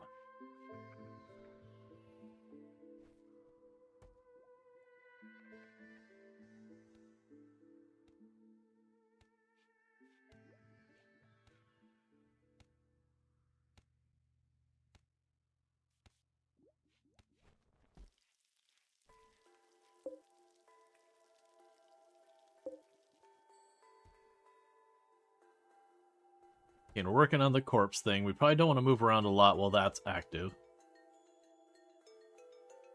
This whole corner is still blocked by enemies. There's one bug down there. Inspired surgery is fine. This is all in the clear up here now.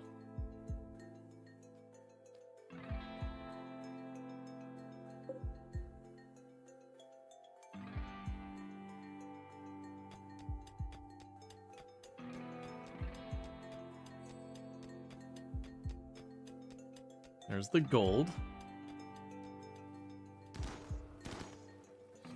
Okay, we're getting everything replanted. That died in the cold snap.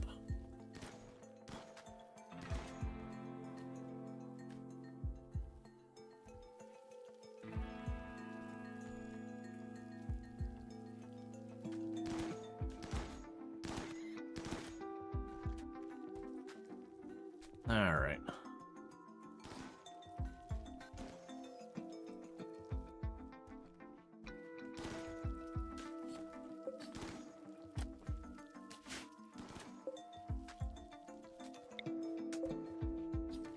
Alright, we'll do a chronophagy while we wait. Okay, so you're 32, 37, 36, 37.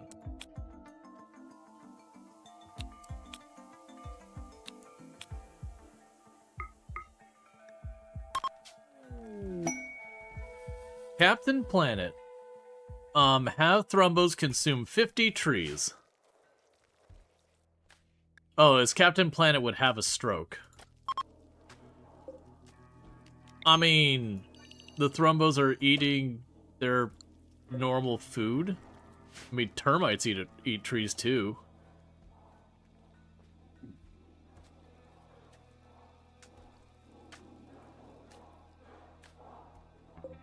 Oh, you never did drag that inside because of lack of room. That's just a waste.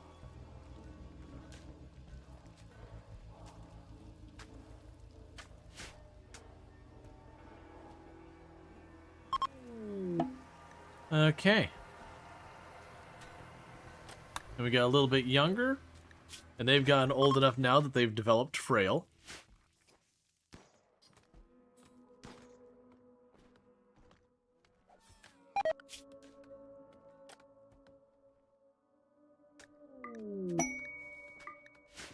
Shack of Fortune has a Persona core. That'll only matter if we are going to be launching the ship. I don't think we're going to be worrying about that anytime soon.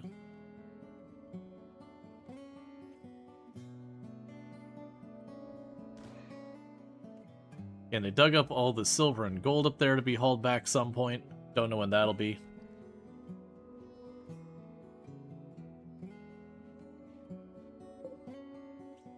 Okay, we've almost got our first batch of rice up. What did manage to survive the cold.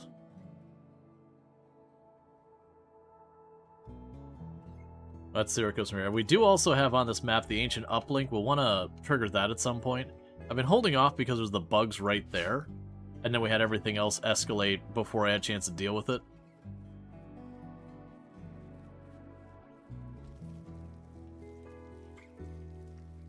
Okay.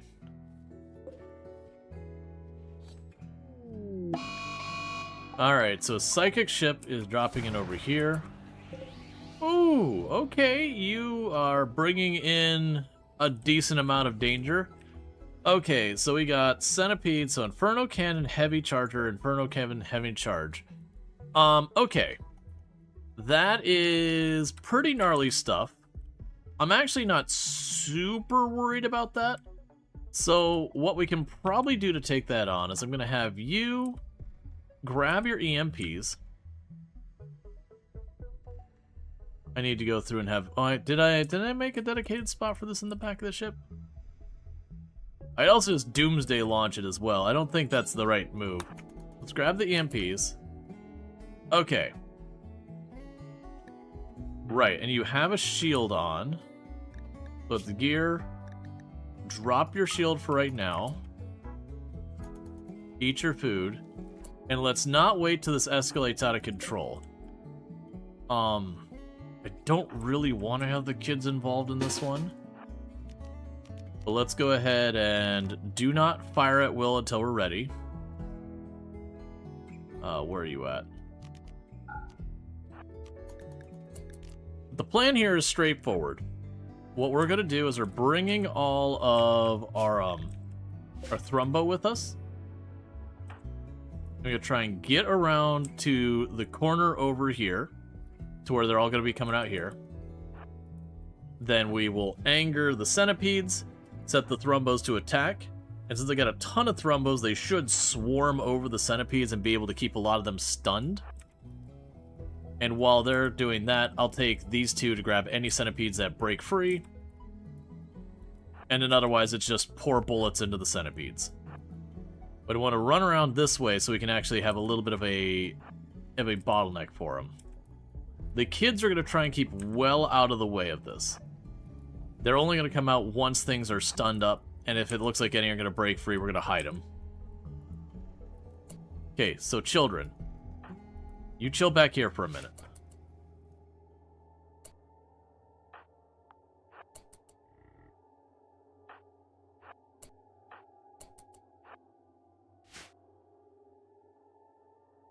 Okay, so like I said, you come along here. You come along here. So the children are back there. I do want them vaguely in that area. Alright. So, set you to aggressive. Are you going to move on your own towards them? No, because they're not hostile, which is fair.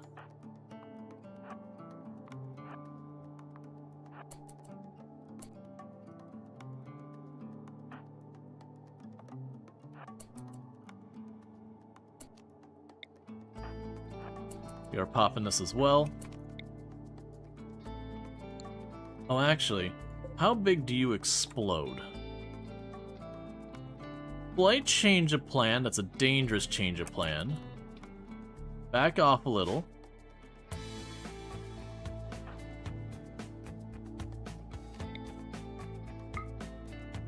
Can you get a shot on the box?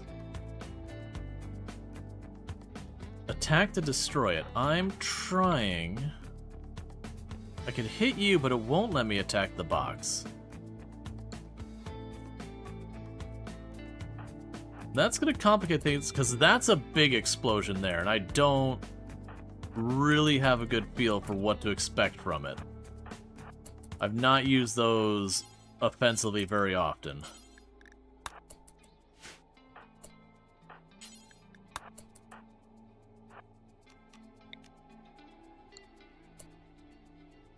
We're just going to have to take our chances.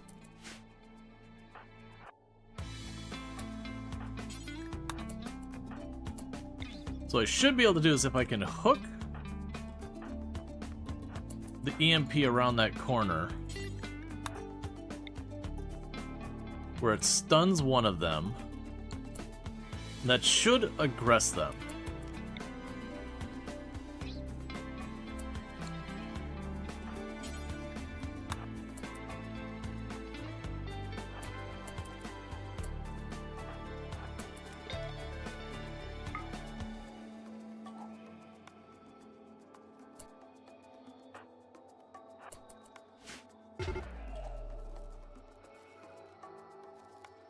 Come on. You're set to aggressive. Please go in.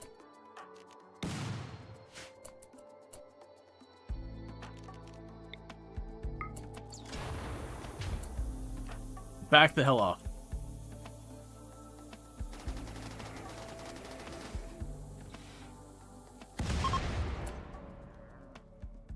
Okay, so with that, you all run in.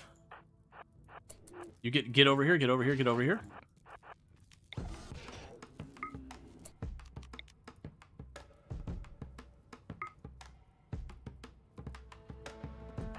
Grab the range team.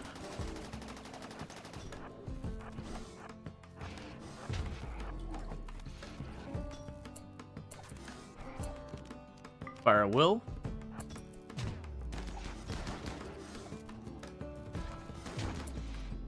Okay, that should have them all tied up. Children, get involved. We just need all the firepower we can get in here real quick.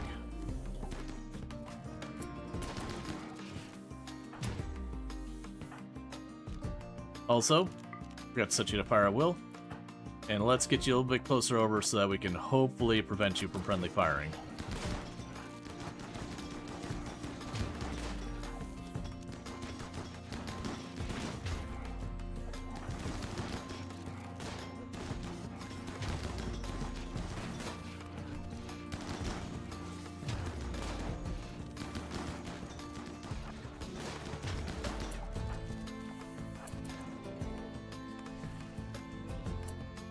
Okay, and it's done.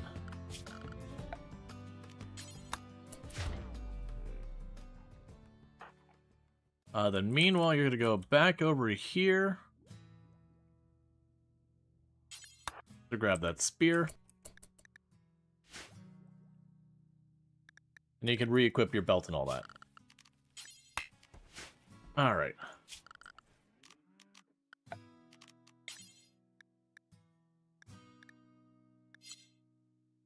Yeah, it worked out pretty well. Not exactly how I had it. That's the reason I popped that smoke. Is when the one came around and things weren't going the way I wanted them to. is like, oh, we need to make sure it's fine. One thing we're gonna do is go back here, storage. Put the MP grenades in there, please. Don't.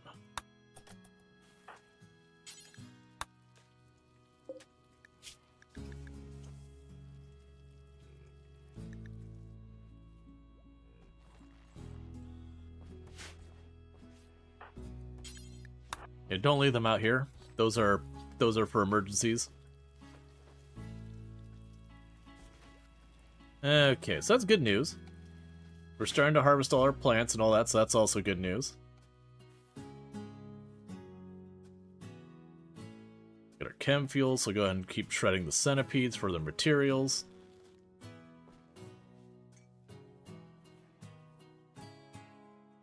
Did you get your shield built back? Yes, you did. Love to see it. Meanwhile, I can go to you. Feeding urgent on all. Except mom. So we switch them over to getting fed with baby food and all that. That's fine.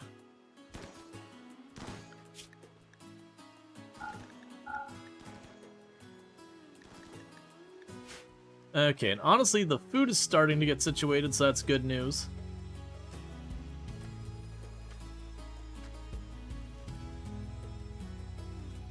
We are basically hunting everything nearby.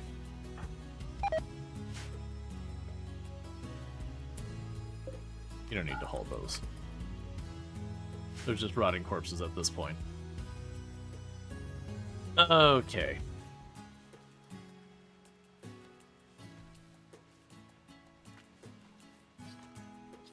Definitely need to go through here and start cleaning up. That spear's better than your spear, so swap those out.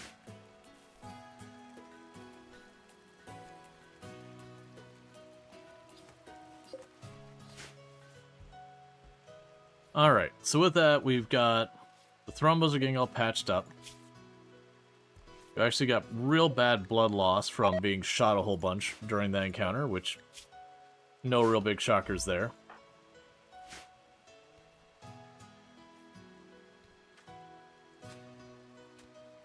So pretty soon it'll be time for us to do another round of Void Provocation.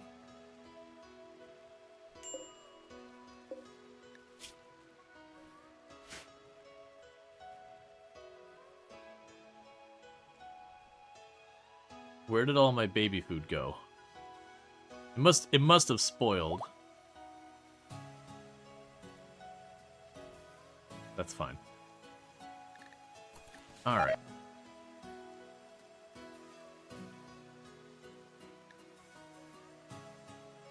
Got all that stuff rotting out there, that's fine.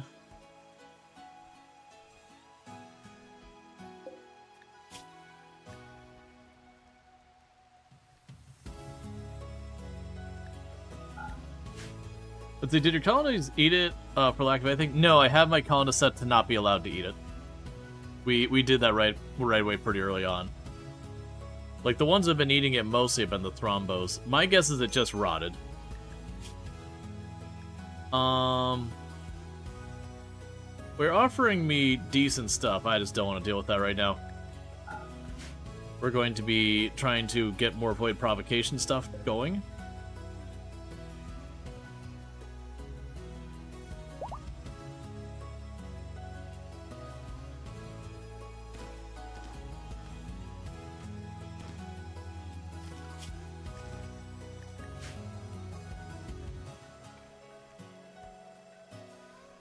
They should be able to get there. Trigger happy. Have a single pawn fire 2,000 shots. Cool. And for the record, with the achievement thing, you can use it to trigger events. I'm not really doing that. It is kind of a cool thing, but still. We've got defeat mech clusters. Oh yeah, there's psychic slaughter. The duplication one would be the fun one. I like the idea of making a colony where we just keep duplicating someone really strong. And we have Deathless, we've got that stored. So unnatural healing is up. Let's double check, make sure we haven't acquired any injuries or anything that I'm overlooking.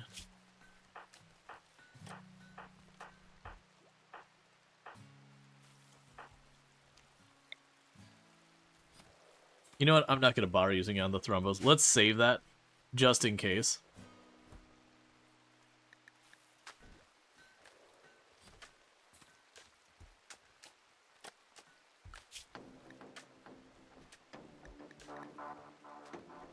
We're down to only 2 animals left on the map that we got marked for hunting. Actually, think would take you off, and then the other 2 are already being dealt with. That's fine. Alright, so we're not going to bother hunting anymore for a while. And part of the reason I'm doing that is once the foggy rain goes away, I'm going to trigger the void provocation. And then we can start telling our people to stick by close and all that. Okay, so working on pianos, the research. Oh, we have draw shamblers and all that. So let's go and see where we're at. Yeah, so we're getting to the point that there's almost no more research in that area. We still are waiting on the flak armor, because we are using random research, so I don't get to control my research. We're working on getting all this stuff. And then anomaly, we're actually getting pretty close to finishing off all of the non-advanced ones. I've got all of them available. They just need to be unlocked. And then we got a bunch of the advanced ones going. Alright, so what do you got for me here? A tiny bit of hyperweave, okay.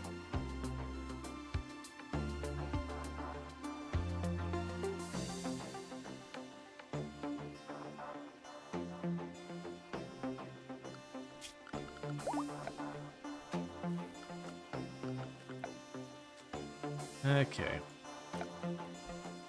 Trying to remember where this was. Oh, that's right.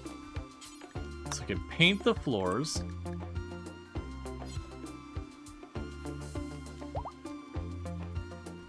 We do all sorts of wild stuff with that. I'm actually not going to worry about that.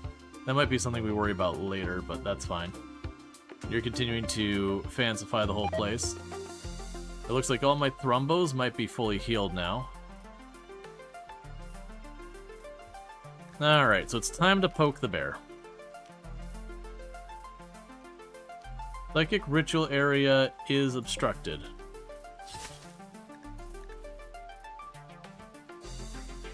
Hey, can I have you cut down that tree? Let's see. You can cut it. Cut down that tree. Alright. So we could do void provocation.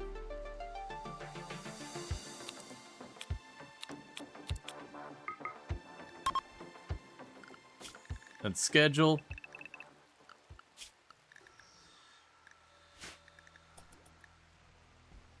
Get everyone else inside real fast. Where? Okay. And we're just doing that because we don't know what we're going to get. I debated bringing the thrombos in as well. I just don't want them to eat all of our food very rapidly while we're doing this. So I can get that going.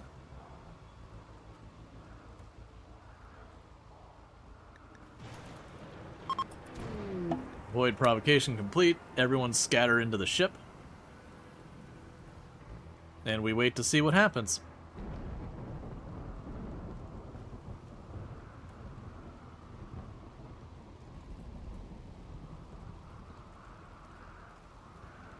Something just loaded. The game hung for a second.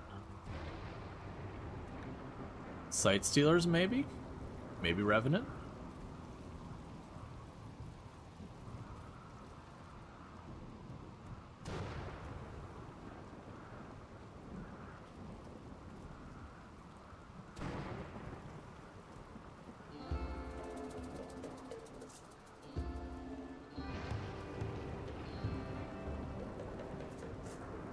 Okay, come on. Dimming sky. Okay. That's... Not my favorite, but that's fair. Oh yeah, no, it's a good event. Alright. Is there an easy way to see where... So we got lights in here and here. You're lit. This is fine. You've got light. You're good. Good. You're good. You have your fires. That has a light in it. You've got your lights all over here. We'll get the one for out there. I only have the one flare pack. Actually, wait. Didn't I get the ability to research more of those? Bioferrite Shaper.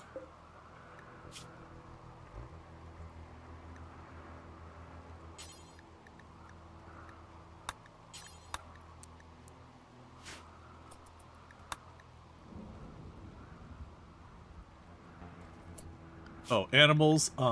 You know what? You're gonna hang outside for a minute.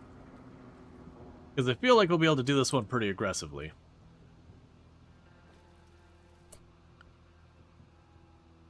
Schedule.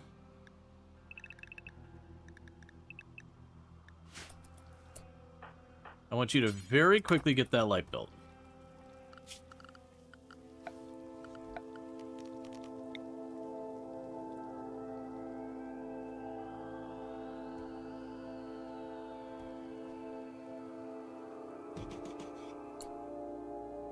And then we can grab... Who is my construction person?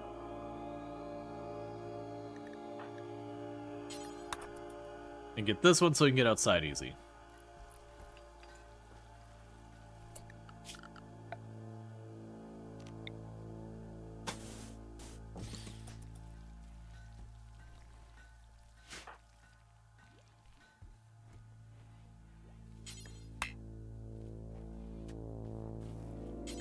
Come on. I just need the light to turn on.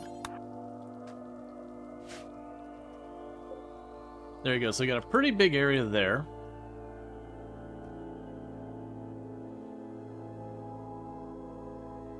I just realized there's no doors in that whole side of the building.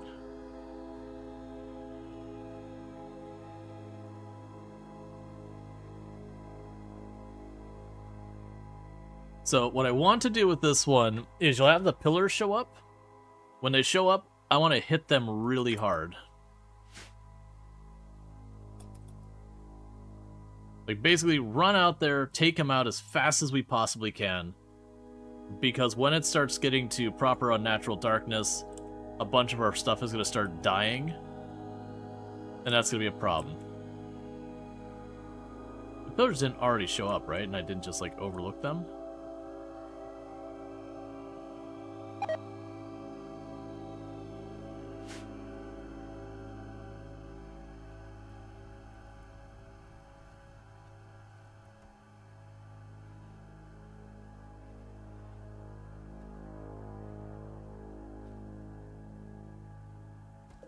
Also, buddy, there's a very good chance I'm killing you here in a second. And making room for, better critters.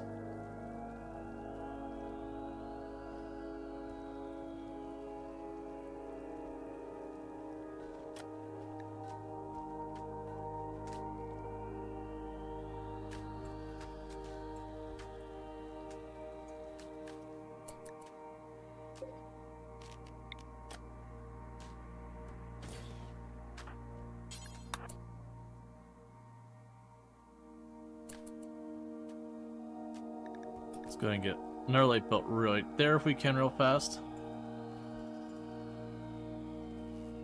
Yeah, it should give me a view of this whole side of the ship. There's not much going to be over there. If I can get out here, though, we can position ourselves. Darkness soon. Okay. That's fine. We will go to the animal schedule. We're going to go to zones. Going to go Thrumbo Zone and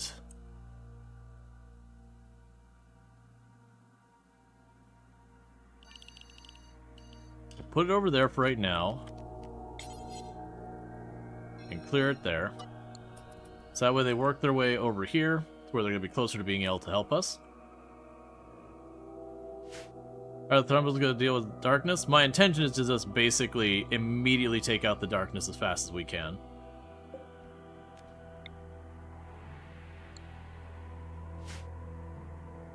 So I've got them close, so we're going to draft, like, the moment the pillars pop down. We're going to draft the Thrumbos, which will make them come to us.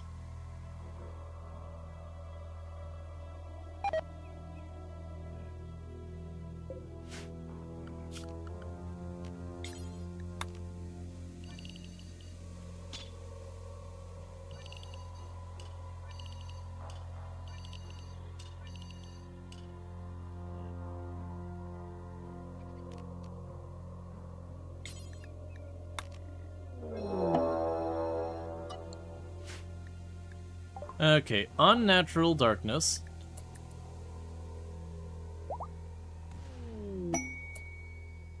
Darkness is wavering, so one of the pillars failed to spawn. This one's inside my light range. So this one will be nice and easy right from the get-go. Let's keep the children out of this fight. Actually, keep you out of the fight, too. You can probably let the children in the fight. Okay. Keep the unnatural healing out of the fight.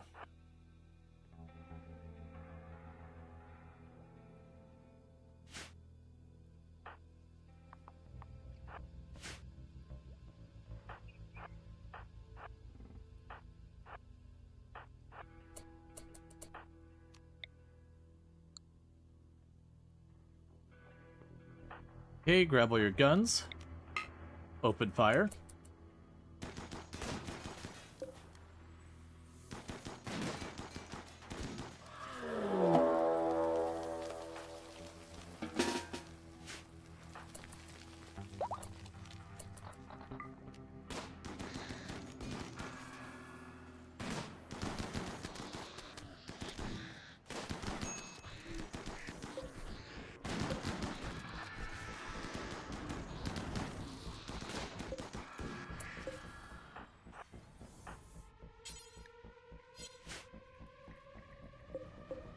Okay, entity, execute.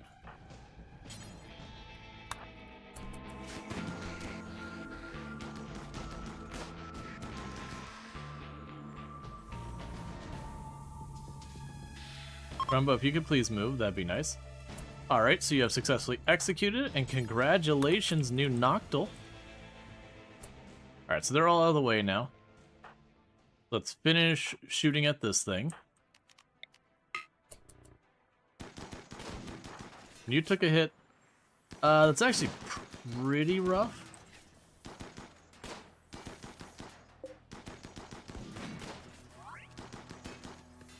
Growth moment on Harry Palzak was apparently grew in the okay. Oh, here we go. Industrious, very neurotic stacking. All I need now onto this pile is any type of mood bonus for the next one. So you're definitely getting crafting. We'll give you artistic as well, because that benefits heavily from it. We'll get shooting in there. That's fine. But you'll probably be a crafter. Woohoo! Alright, so we'll go to your work schedule, so you can now doctor. And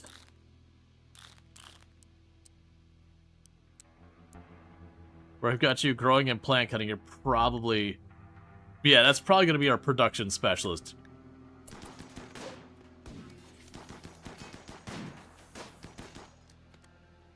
Where are you going? How goes the achievement mod? It's going good. Alright, so real fast before Rongor gets too messed up. Let's tend to Rongor real fast. We got the next one of the pillars right there, which should not be hard to make happen. Entity needs treatment.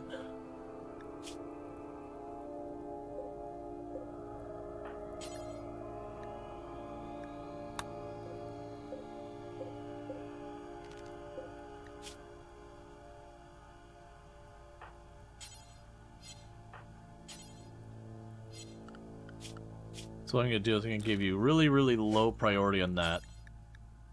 You can start tending to it. Okay, so with this, grab all of you. Gonna run up to the edge here.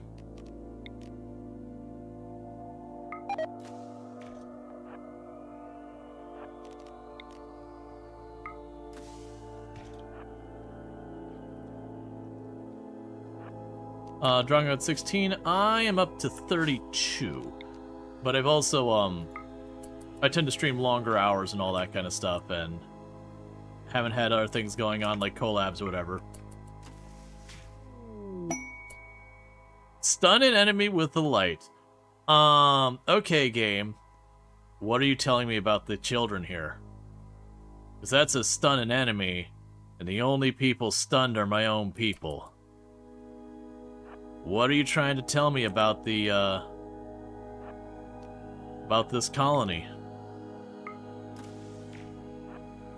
Okay, so we go and I wedge myself in here. Put the children in the back. So they can be nice and safe.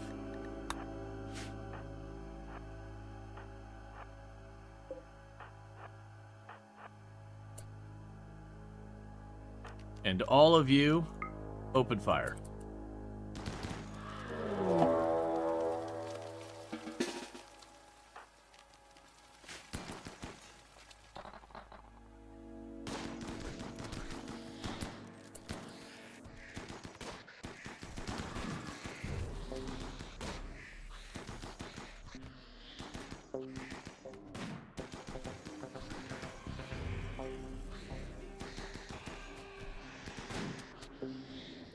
So I'll handle that, the rest. Let's just shoot at this thing, otherwise I'm just gonna friendly fire that thing into the grave.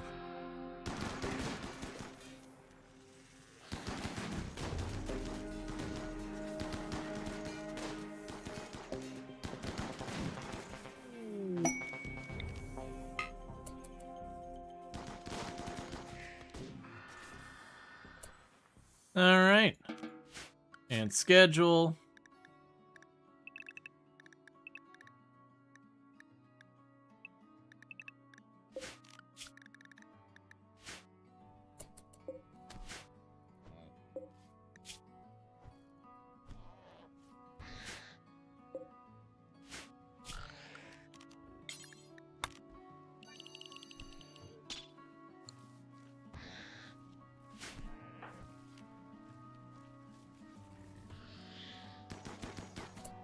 Oh, don't you pass each other.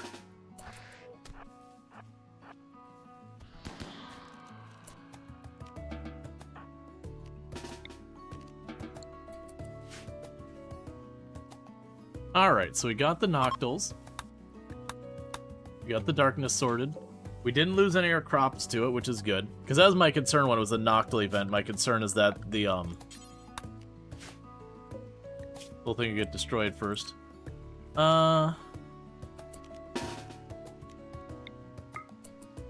Have you go down and finish these off real fast.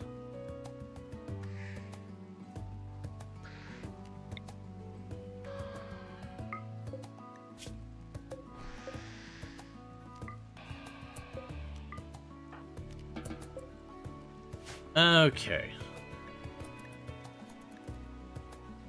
So that is another one of the things discovered.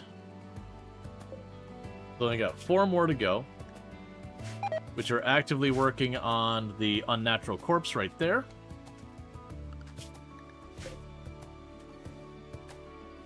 It's just like nighttime. It's getting dark. It's like, wait a second.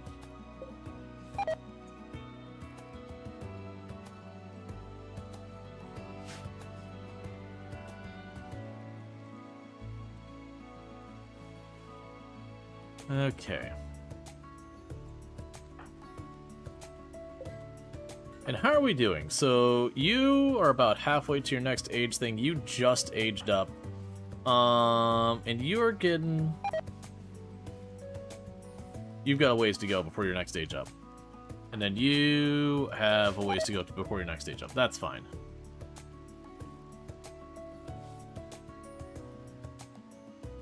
I do think so far, Rongor is my, I think my favorite candidate for if we were to start cloning someone. Because like I said, they've got passion for almost everything, and sanguine kind means they were a very easy to manage one. The psychically hypersensitive will be pretty amusing if we're dealing with a bunch of other stuff. Yeah, so a bunch of your training is falling off. We have a second person having a baby at the same time. This is going to be a problem. I'm going to need you to slow down the rate you're having children, but I'm not going to actually be willing to do anything about that. Because one of the achievements is to get 33 people. So, you know, there's only one way to get 33 people in your colony. That's to start getting more people.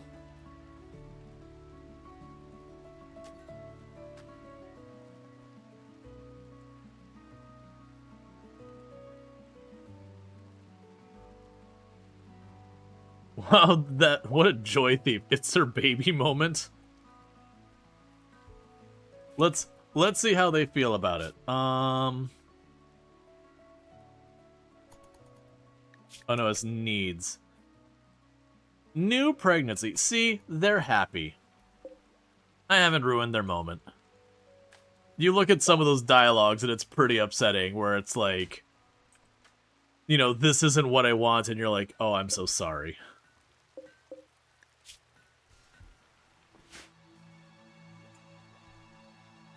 Could clone the pregnant person to get any more babies? Does that even work?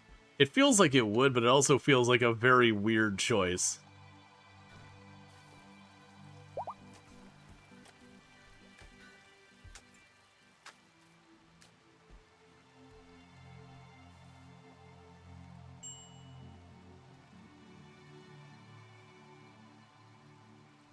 Okay.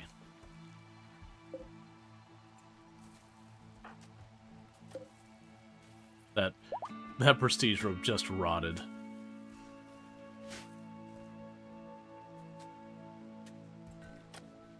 How are we doing on our kit? You've got shield belt, shield belt, shield belt. Cool. Smoke pack, mech cluster targeter, disruptor flare, fire foam. You're not gonna be able to do a bunch of those. Corpse obsession. That's fine.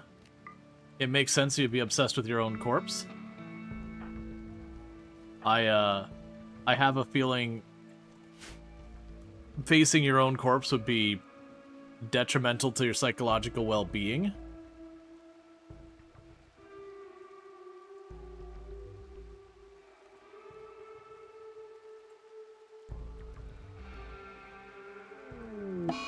Flash storm, that's fine but annoying. Go ahead and get ahead of it and just say, alright, put all the fires that hit my fields.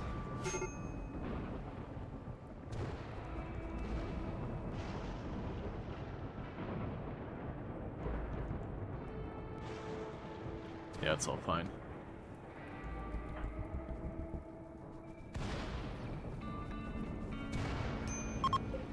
Well, that squirrel was directly struck by lightning and killed instantly.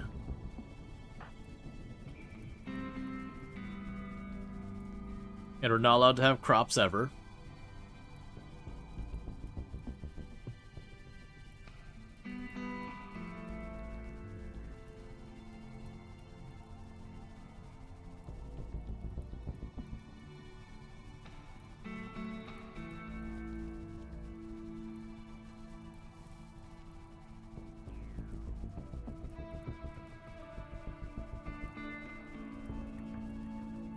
Okay.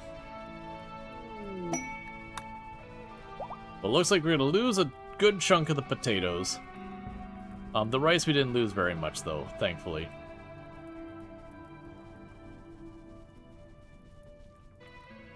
Oh, is that not in the home zone? Did I not make it large enough? Yep, that's on me.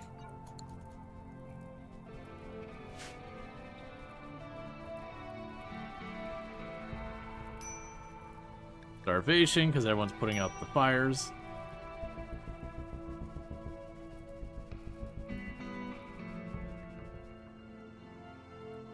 We're supposed to get 33, and we have 13. Man, I always forget just how ridiculously many, like, getting up to... I usually don't like my colonies to get more than, like, the mid to upper teens worth of people, just because it's just too many colonists to juggle. Like, it just becomes very annoying to deal with. The achievement to get 33.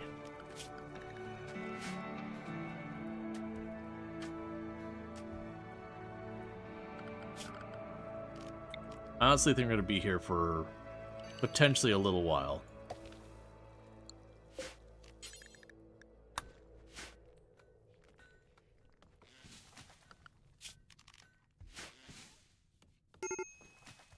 You know, I might even go over here and do this. Just really, really go to town.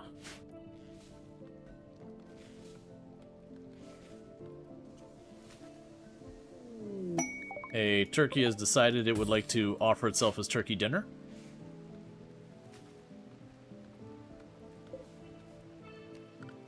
Oh, we're gonna need to grab the thrombozone.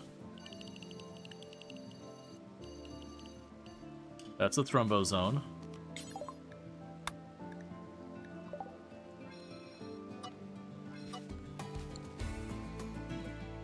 So get them back over here where they can eat whatever grows. And hospital beds are next. Cool. The hospital beds would be a good one, because then I can go in here and replace those with hospital beds. And that would make our chance of things, you know, surviving, doing well, and all that much higher.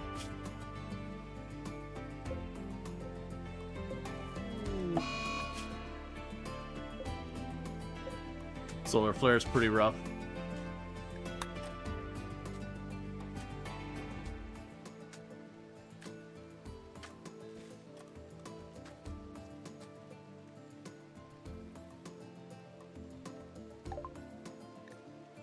Provoke pit gate, we got that. So next one is death refusal.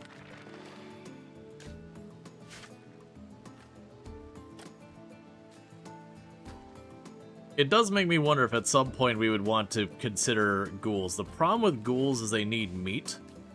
And it's not really easy to be mobile and have a renewable meat source. At least not enough to satisfy the ghouls, because they are pretty ravenous. Alright, meanwhile I could do chronophagy. Alright, so 32. 36. 37's probably our oldest.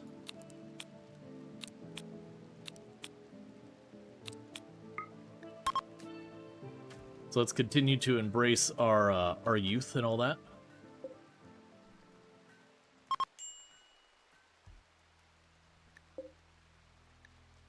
You're bleeding. Where are you? Why are you down there?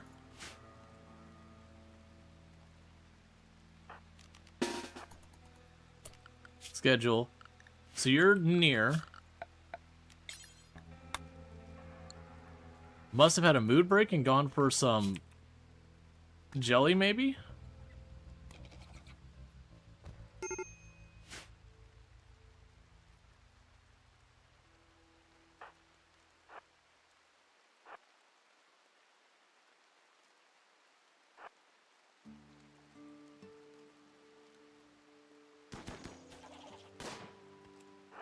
Get the other side is explosive. It's mods plural. I actually don't have the achievement mod added to the list of my command. I need to, I just haven't done it yet. So you're going to go ahead and we're just going to unnatural healing you immediately. Because you are not just bleeding, you're bleeding really bad.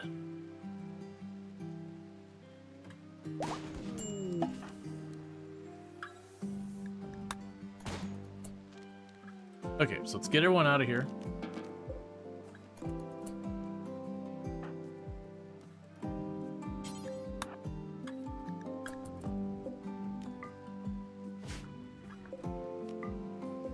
And my only guess is that they had a mood break and they ran down there to get the insect jelly.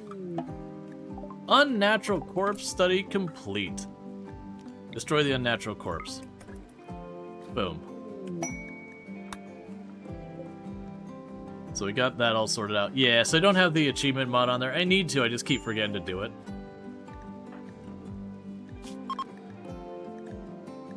That's pretty annoying that that got you knocked out of here. Insufficient containment.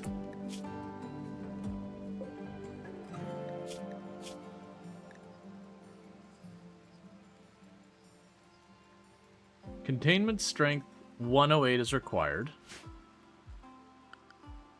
I forget to see containment strength 64. Alright. So what's going to need to happen here is we're going to need to increase the containment strength. It's going to require me to make the containment strength worst first, and then better second.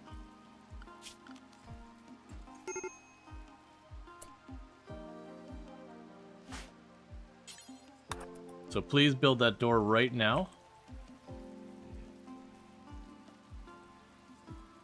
There's a containment strength, a major factor here is the overall strength of the walls and all that. So now I boosted the containment strength to 121. And what we could do now is go to Odyssey, here, uranium. And replace that wall with uranium to, again, boost its health from, like, the 420 to whatever that puts it up to. Because it averages them out. We'll start to make that better. Okay. Yeah, so you'll need to properly bandage up and all that. In the meantime, chronophagy, 28, 24, 36, and you're 37.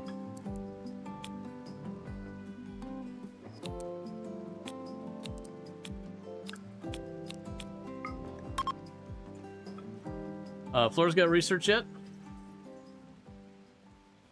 Did they lose anything? Yeah, they lost some toes. So we're gonna go ahead and get that sorted, but we'll need to wait for a little bit.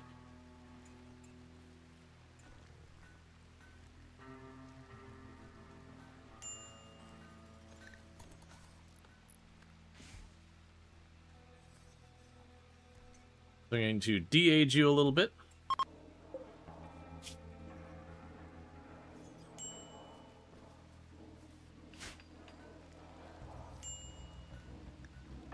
That's fine, we'll deal with you in a minute.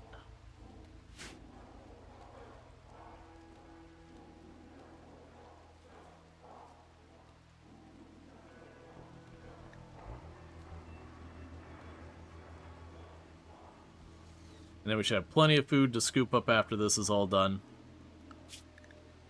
Yeah, you're all fine. Chronophagy is complete. Meonix was killed by psychic attack.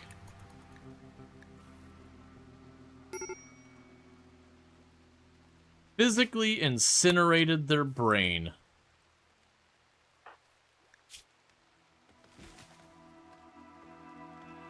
And that considers it an execution, so we're basically taking minus 13 because I did that. Because we have 5 for the innocent prisoner died, 5 for the execution, and then 3 for the actual, like, guilty a thing.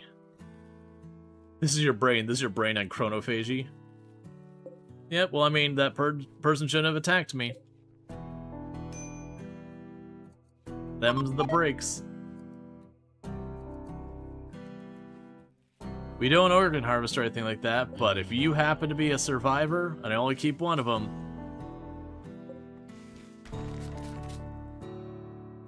you got some youth left in you. Until we bring the ages down, that's what's going to happen. We're getting to the point where I'm not going to have a need to do that much anymore. Because we had a lot of people in like the early 70s and upper 60s, so we've been just bringing it down little by little.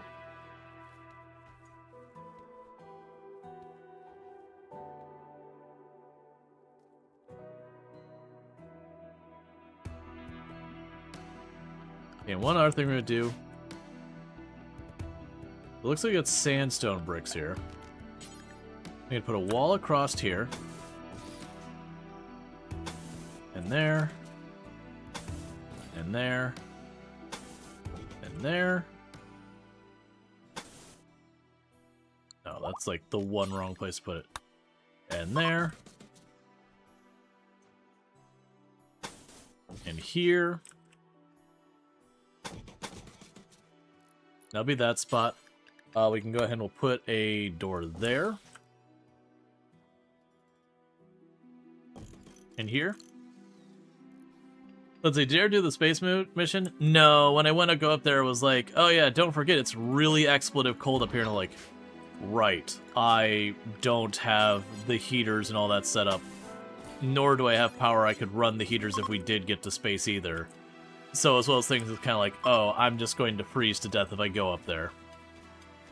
So even with the air thing, if we had that solved, it wouldn't be a thing it could really manage right now, unfortunately.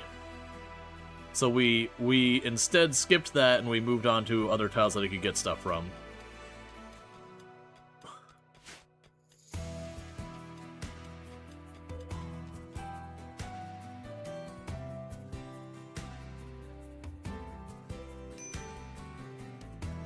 And it's taking a quick glance around. See if there's anything I want to mine. Oh, that's interesting. There's a bunch of collapsed rock right there.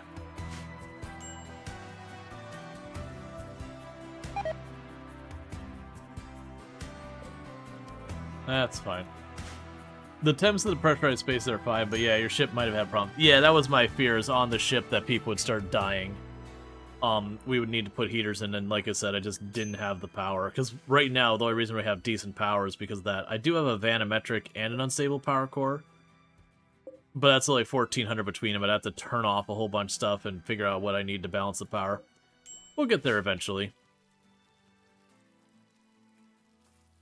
Especially if later on we start getting the cores and using the cores as a power source, those things can be pretty broken strong. We don't have a lot of spare food, but this is about to be fully grown in.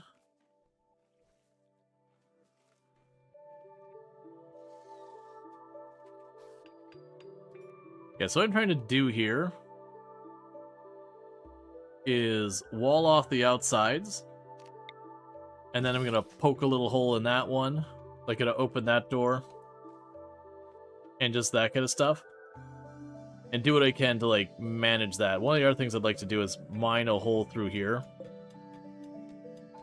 to connect all that, and then the idea would be is I'd open one door, and that's just to try and limit where they can come from.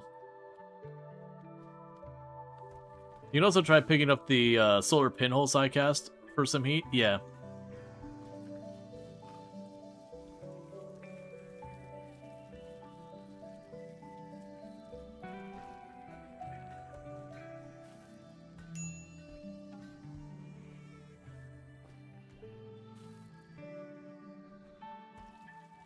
You think you've actually used solar pinhole?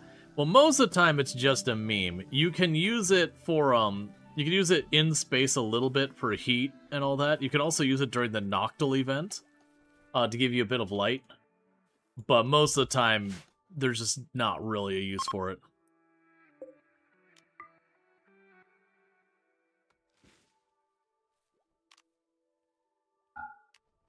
Honestly, I'll just leave it closed. I probably shouldn't, but I could just leave those closed and...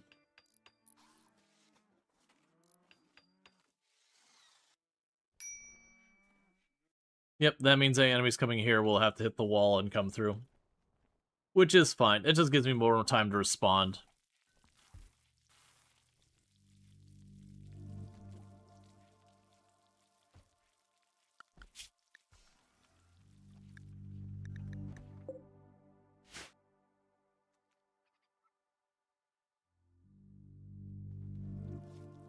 Okay.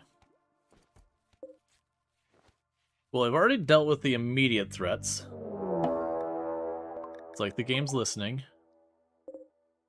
So I've got the raccoons. Are we all closed off? We are. So I'm going to disallow that door. Disallow this door. Disallow this door.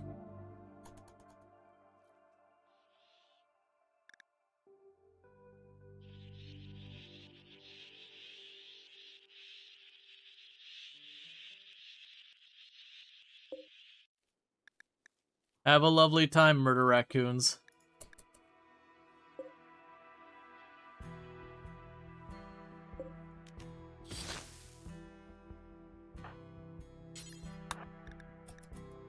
Okay, we'll probably void provocate in not too long.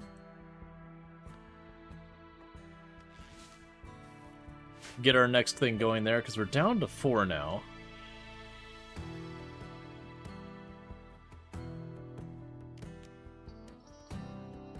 We're doing okay on our food front. Sure, when people wake up in the morning, we'll do avoid provocation.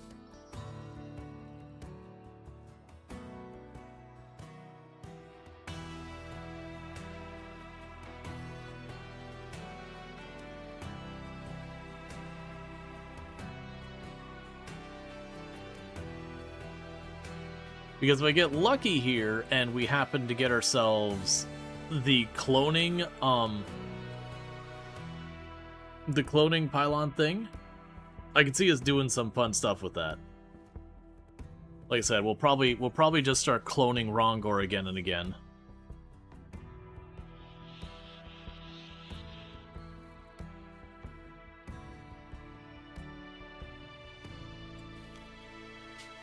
Okay, so Rongor's got the highest.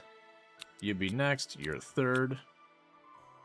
And no one else is over 100%?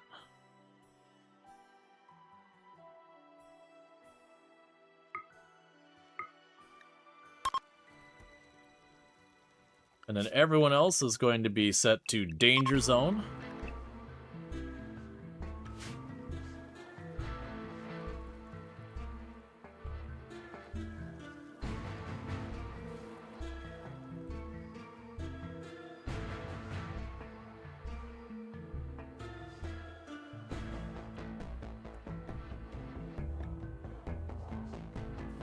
I'm suddenly realizing if it's a Revenant, there's a possibility you could open the door and let those through. Which would certainly make things really spicy. Disease, muscle parasites, as the Void Provocation finishes. Alright, well we have your... Well, never mind. Your stuff is not ready. I was gonna say, we could start treating the muscle parasites, and then just use a natural healing to one by one remove the muscle parasites so you don't have to deal with that penalty the whole time.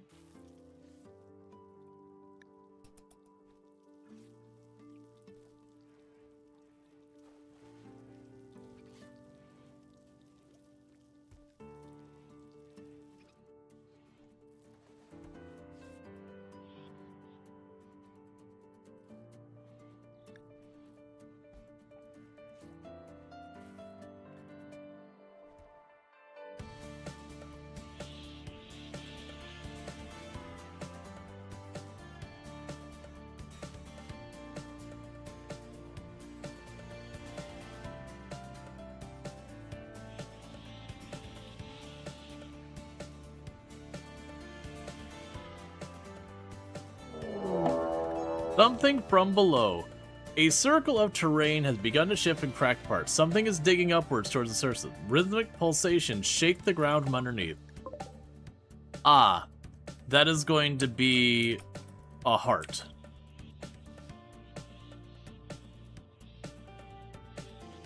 Which is, interestingly enough, already going to be contained.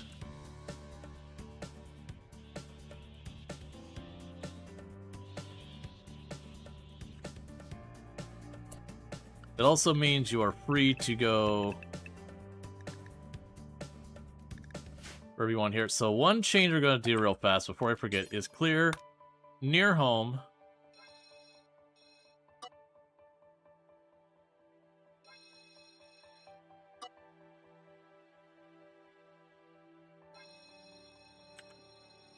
Well, the Manhunter stuff should be long over well before all that escalates.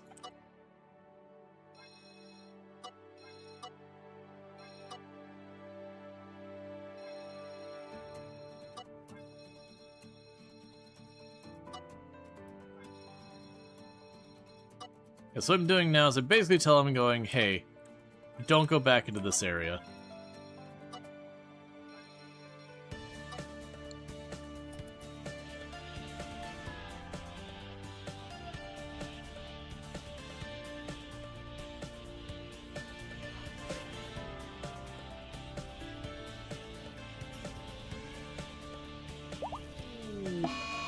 Flesh mass heart has emerged. This cancer-like creature is expanding living mass across the surface. Oh. Oh, that's actually really bad.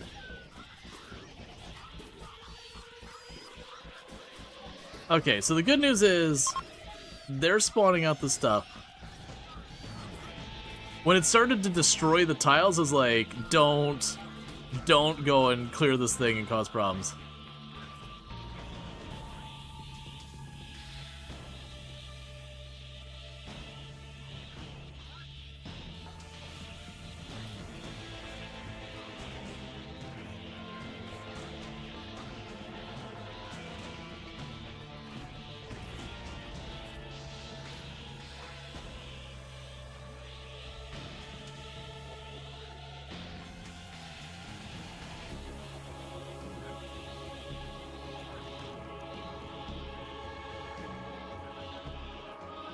Yeah. Despite all my rage, I'm still just a raccoon in a cage.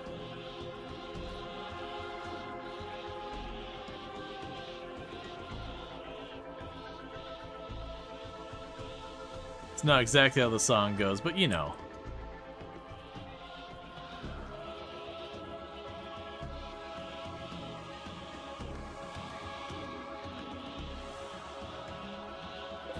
Okay, so it's the first nerve bundle, because there's no point in me doing anything here until all 3 nerve bundles appear. Alright, so one thing I'm going to do really quickly is if Captain Brody, you can quickly seal that up. You could seal that up real fast. Because I believe this will push through doors. I do not believe it'll push through walls. And one dirty little trick you could do is actually not thinking about it. Don't do that. Actually do that. There's murder raccoons there.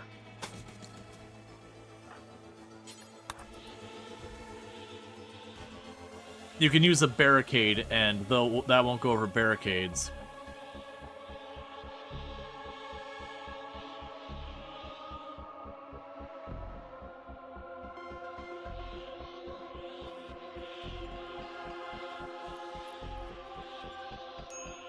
There, we have secured our position.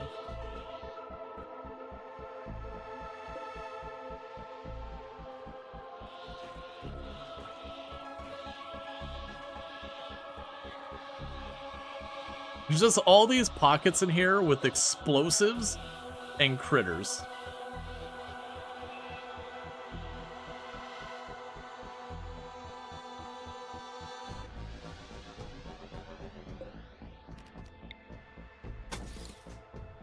It's planned for that to continue escalating.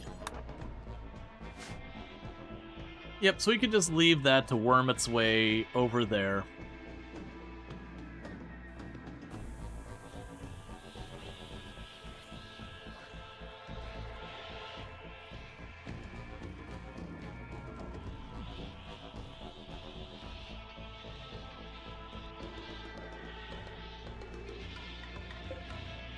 So we've got one nerve bundle.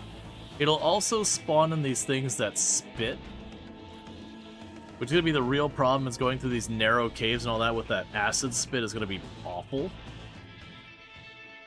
But getting the heart in here should give me both the twisted meat as like an endless supply, and give me something to study, and give me bioferrite, and it's something that if it breaks free, it doesn't attack me. Like, if it breaks free, it'll expand and cause all sorts of grief.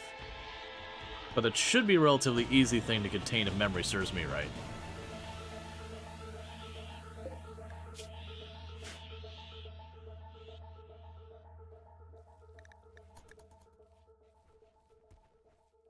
That's fine.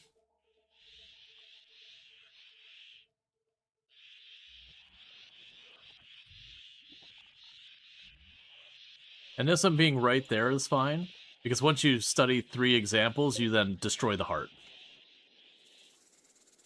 If we're lucky, it'll do something like it'll put one of the nerve bundles way down here, or up in this area where it can get at it really quickly.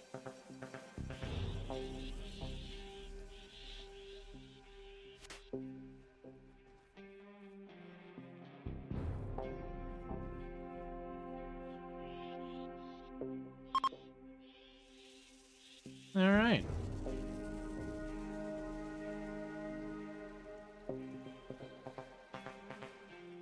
So all in all, for right now, we just ignore it.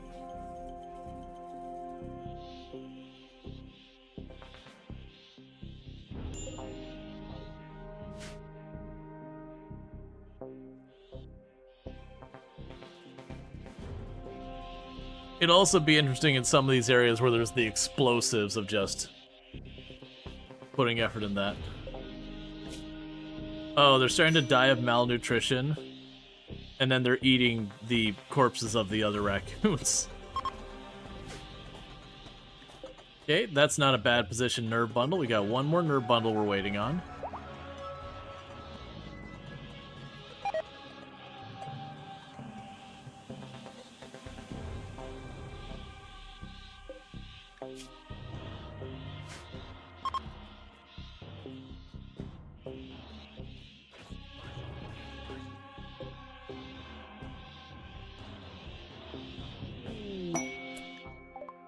Combat supplier.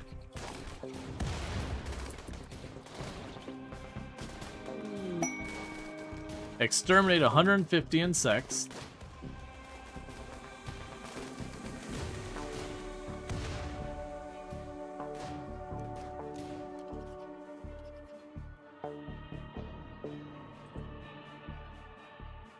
Okay.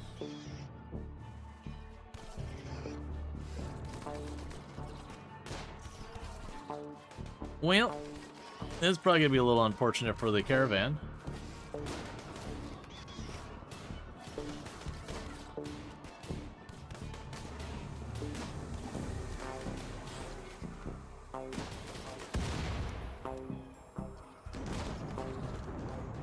It's gonna aggro those and those still.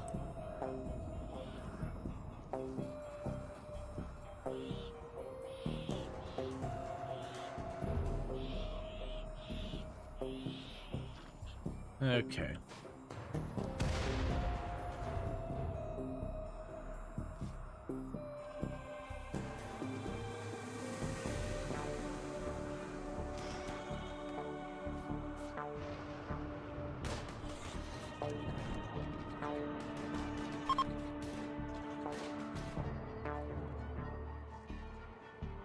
It's just all sorts of fleshy over there. Yeah, so right now the plan would be to go in here, push this way, get that one, push over this way, get this one, and then we're just waiting to see where the third shows up. Surprisingly, I haven't seen any of the acid-spitting things, because that's what worries me the most. Those acid-spitting things, because they're AoE, can just do a lot of damage very quickly. Now we can go zones, plow, near home.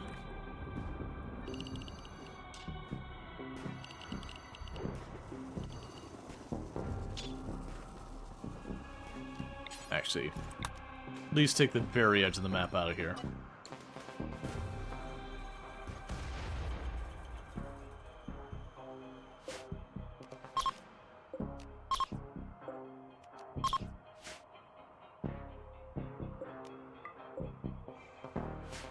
Alright, so we got all that done.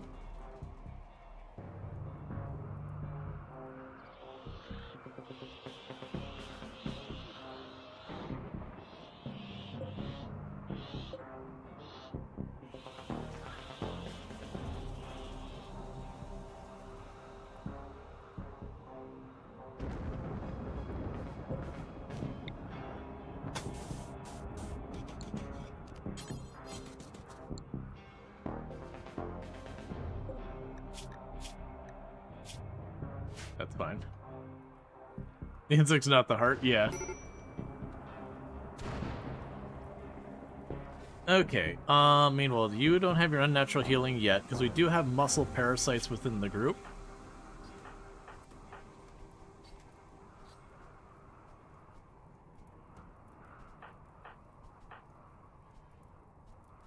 I mean, you're actually tending those well enough. I could just ignore those.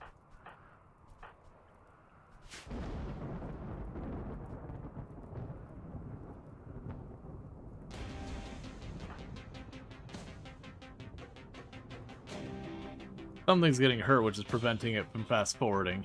I'm assuming it was one of the thrombos or some... Yeah. One of my thrombos just took a dip in the fire.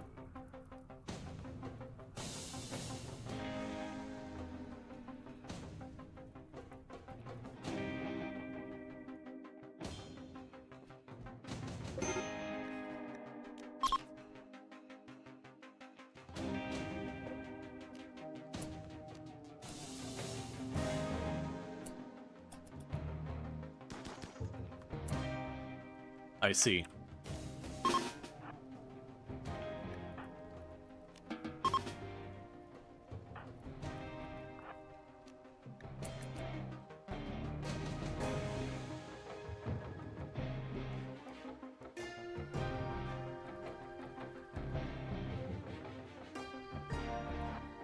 Got the bugs coming from over here.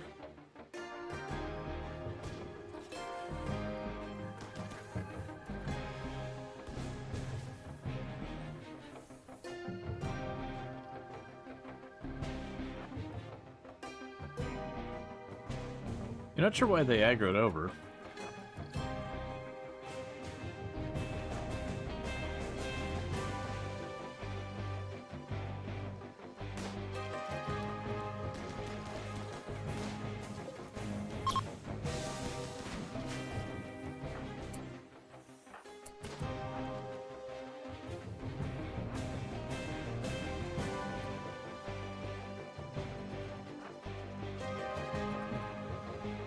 I'm guessing there's a nest over here that I didn't see, and when we attacked it, it aggroed. Back off all the way.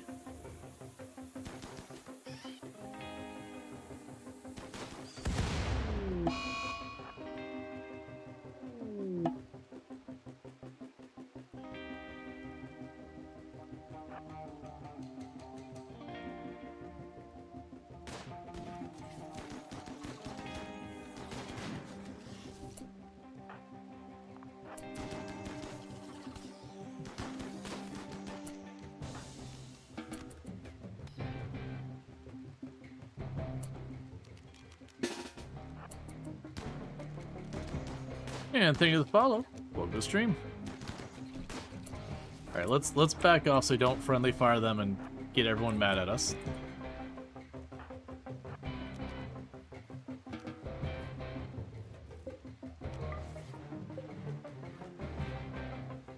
Okay, so we got them, we got those. Extreme break risk on you because you are ravenously hungry, innocent prisoner died, and basically everything. We got food poisoning.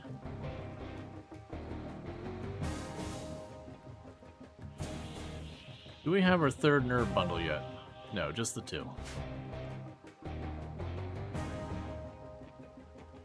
We can have you talk to them. To the guy thing we want.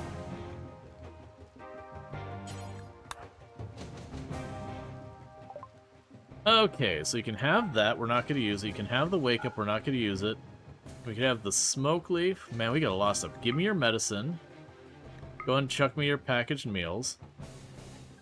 Oh, wait, what was else on there? Oh, orbital tech. I didn't even notice that was on that one. Take all of these crappy bows that I'm not going to use.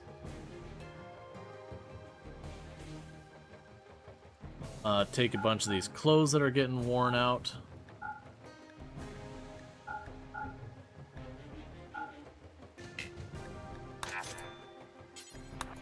Trade you again. We're gonna gift you the rest of this. Okay, so just gonna go through anything that's like poor quality or worn. Gonna chuck in the bin. Alright. You can have all the smoke leaf. I don't really know where we got that from. Probably from all the fighting and whatnot. Okay, that's fine.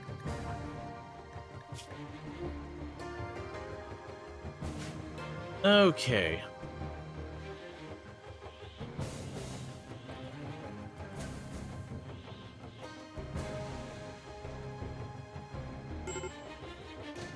Colonist needs rescue. Food poisoning. That's fair.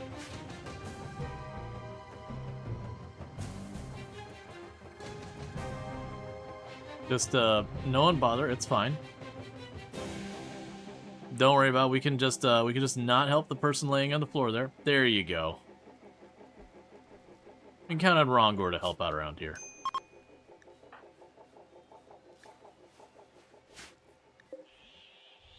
Okay, so that shouldn't be too bad. We got one nerve here, two back here and here.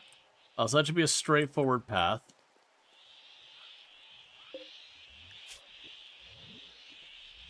The army of raccoons is slowly dying to both lung rot and malnutrition.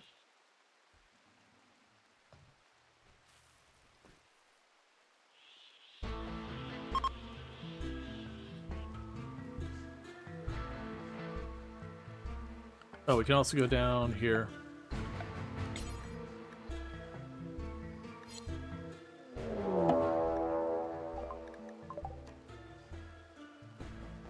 Grab everyone or being dropped directly onto.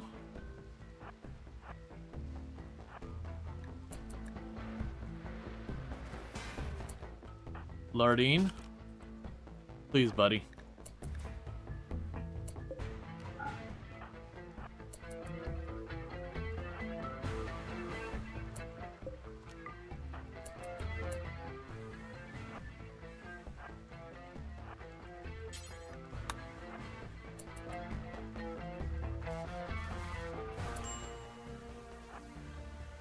Okay, you go over here.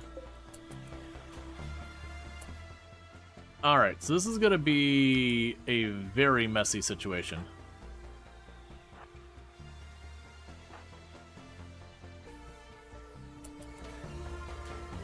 Stop just trashing my stuff, man. I got plenty of ripe targets for you right over here.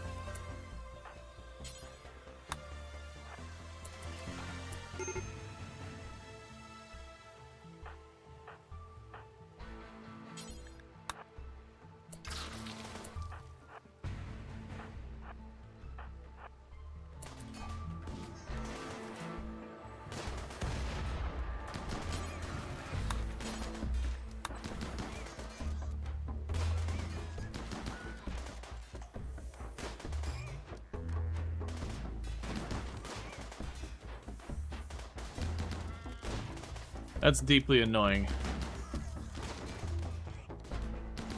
What are you all doing over there? Well, I still don't know.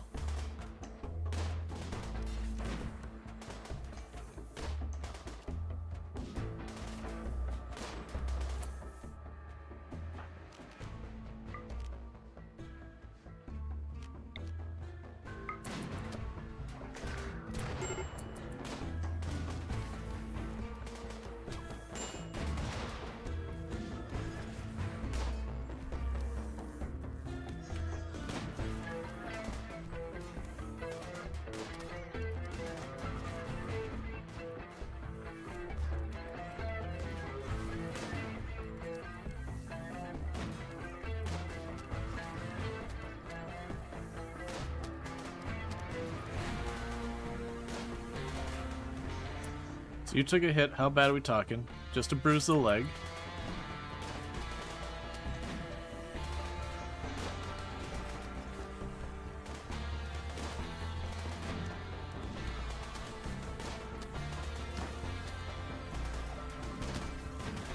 Friendly fire yourselves, it's cool.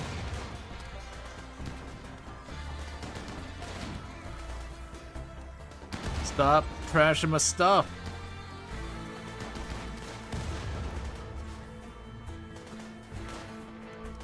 Why are you... Okay.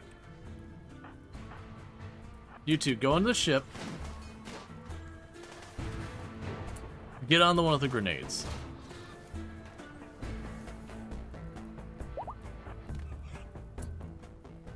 Back off, back off, back off, back off.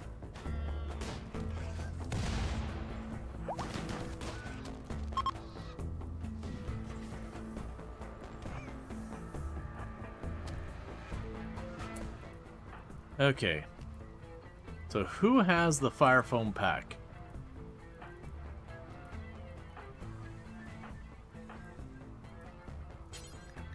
Go here.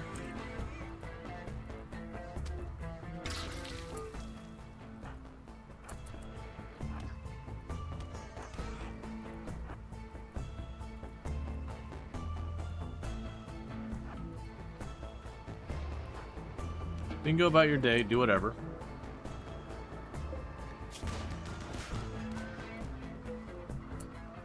Alright, looks like all the other ones are downed.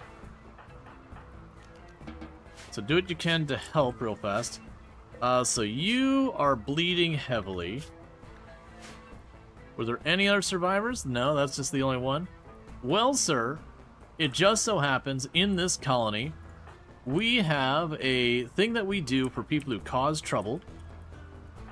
And go ahead and just capture you real fast.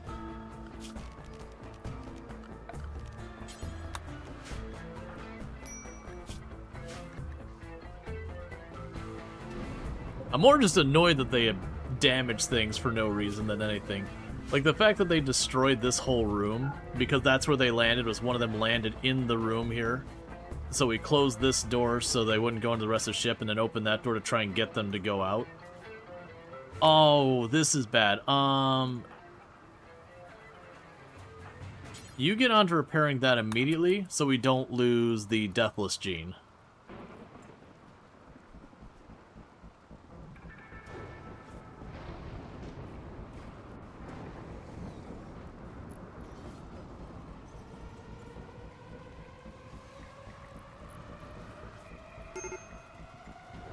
That's fine.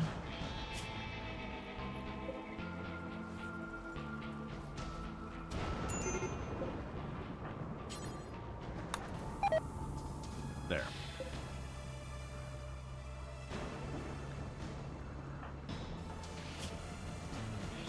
And thank you for the follow. Welcome to the stream. Okay, so the Thrombos took a proper thrashing. Zero question about that.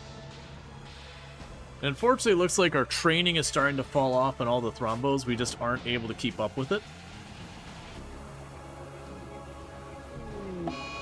Blight on the cotton crops.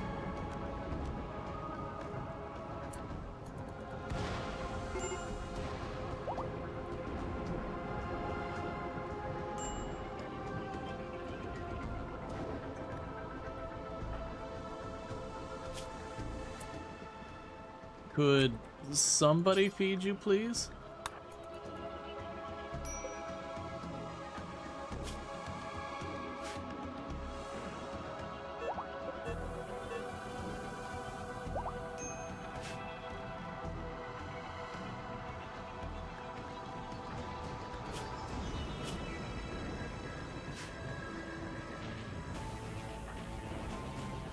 So you're still tending to the Thrombos.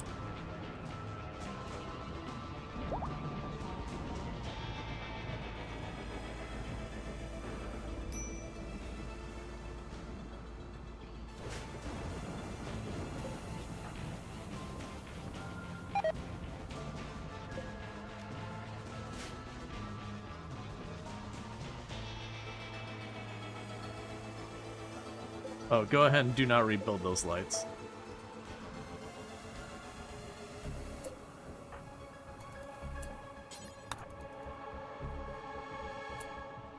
Oh, you're consuming that. That's fine. Alright, I'm just going to intervene this way. So that's going to continue to escalate unless I make them all stop and just make that a priority.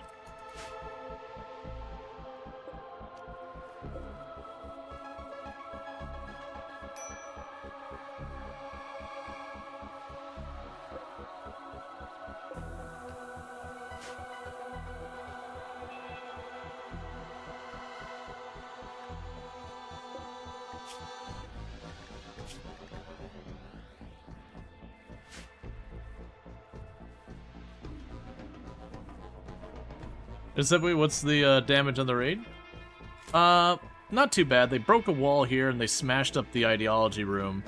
They also broke my research bench, which annoys me quite a bit, actually. Alright, we also have the muscle parasites. How are we doing with the muscle parasites?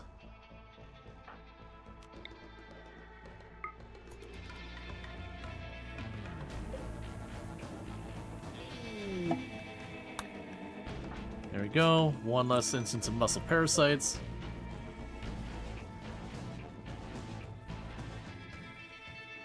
Yeah, we had Blight trigger while that's all going on, so now we're just playing catch up on the Blight.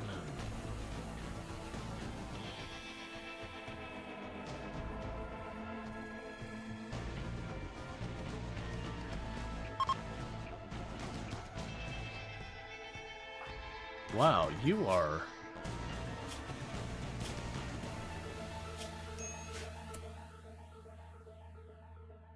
That's a problem.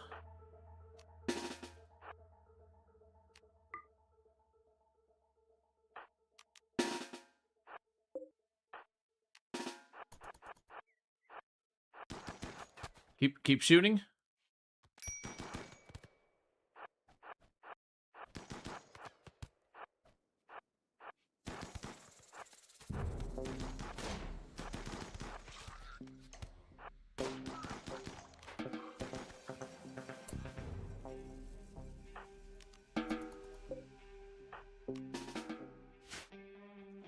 My guess is they're up against this wall and they got pushed through.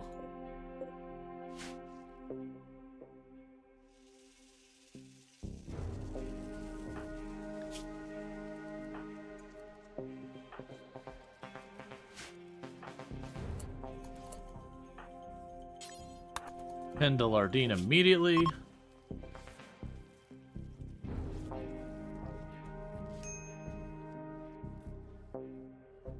We're going through all our medicine because of like all the muscle parasites, all this stuff.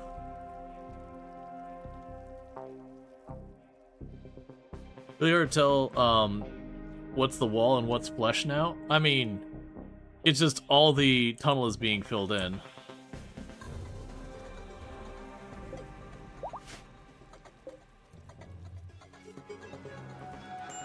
So I need to keep all that going, that's fine. So, you just need to bring the components over. We have all we need to build that thing. I think we have all we need to build all of it. They just need to physically find time to do it. Meanwhile, you got knocked down. Really in danger. I can't help you anyways.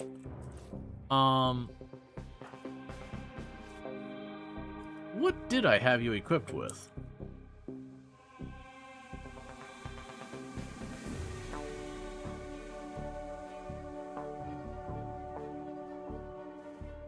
Wasn't a sniper rifle.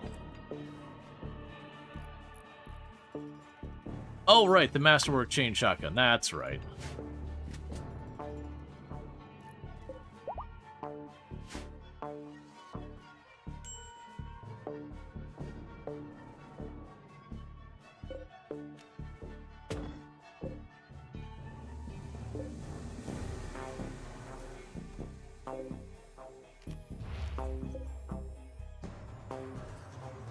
Okay, there's corpses everywhere that need to be hauled away. That's just another thing on the list.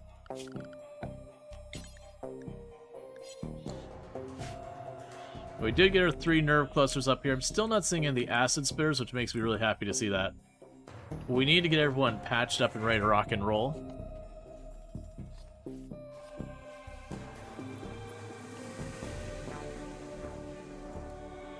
I was hoping we can get these corpses out of here relatively quick. And, you know, get the holes of the ship filled in before things get bad. Hey. Instead of do that, strip them, then haul that body away.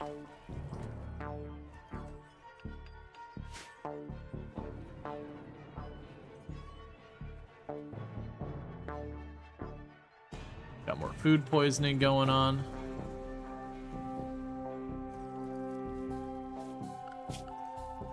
Okay, meanwhile...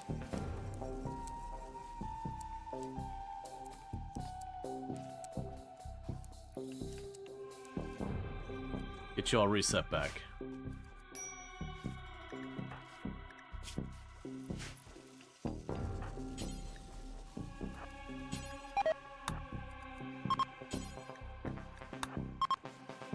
Get that body out of here.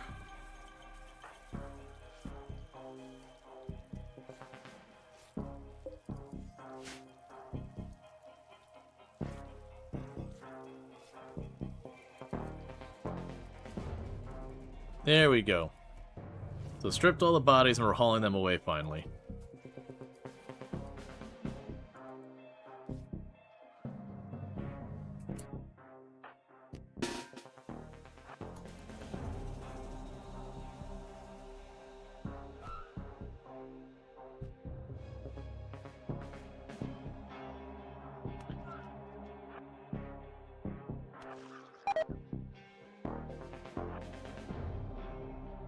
Yeah, that's exactly what happened. Is there was enemies down there. They got pushed through. There, so we got all the ones in here. Bear with me, chat. I'm going to quickly use the restroom, and I'll be back in just a minute. Thank you again for tuning in, and I'll be right back.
Alright, and we are back. Okay. So, as soon as we get ourselves recovered real fast, The plan is going to be to go up here.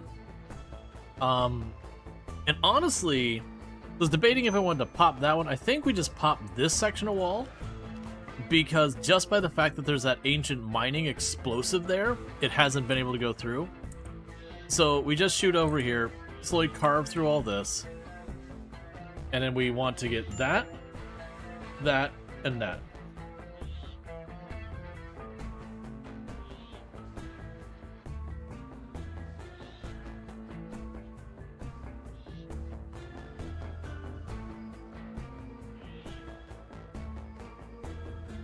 Oh, there is some still alive here for the moment. Okay, so you deconstruct that spot. So you got properly thrashed here. And how are all you doing?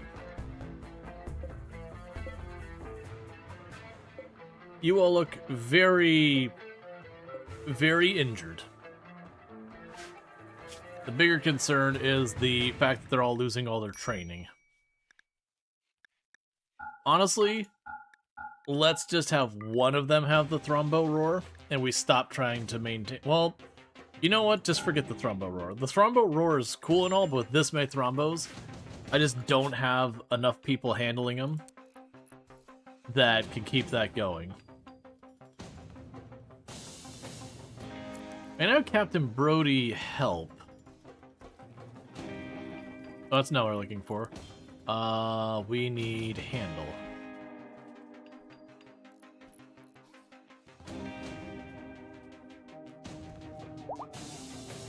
That's fine. I don't think we do another void provocation yet. I think we deal with the current problem first. We are getting a lot of Harbinger trees.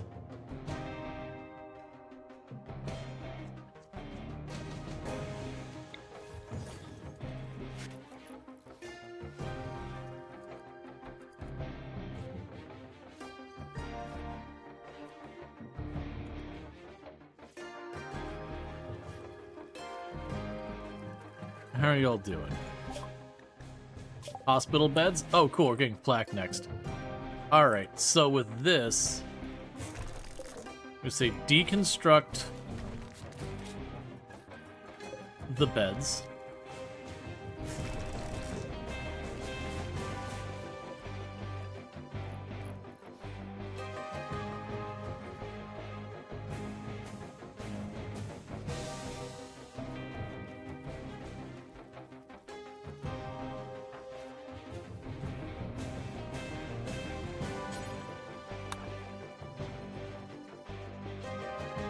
Oh, you haven't closed it off. That's what you're doing. That's fine.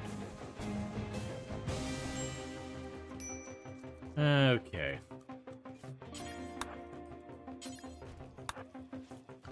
So we're starting with those. Hospital bed. Feels fine.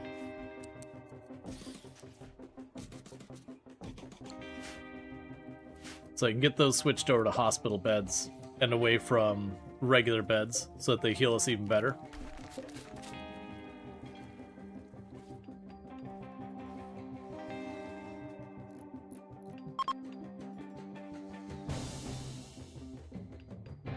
And again, that all closed off. Got a ton of corpses rotting all down here.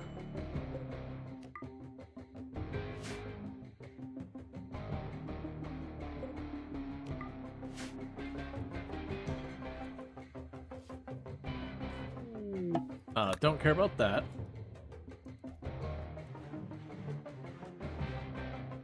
Alright, now is as good as time as any for this. This could potentially get really messy really fast. So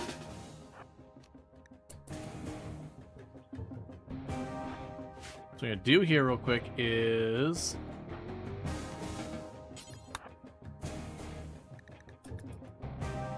you're gonna tear apart that section of wall. We still don't see any of the acid spitters as far as I've noticed.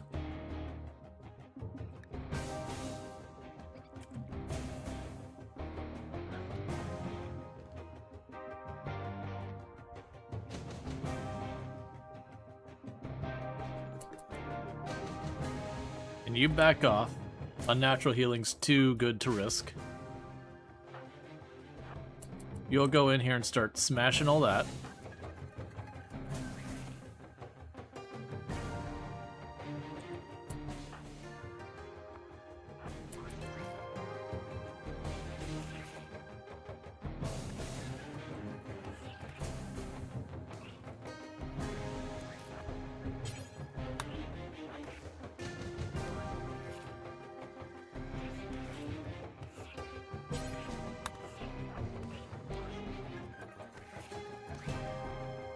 Okay, so probably trigger an attack soon.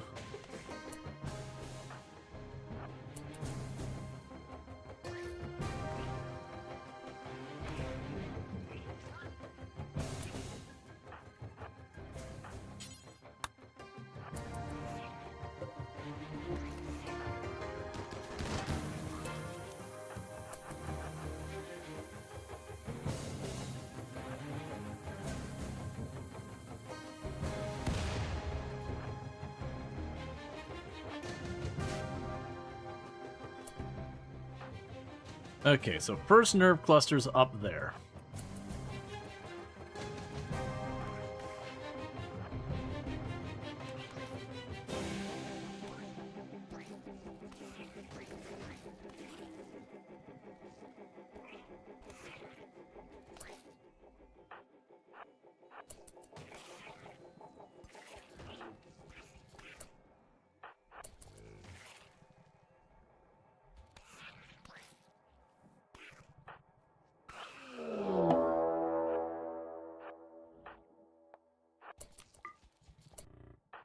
Oh, you jerk.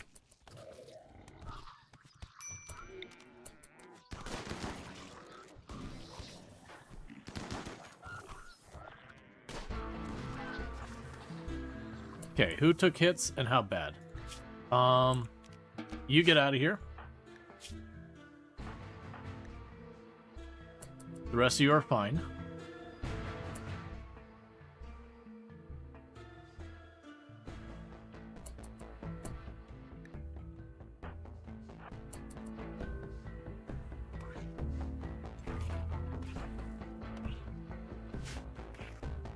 Okay, so we'll have, in the meantime,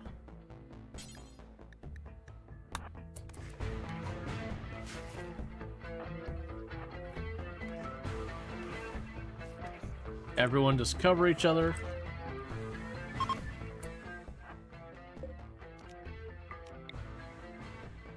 And then who would be a good one for that? Lardine's not down here. I'm pretty sure you actually have some.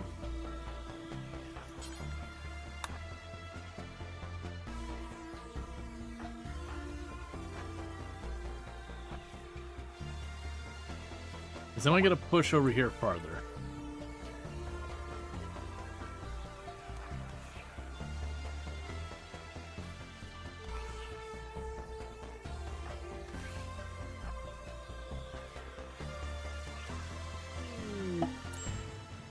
Okay, so we've got that. So how are people doing? So you got a little bleed, you got a little bleed.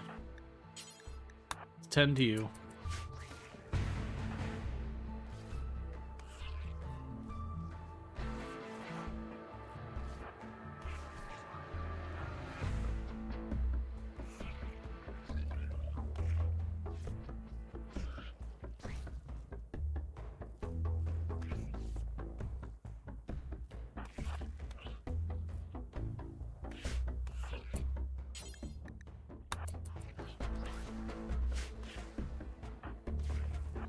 Get down here.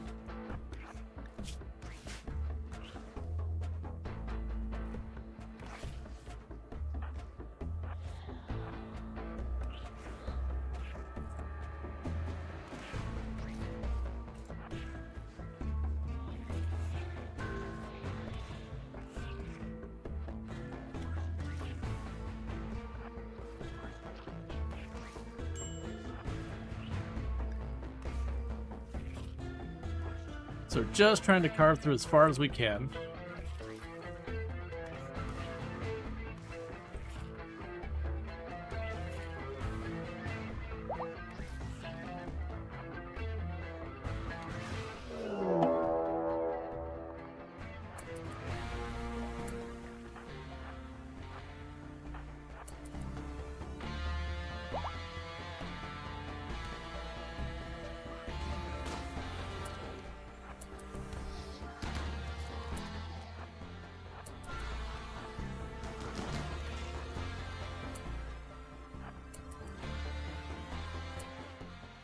Okay, how are the injuries? Minor cuts, minor cuts. People are getting mad about all sorts of stuff, so let's go ahead and just back everyone off. We got the first node. They're going to try and fill that in pretty quick, so I'm going to need to... Yeah, there's starvation starting to set in.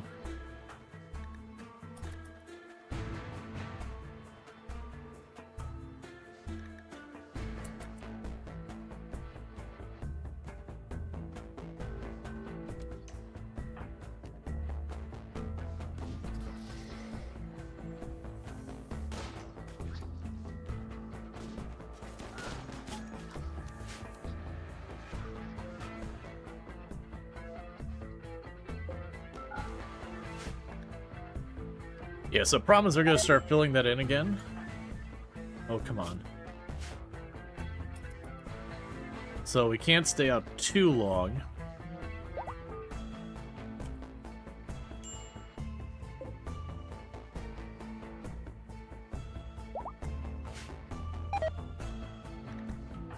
We need everyone to get patched up and ready. You did get healed, right? There's your answer. And that answer was no.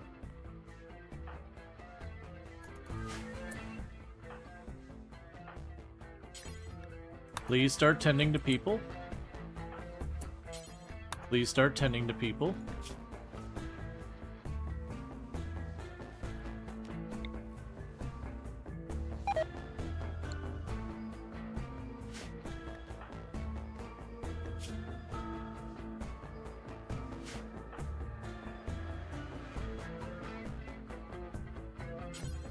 Again, please start tending to people. Don't leave people bleeding.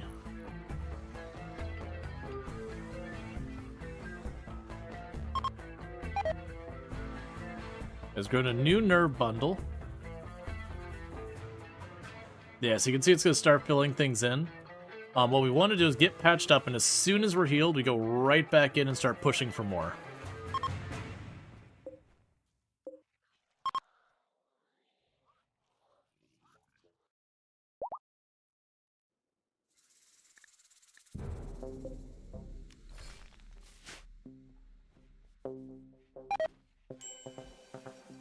The food poisoning needs to stop. Yeah, so as you can see, it's going to fill in. And the other downside is anywhere there's that flesh, there is the opportunity for, like, whatever to become a problem. You got the muscle parasites to still be dealt with.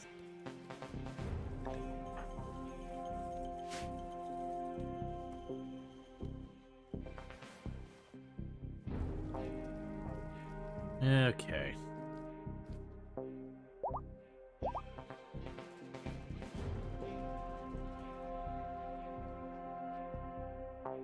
And one thing you could do is I could clear areas and start filling in wall. I don't really want to do that. It ends up being a lot of time that way.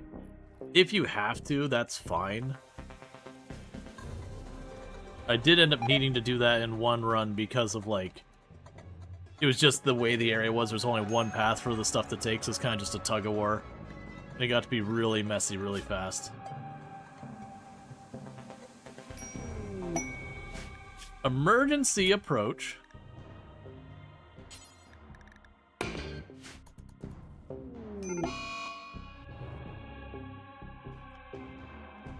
Yeah, they're gonna come from down there. I was hoping it would land over here and force the fight over there.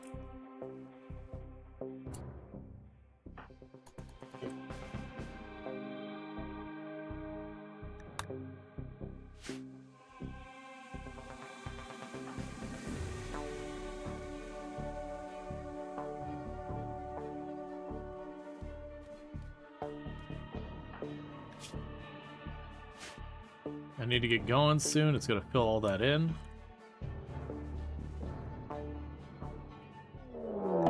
So what are you bringing? I'm down to mess with this. You, put down the baby. All of you, get up here.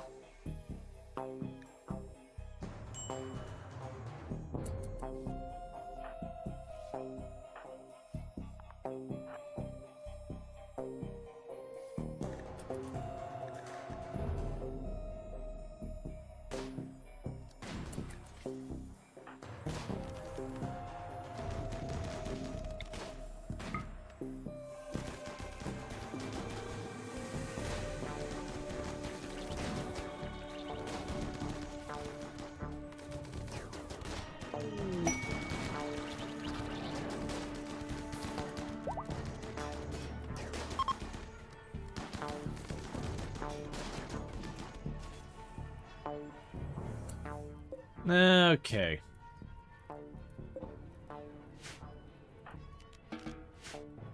Nicely done.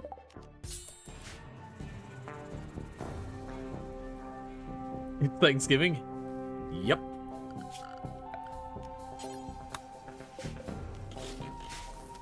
And with that, we got ourselves some food.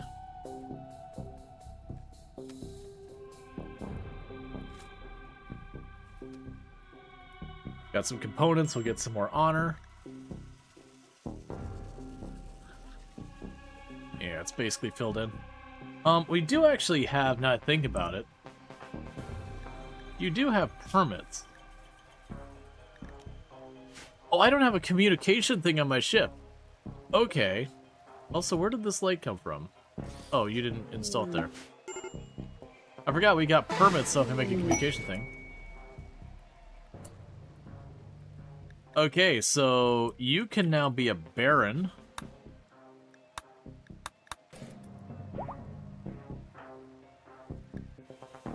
What's that take? Ah. So, your throne room needs a massive upgrade. There's gonna be a whole thing.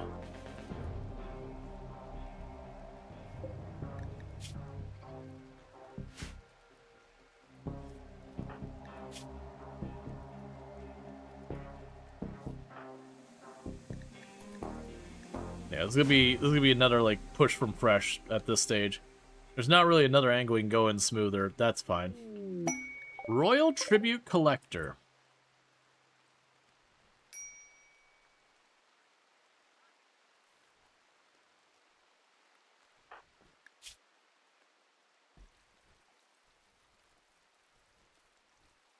Yeah, you got the infection to deal with.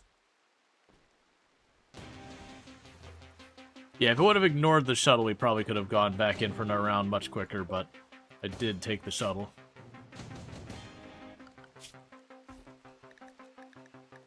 Hope we can get those other ones trained.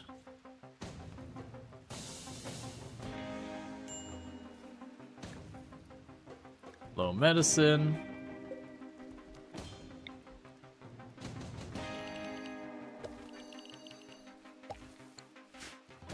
Probably not gonna get done, but that's fine.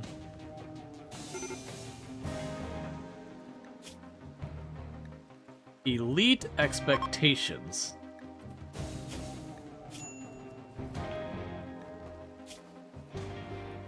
I mean, your issue's got a lot of things going on. Oh, and I forgot you still have your psychite addiction.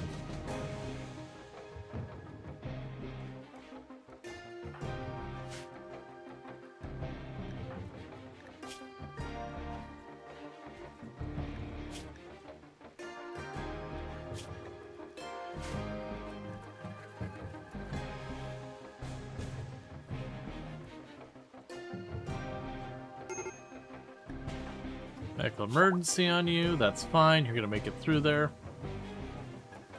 We've got multiple people who are right about to have their children, which is certainly not helping our combat capabilities right now. It's just, you know, multiple expectant mothers trying to run around.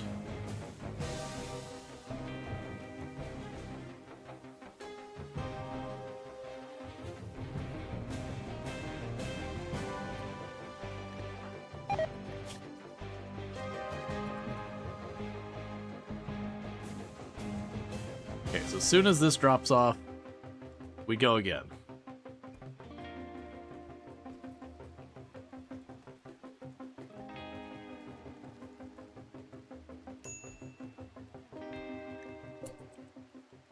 Why are you downed? Oh, you're still downed, even though... Okay, that's fine. That should come up here in a second. As soon as the infection pain drops off, like a tear, they should pop back up.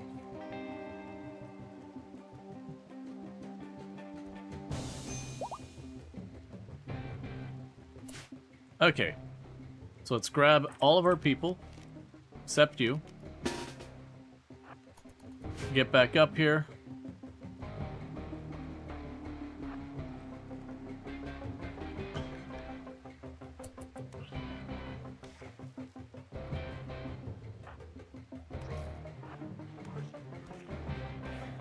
Yeah, so now we just need to push over there. We got a bunch right there.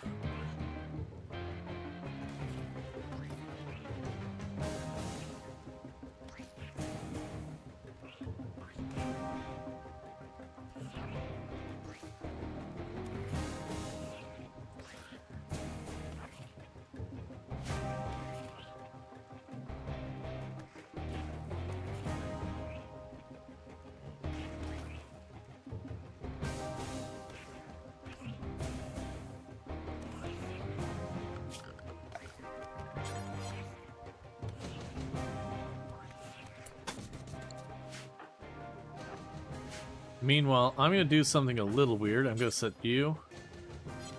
Schedule, you're going to be unrestricted. Go start building that wall. So we can try and keep this tunnel clear.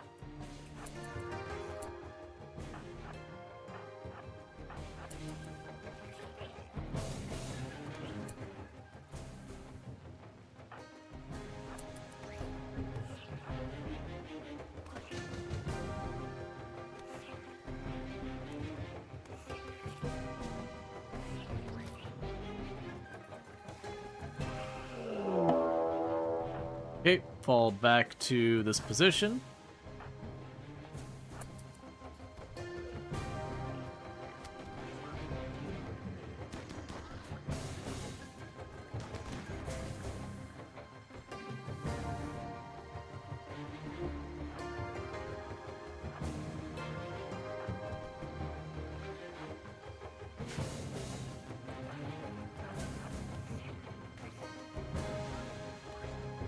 Okay.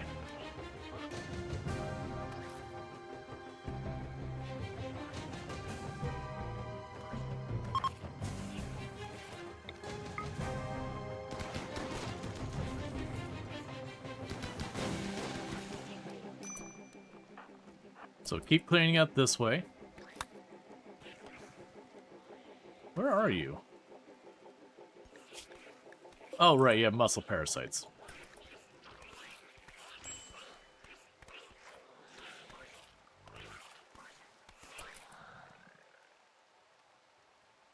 Ah, you're leaving that way. I was hoping they'd go up this way.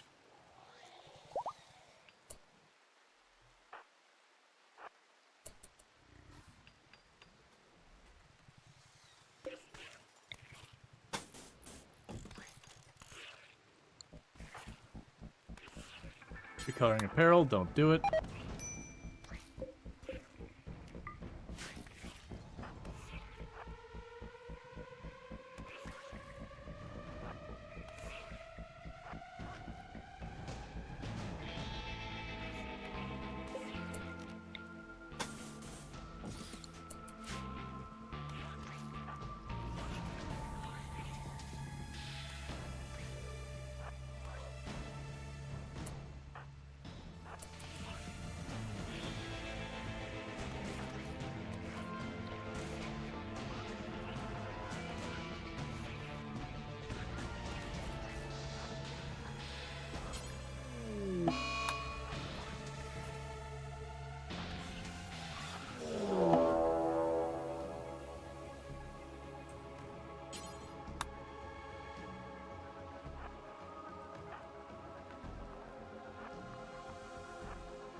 Okay.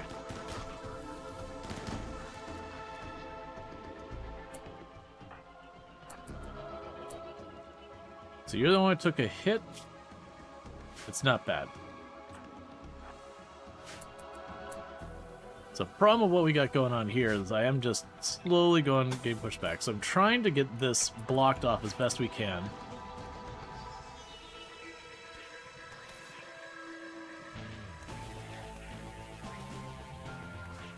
We're making good progress.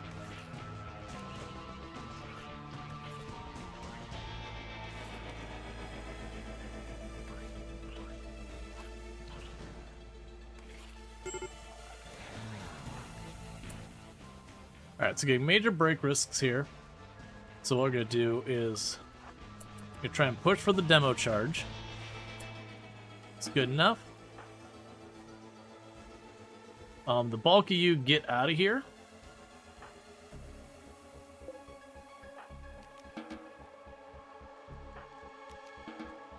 Except for Chesty LaRue.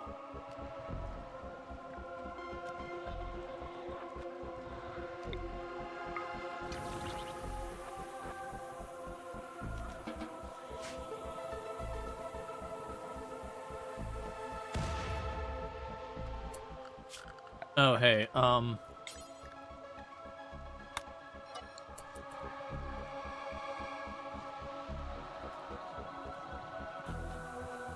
okay, so we've got that.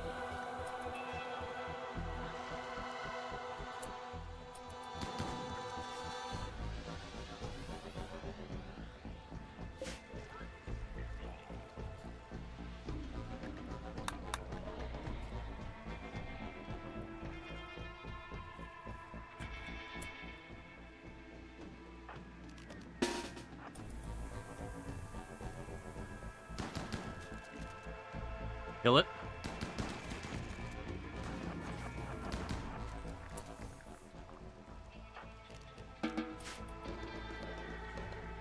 Alright, so he blocked off the one path for it to grow back in. And I did start a fire in here, which should hopefully spread and do some damage. Because remember fire being relatively good for this.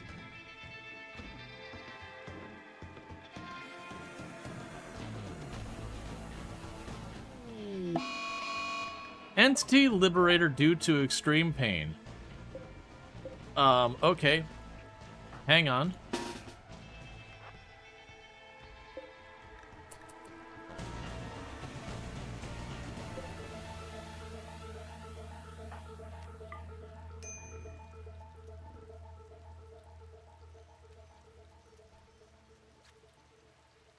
Why is the light missing from that room too? What keeps happening that my lights keep disappearing?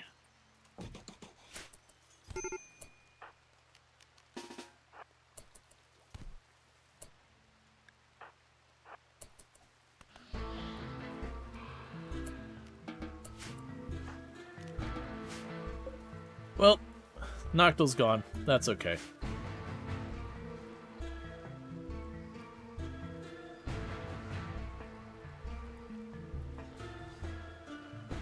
Yeah, set it up.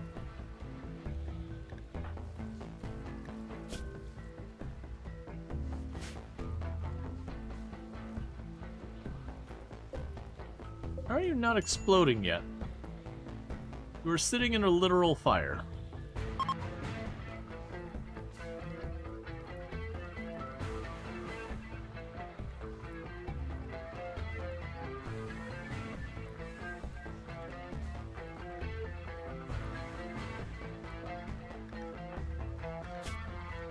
So serious pain because your muscle parasites and all that.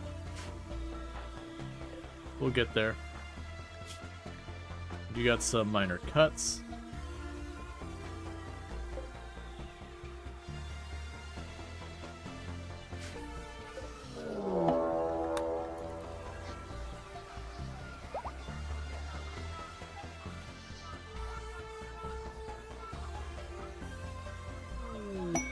I can get behind that. The fire's been burning in here in an enclosed space for so long, it's literally thousands of degrees and it's killing all of them.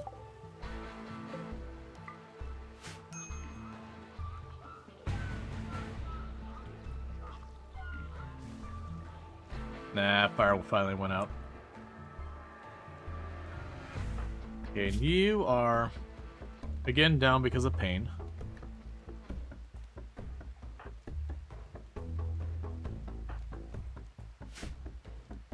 What is your deal?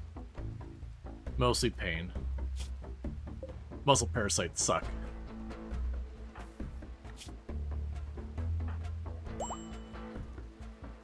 Okay, so you're all ready to go.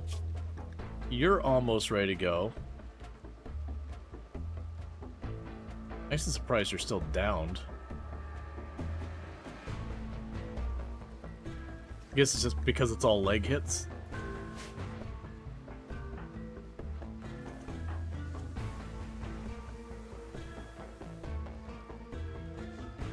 Oh, come on. It's fine. It just means we go in here and we clear, and then as we fill that in and block it, we can just keep pushing in farther. I'll probably need to cut across here somewhere and do like a barricade or something else to just keep it so they can't fill that in.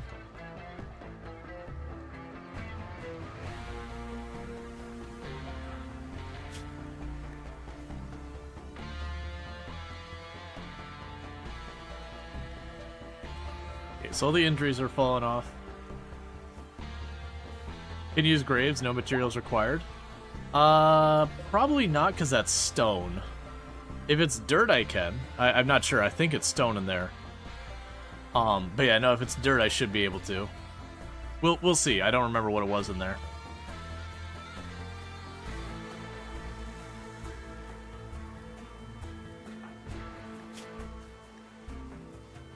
So you got 1 hit point, 2 hit points. Yeah, it's probably fine. Death's refusal. That's okay. Let's grab everyone again.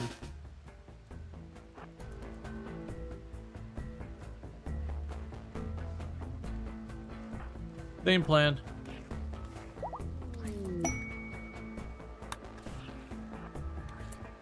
Get everyone up there.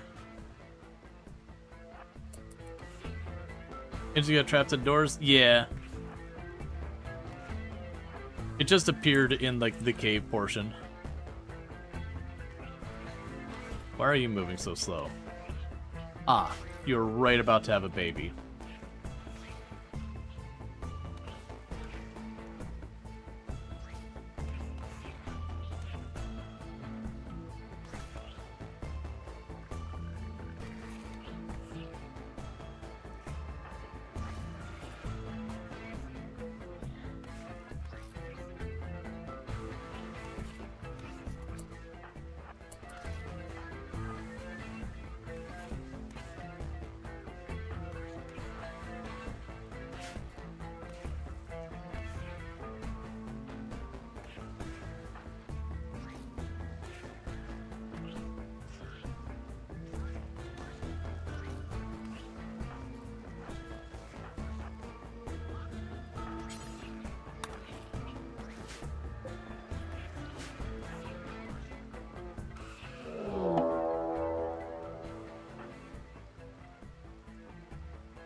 Get the children back.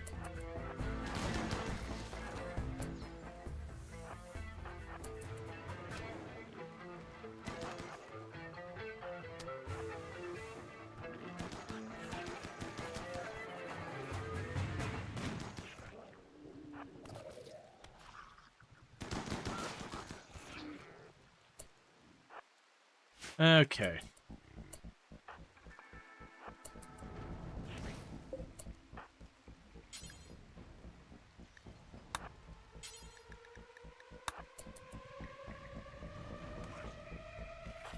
We'll start down this way.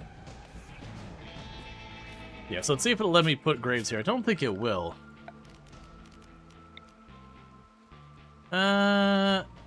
A couple of spots it will, but a lot it won't. There's like a patch here it will, but around here it won't.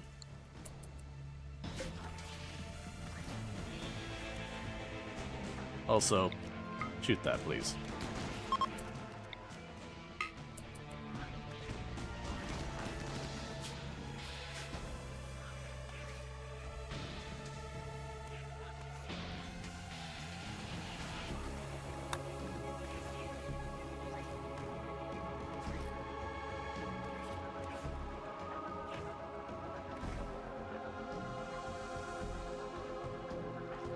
Oh! Okay, well that's inefficient. Fine.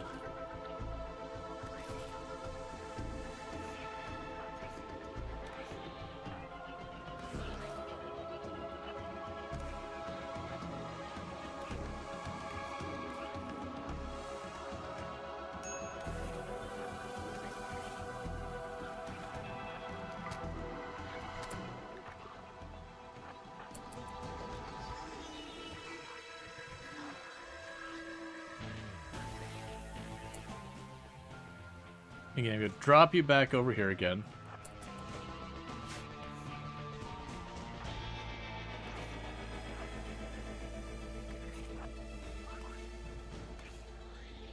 Want to use a Molotov?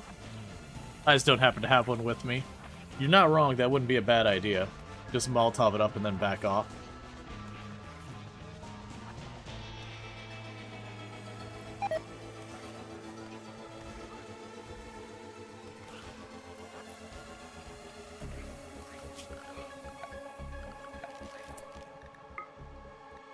Yeah, don't show me that.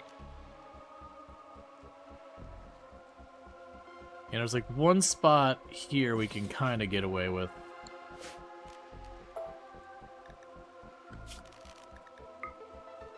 Oh, gotcha. Yeah, so there's not much there I could be able to use. Is it in a space you can seal it up? Yeah, no, it's been sealed up, but I actually want to kill the heart.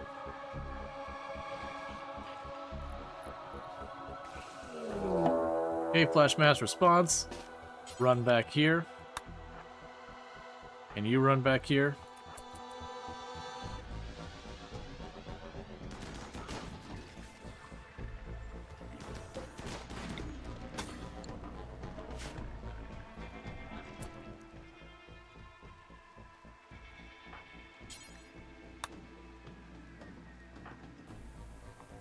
That's a little inconvenient for a whole bunch of reasons, but okay. I'm gonna poke around here so we can get out to that. You are gonna get back to building. Halt, escape.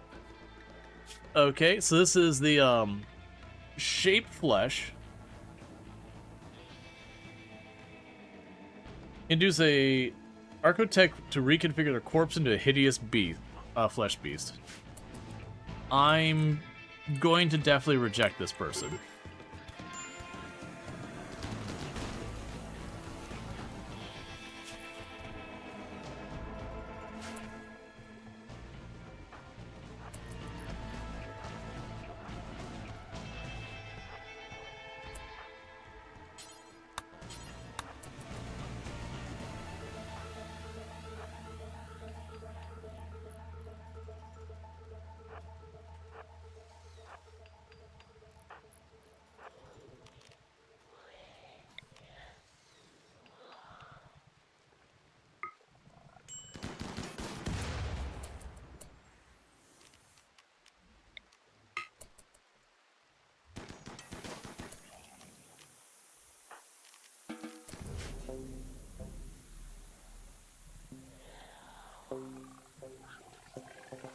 Alright.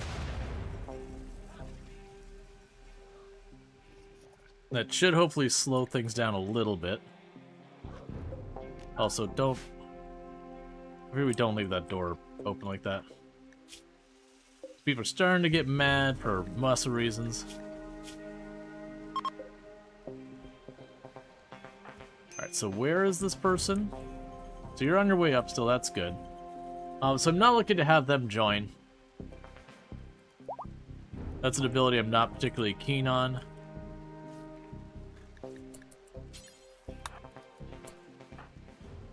Meanwhile, you accompany just in case they turn hostile.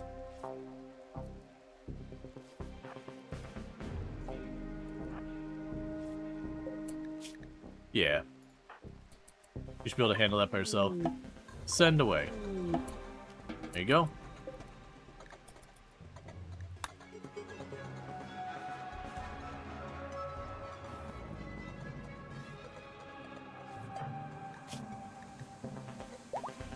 Yeah, everyone's getting bandaged up, that's fine. Mostly we're just trying to mood manage at the moment. So we could go up here. And you're not wrong, I probably should just molly it up. That probably wouldn't be a bad approach. Take one of my melee and just start hucking mollies all over. The danger we have is this is indoors. Well, actually what we could do... How are you doing? You doing good? Okay. Well, you're a brawler. You're going to get all whiny about it. Where are the Molotovs? I should have some Molotovs in here somewhere. I've been keeping one of them this whole time there you are.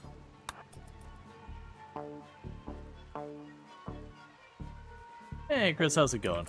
Alright, so let's run up here.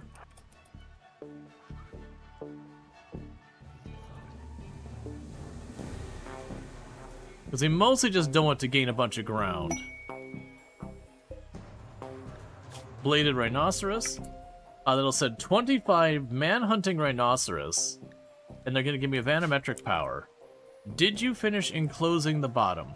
You did. So, if we disallow this door...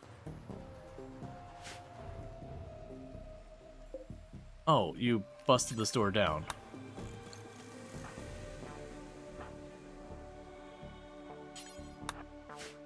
So have you build those.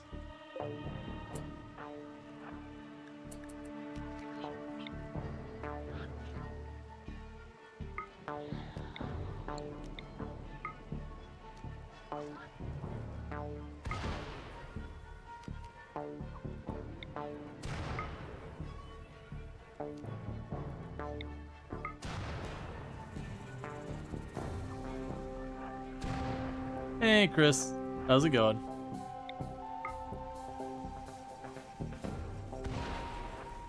Alright, let's get out of here because it's already starting to get close to superheating.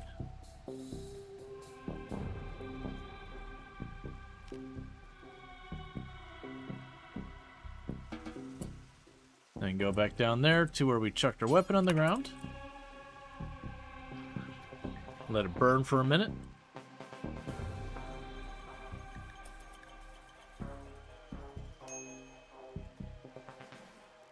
And then once that door's built, we will actually accept that quest for the rhinos and promptly ignore it.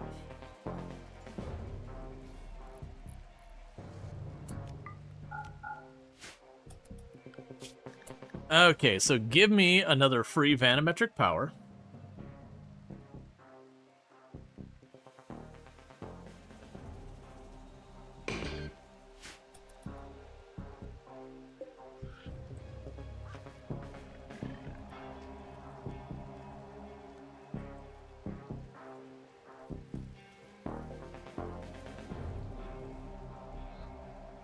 Yeah. So far, it's not actually doing that good. Keep in mind, this is an enclosed space as well. But that delays it from growing, and I can live with that too.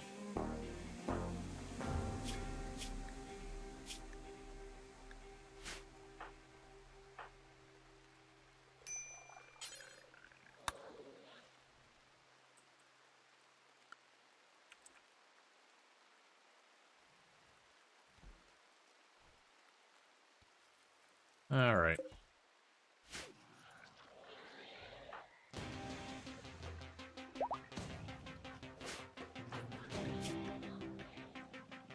So you're almost fully recovered.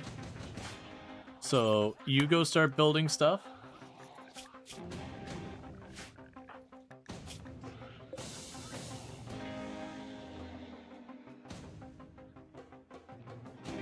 Because the more I can plug this, never mind. Just blast it out there. The speed of which it can grow or just shoots a tendril out like that almost instantly is... where are you gonna build? How are you gonna do that? I'm just curious what you're gonna do here now, buddy. Because that's blocked. Okay, you're just gonna stage it. I can get behind that.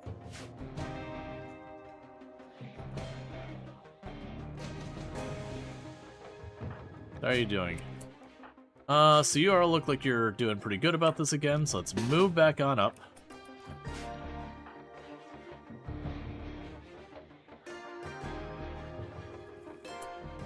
Yep. Yeah, no, I got Luxury as a tiny little baby, one of our recent additions to the colony. So get to work clearing all this crap up.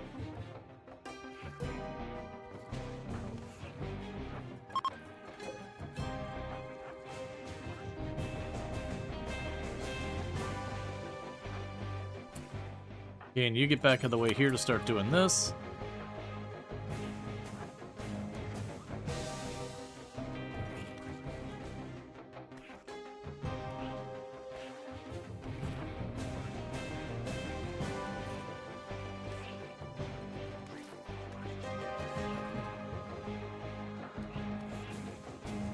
Cool, and you're bringing another 50 stone. That'll be perfect. That should be enough to probably close this whole thing off. There's the Manhunter pack. And this is enclosed. So as long as we leave it all alone, they can just run around down there and do their thing.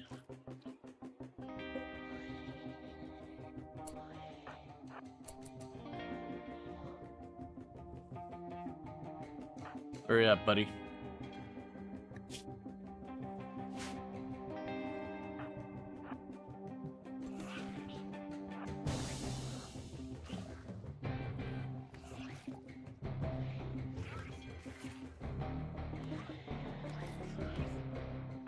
Alright, you're gonna need to move up.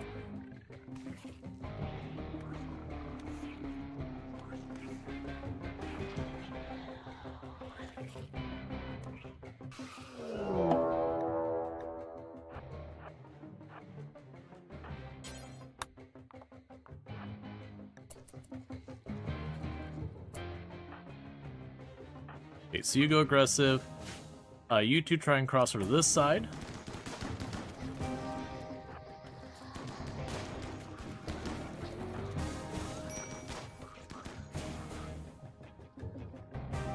Cool. Get back in there, champs.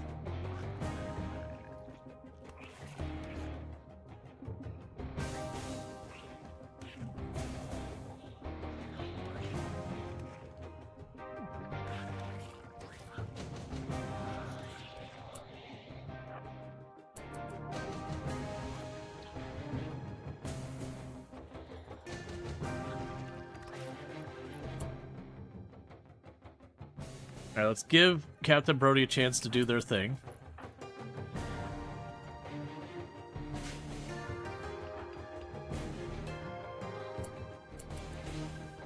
Buddy, that's not the place for a snack.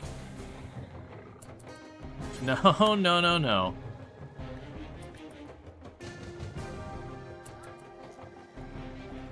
Here, you help. Never mind, it's fine.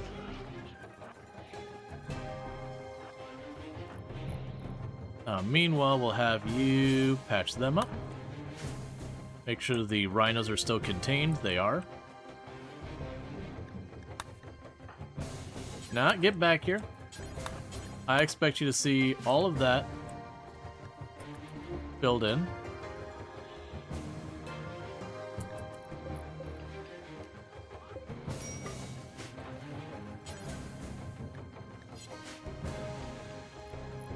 Let's see, there may be still near the stockpile entrance. What mod is this? I mean, what do you, like, what part of this being a mod? This is just anomaly stuff going on here. We have mods turned on, but what you're seeing right now is not anything mod related. And sorry for, like, not being as responsive. Your font is very difficult to read.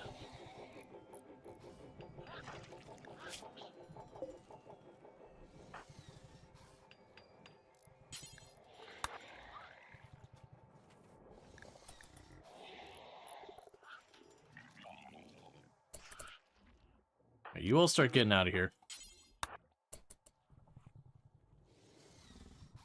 Because what I'll do is I'll probably come back and chuck some mollies over here to hopefully catch them on fire.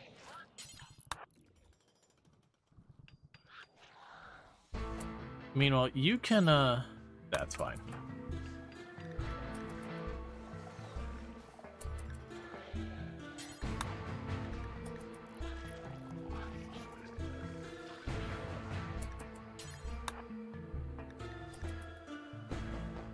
Alright, for those who don't know, Treacle, also in our fantastic content creator, been playing some Hotel Architect. So if you're looking for that, you can find it over there. Definitely a good time over there with Treacle. Cool, so we got that all walled off, so now the Wall of Flesh is unable to, like, fill this in as easy. It's going to fill in from this way, but it should be able to smash right in here. If stuff spawns up there, we don't care. Because just going to get 2 of these 3 nerve clusters over there. We do got a lot of dangerous stuff there. My plan for that... Okay, you're already good to go again. Where did the... There's the Molotovs. Let's grab those Molotovs. You're just gonna run up here. We're gonna chuck a bunch of Molotovs on this.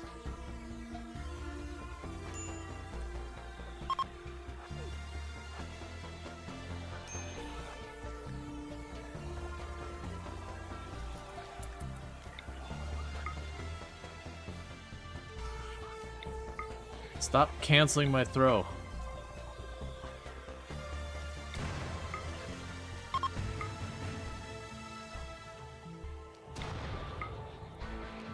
Let's see, wouldn't it be good to build another patch to the left? Where?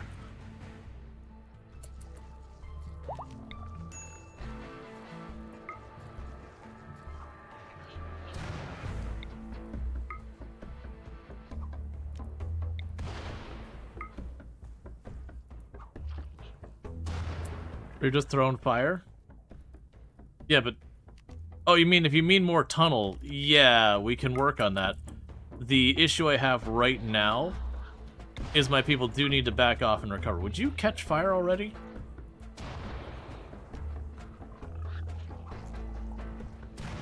There. Now you get out of here because it's getting really hot.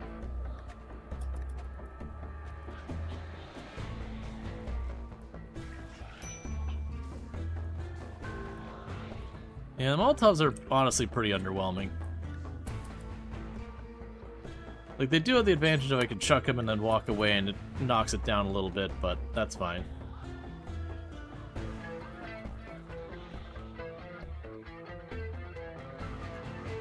But yeah, no, we like to build more. We need our people in good shape, and like Captain Brody is still recovering.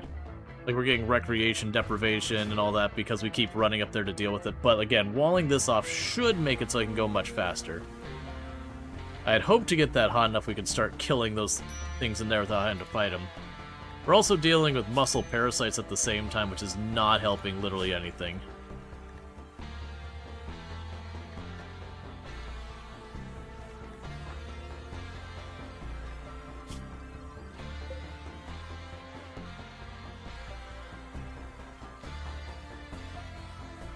Are you just not gonna treat people? I go to treat the whole time and no one's doing anything, and the moment I go to treat Rongor, it's like, oh wait, right, I'm supposed to be doing something.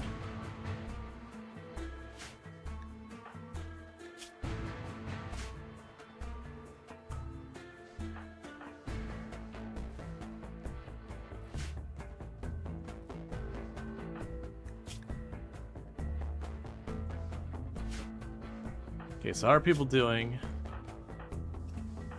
A lot of you need to eat and recreation. It's only filled in a little bit of this so far.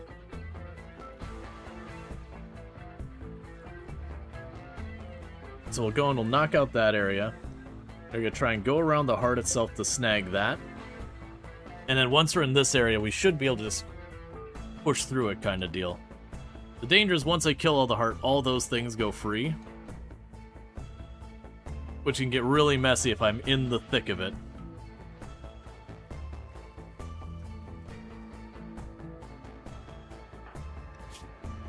You're good. You're recreationing.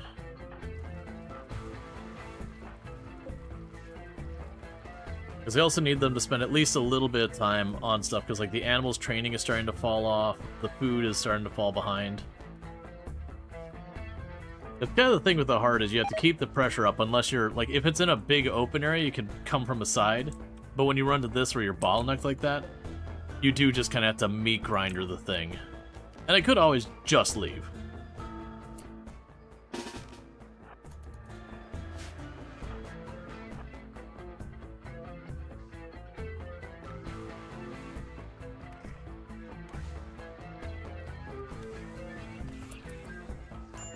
Would you stop?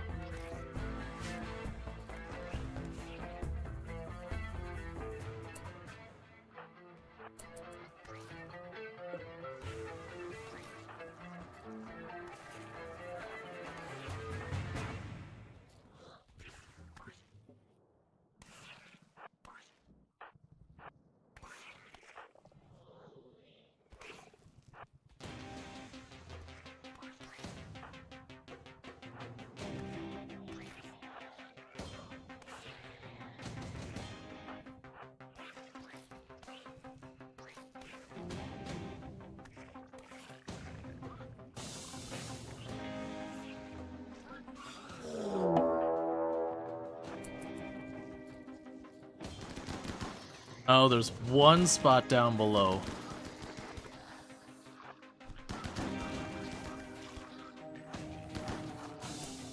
Okay, so destroy the one spot we missed.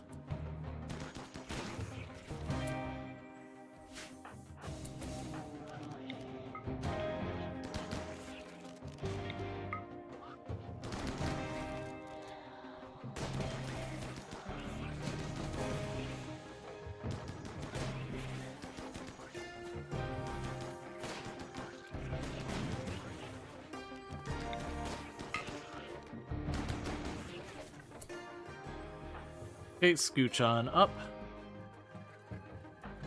Reposition here.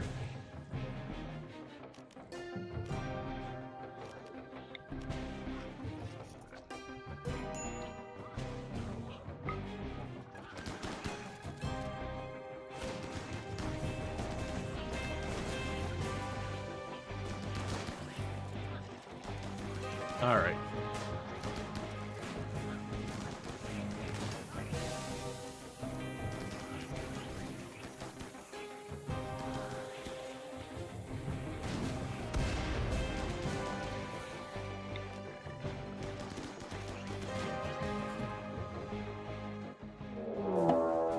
Infestation. That's fine. You do you, man. Flash mass response. Not a huge fan of the double up, but I can live with that, so toggle that off. We're gonna plunk a flare right there.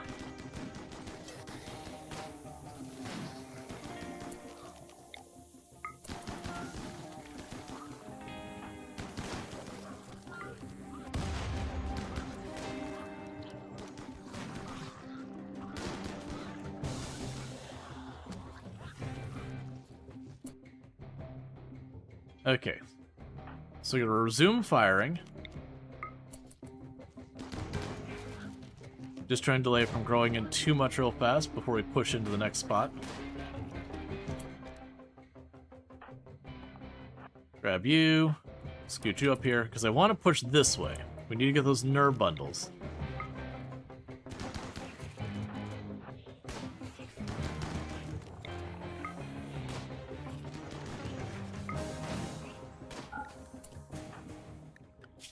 Okay, we can go here, Misk, Graveyard, Graveyard.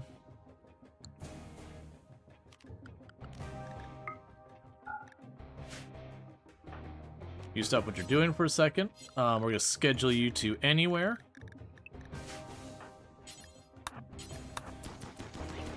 Start blocking off this edge. Where are you going?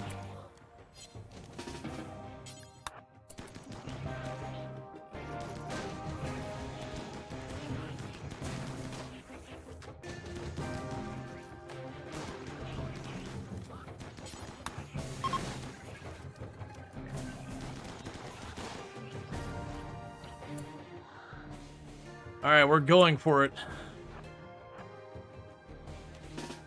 Draft you. You all go over here. The rest of you pack in real snugly right there. Except it is now immediately trying to grow this out, so I can't keep the push forward.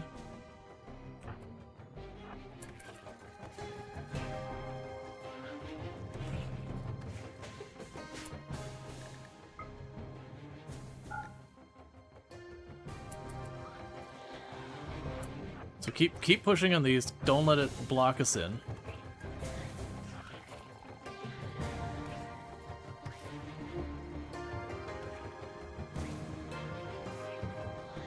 Just need to get past this heart. Okay, get over here now.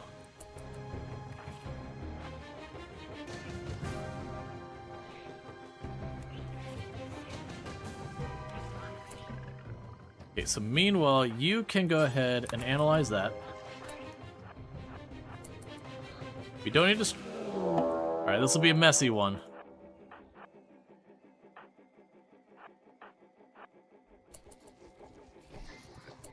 This will be a real messy one. Alright, you jump on that one. You cut through and just get to the kids' help.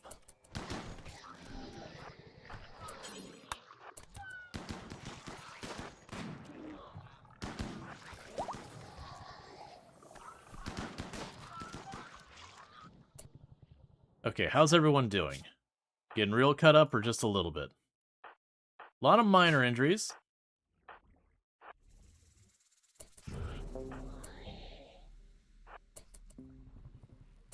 Okay, so get you back onto researching that like you were doing.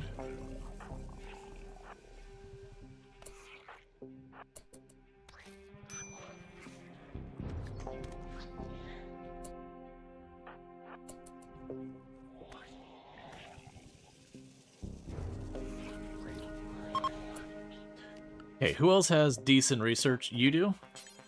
Get on it.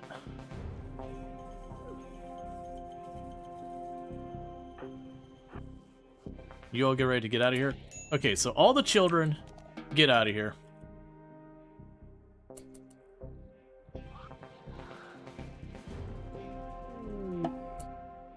Cool.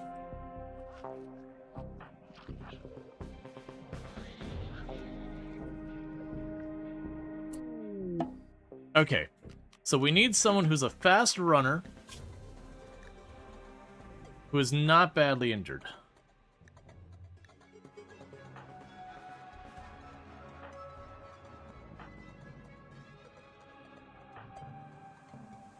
All of you are in terrible shape. You're my best choice. So, schedule, unrestrict.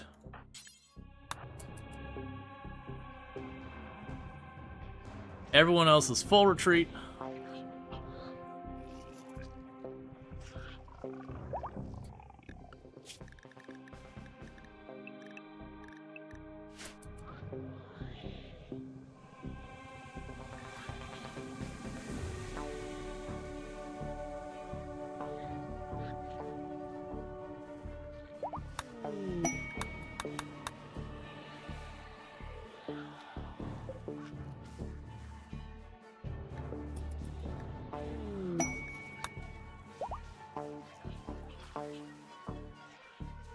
Okay, so let them all recover. So we do have... Oh, you absolute jerks. Okay. That'll be just another thing on the list of things I gotta deal with. So for right now, this whole area down here is off limits. All of it.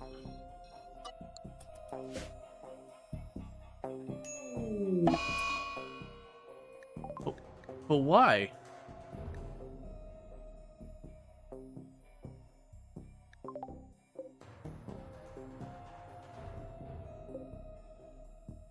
Oh no! This might end up being a wipe because of that. The bugs broke through and let the 25 rhinos out. Fall back, fall back, fall back, fall back, fall back.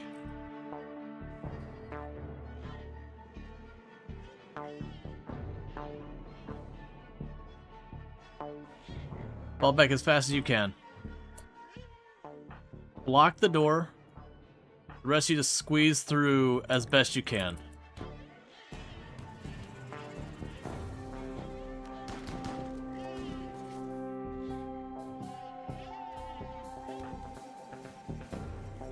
You're a pacifist.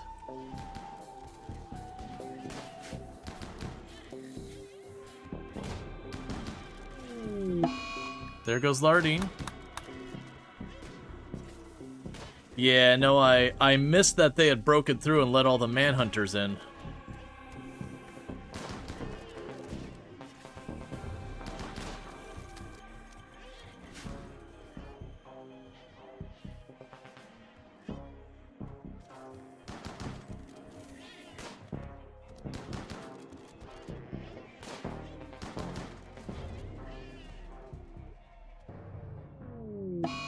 Psychite binge.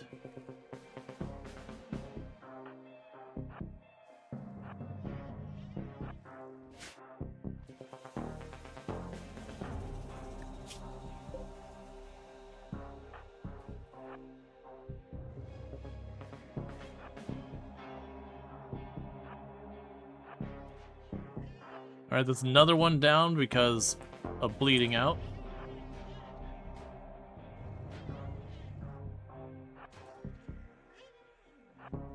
Yeah, because it was 25 rhinos.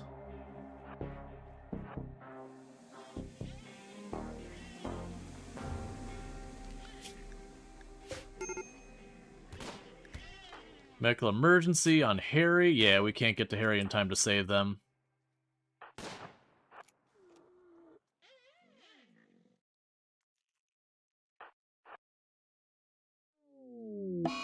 Okay, our last melee has just had a mood break.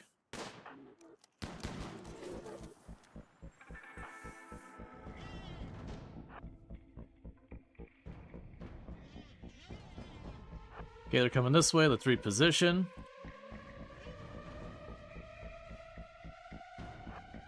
They keep running around inside there versus coming after me. Yeah, so we got 3 people up now. One's badly injured.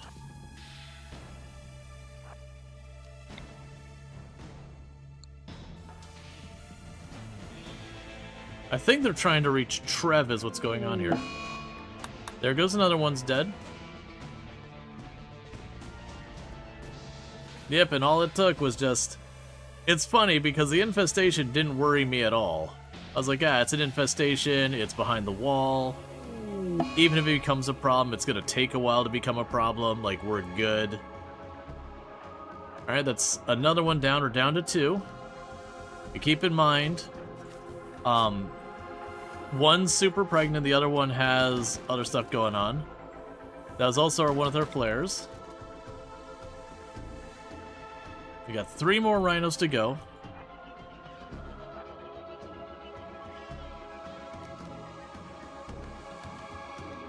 A baby has survived. Yeah, we'll see what happens. There goes Captain Brody.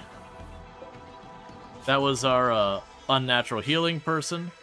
Would you stop being trolls and just get out here? Either kill me or go away.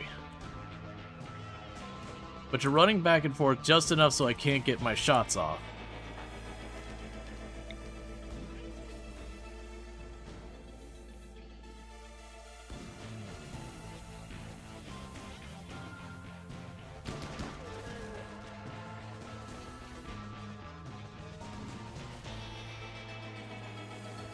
And I'm pretty sure White Jaguar is the pawn we started with.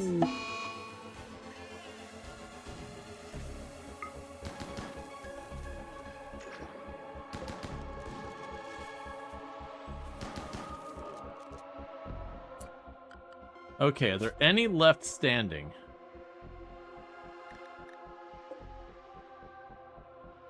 There's a couple who are asleep inside the ship.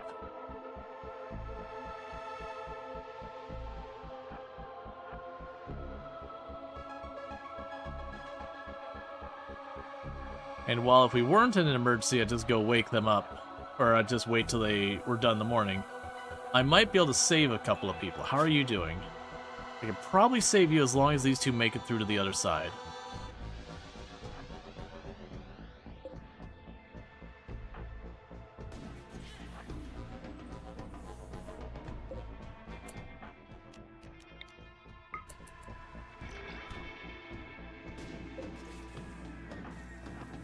Run. Run while it's throwing up. Get the shot.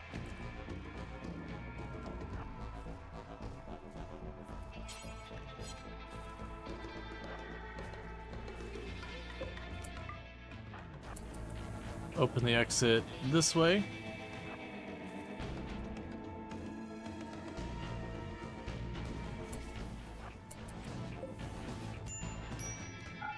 Well, and got one tapped when I finally came over. Man in Black has shown up. Okay. There's just one real big problem. Mostly the giant army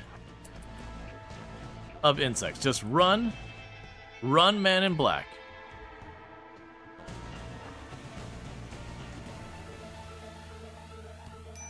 Nah, I knew that was gonna get caught. Keep running. You're just not gonna make it. Like, there's no way you're fighting that whole nest. If I would have fired, we would have gotten the other, like, 6 on there. So you're unlikely to get back up. You're unlikely to get back up. You probably won't get back up.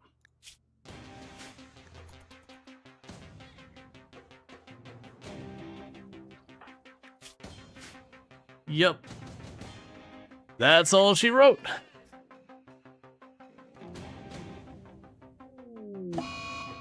Disease infection. Yeah, I don't think the baby is nearly to a point where it's going to, Yeah, no, you have at least a whole season to go. I'm just kind of low-key hoping someone here has enough to get back up, but it's not looking likely.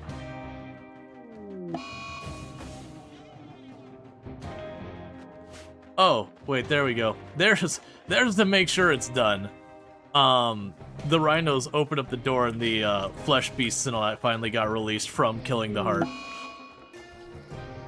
Well, that was unlucky, epic but unlucky. Yeah, no, and that's the kind of thing that happened. For those who missed what happened, was we had a manhunter pack of 25 rhinos showed up down here while we were dealing with the heart, and it's like, no problem. We have a wall here, it's good, door's locked, and then infestation triggered and poked a little bitty hole. And if I would have seen it, we probably could have even been okay, because if we would have seen it, I could drop back, get into position to defend it, but I didn't notice it.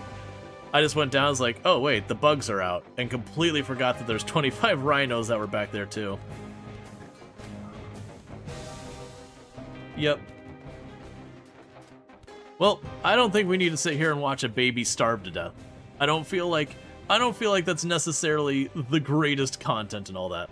So this brings up the hard question about what the heck we're doing now.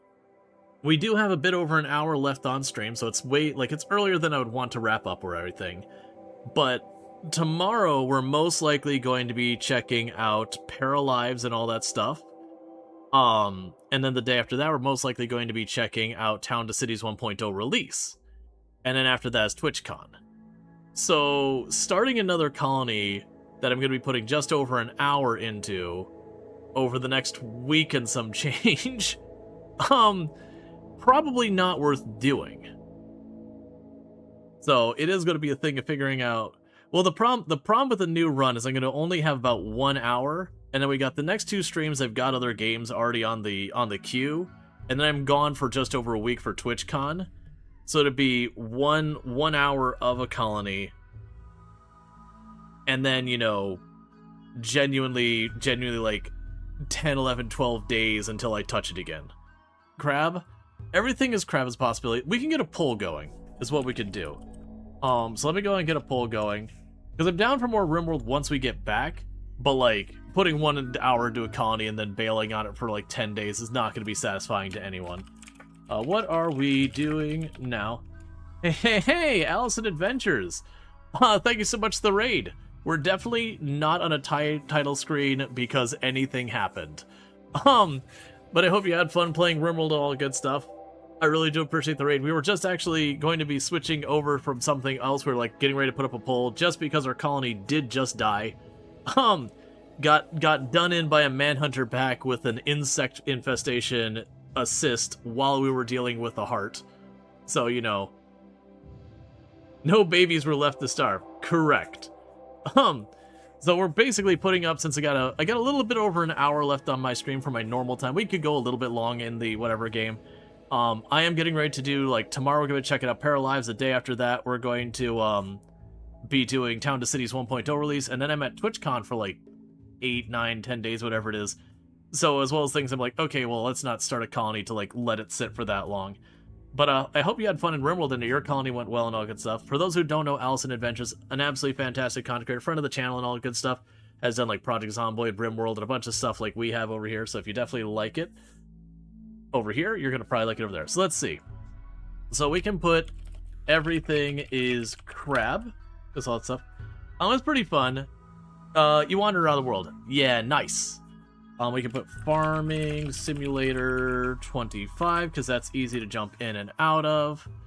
What else do I want to put on the list? It's a shame... Let me check. Paralives is not available till like halfway through tomorrow, right? Right? 7 hours. Okay. Means I have to stay up for at least 8. No, I'm teasing. What else do we want to put in here?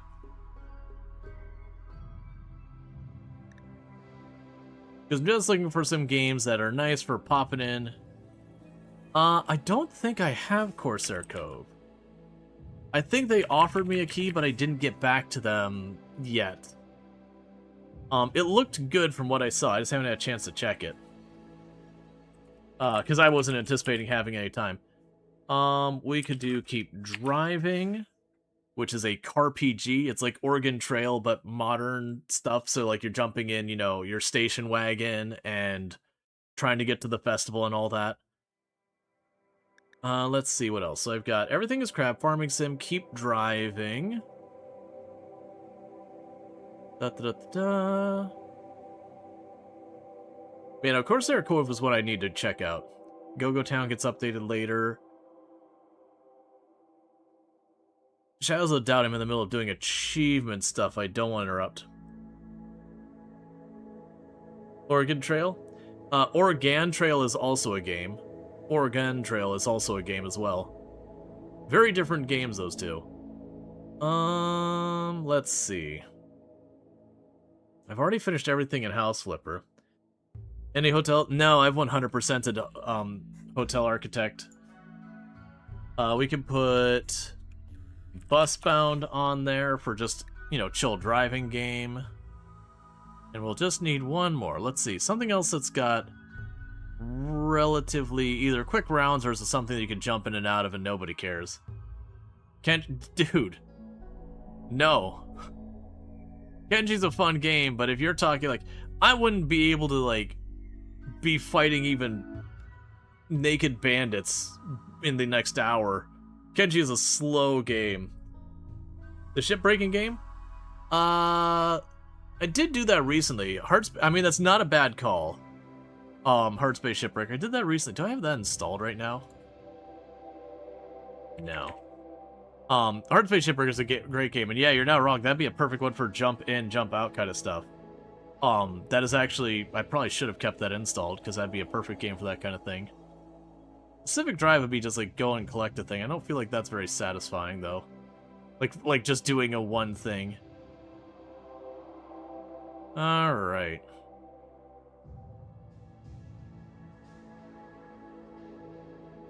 Yeah, that's the thing is I don't tend to play too many games that you hop in and out. And that other game, the Feastopia, that's several hours per round. We're still a relatively fast game, but several hours.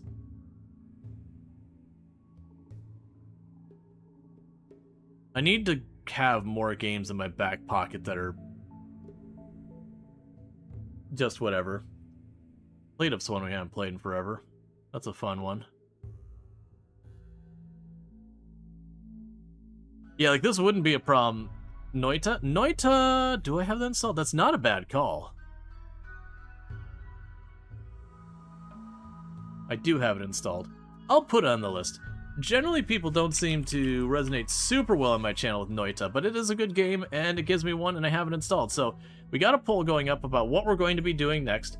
And we're definitely going to be checking out more RimWorld in the future. It's like my second or third most played game on the channel or whatever, is RimWorld. But it's just we're in this weird spot where I'm getting ready to travel. Our round just died, and there's just not enough time to put something that feels good into a round quite yet.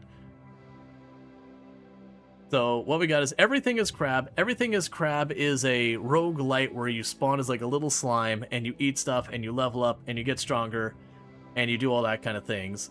You have Farming Simulator. It's pretty self-explanatory. You know, it is what's on the tin. We simulate farming. We've been doing a Survivor Man challenge on there. That's been going good. We've got Keep Driving. That is a CarPG. Basically, think of like the Oregon Trail, like back in the day where you take your covered wagon and you try and cross the Oregon Trail to Oregon. But instead of doing that, it is you're in a station wagon or a truck or whatever. There's a couple different vehicles you can choose from. And then you're trying to get to a festival on the other side. And instead of just RNG something happens, you go to events and you have, it's almost like you've got a handful of moves you can use to like defeat the things. But it is very much one of those ones of like going there, having the randomization and all that. It's a really fun game, good music. Busbound is a chill driving game where you drive a bus and you slowly gentrify a town because that's just the way it looks. And then you've got Noita, which is every single pixel has its physics calculated, and you spawn as a little teeny tiny wizard with a wand. And what ends up happening, and for the record, with Noita I will not be doing Twitch integration. but you're a little teeny wizard with a wand, and you can start jamming spells in your wand. And it's got a really cool system where you can be like, all right, well, this one fires a little fireball. No problem. Okay, well, this one makes the shot split. Okay, so it fires in 2 fireballs. Okay, well, this one makes the fireballs bounce. Okay, and you just keep escalating until you get to the point where you click the button and this solid column of death comes out the front, and then you die to your own attacks. That your wands can get almost as dangerous to the enemies as they are to you. This one fires a little fireball, the entire screen explodes. Yes, Noita is a game where you're like, I wonder what happens when you do this. And you hear the boom as your character falls over and like, ah. Yeah, there's a whole meme in Noita being getting Noita'd. Getting Noita'd is where something comes out of left field and you have no chance to react to it and you just die. So with that said, what I am going to do, for people on the YouTube side, the stream is going to go down. I am going to bring it back up with whatever game we're going to play, but YouTube, when it comes to switching games, does not work well. So that's going to come down and come back up in a couple minutes here, but thank you so much for tuning in. And for those over here on Twitch, just hang out. Once this poll's done, we'll get going. And looking like it's very much going to go towards everything is crab. I was actually curious about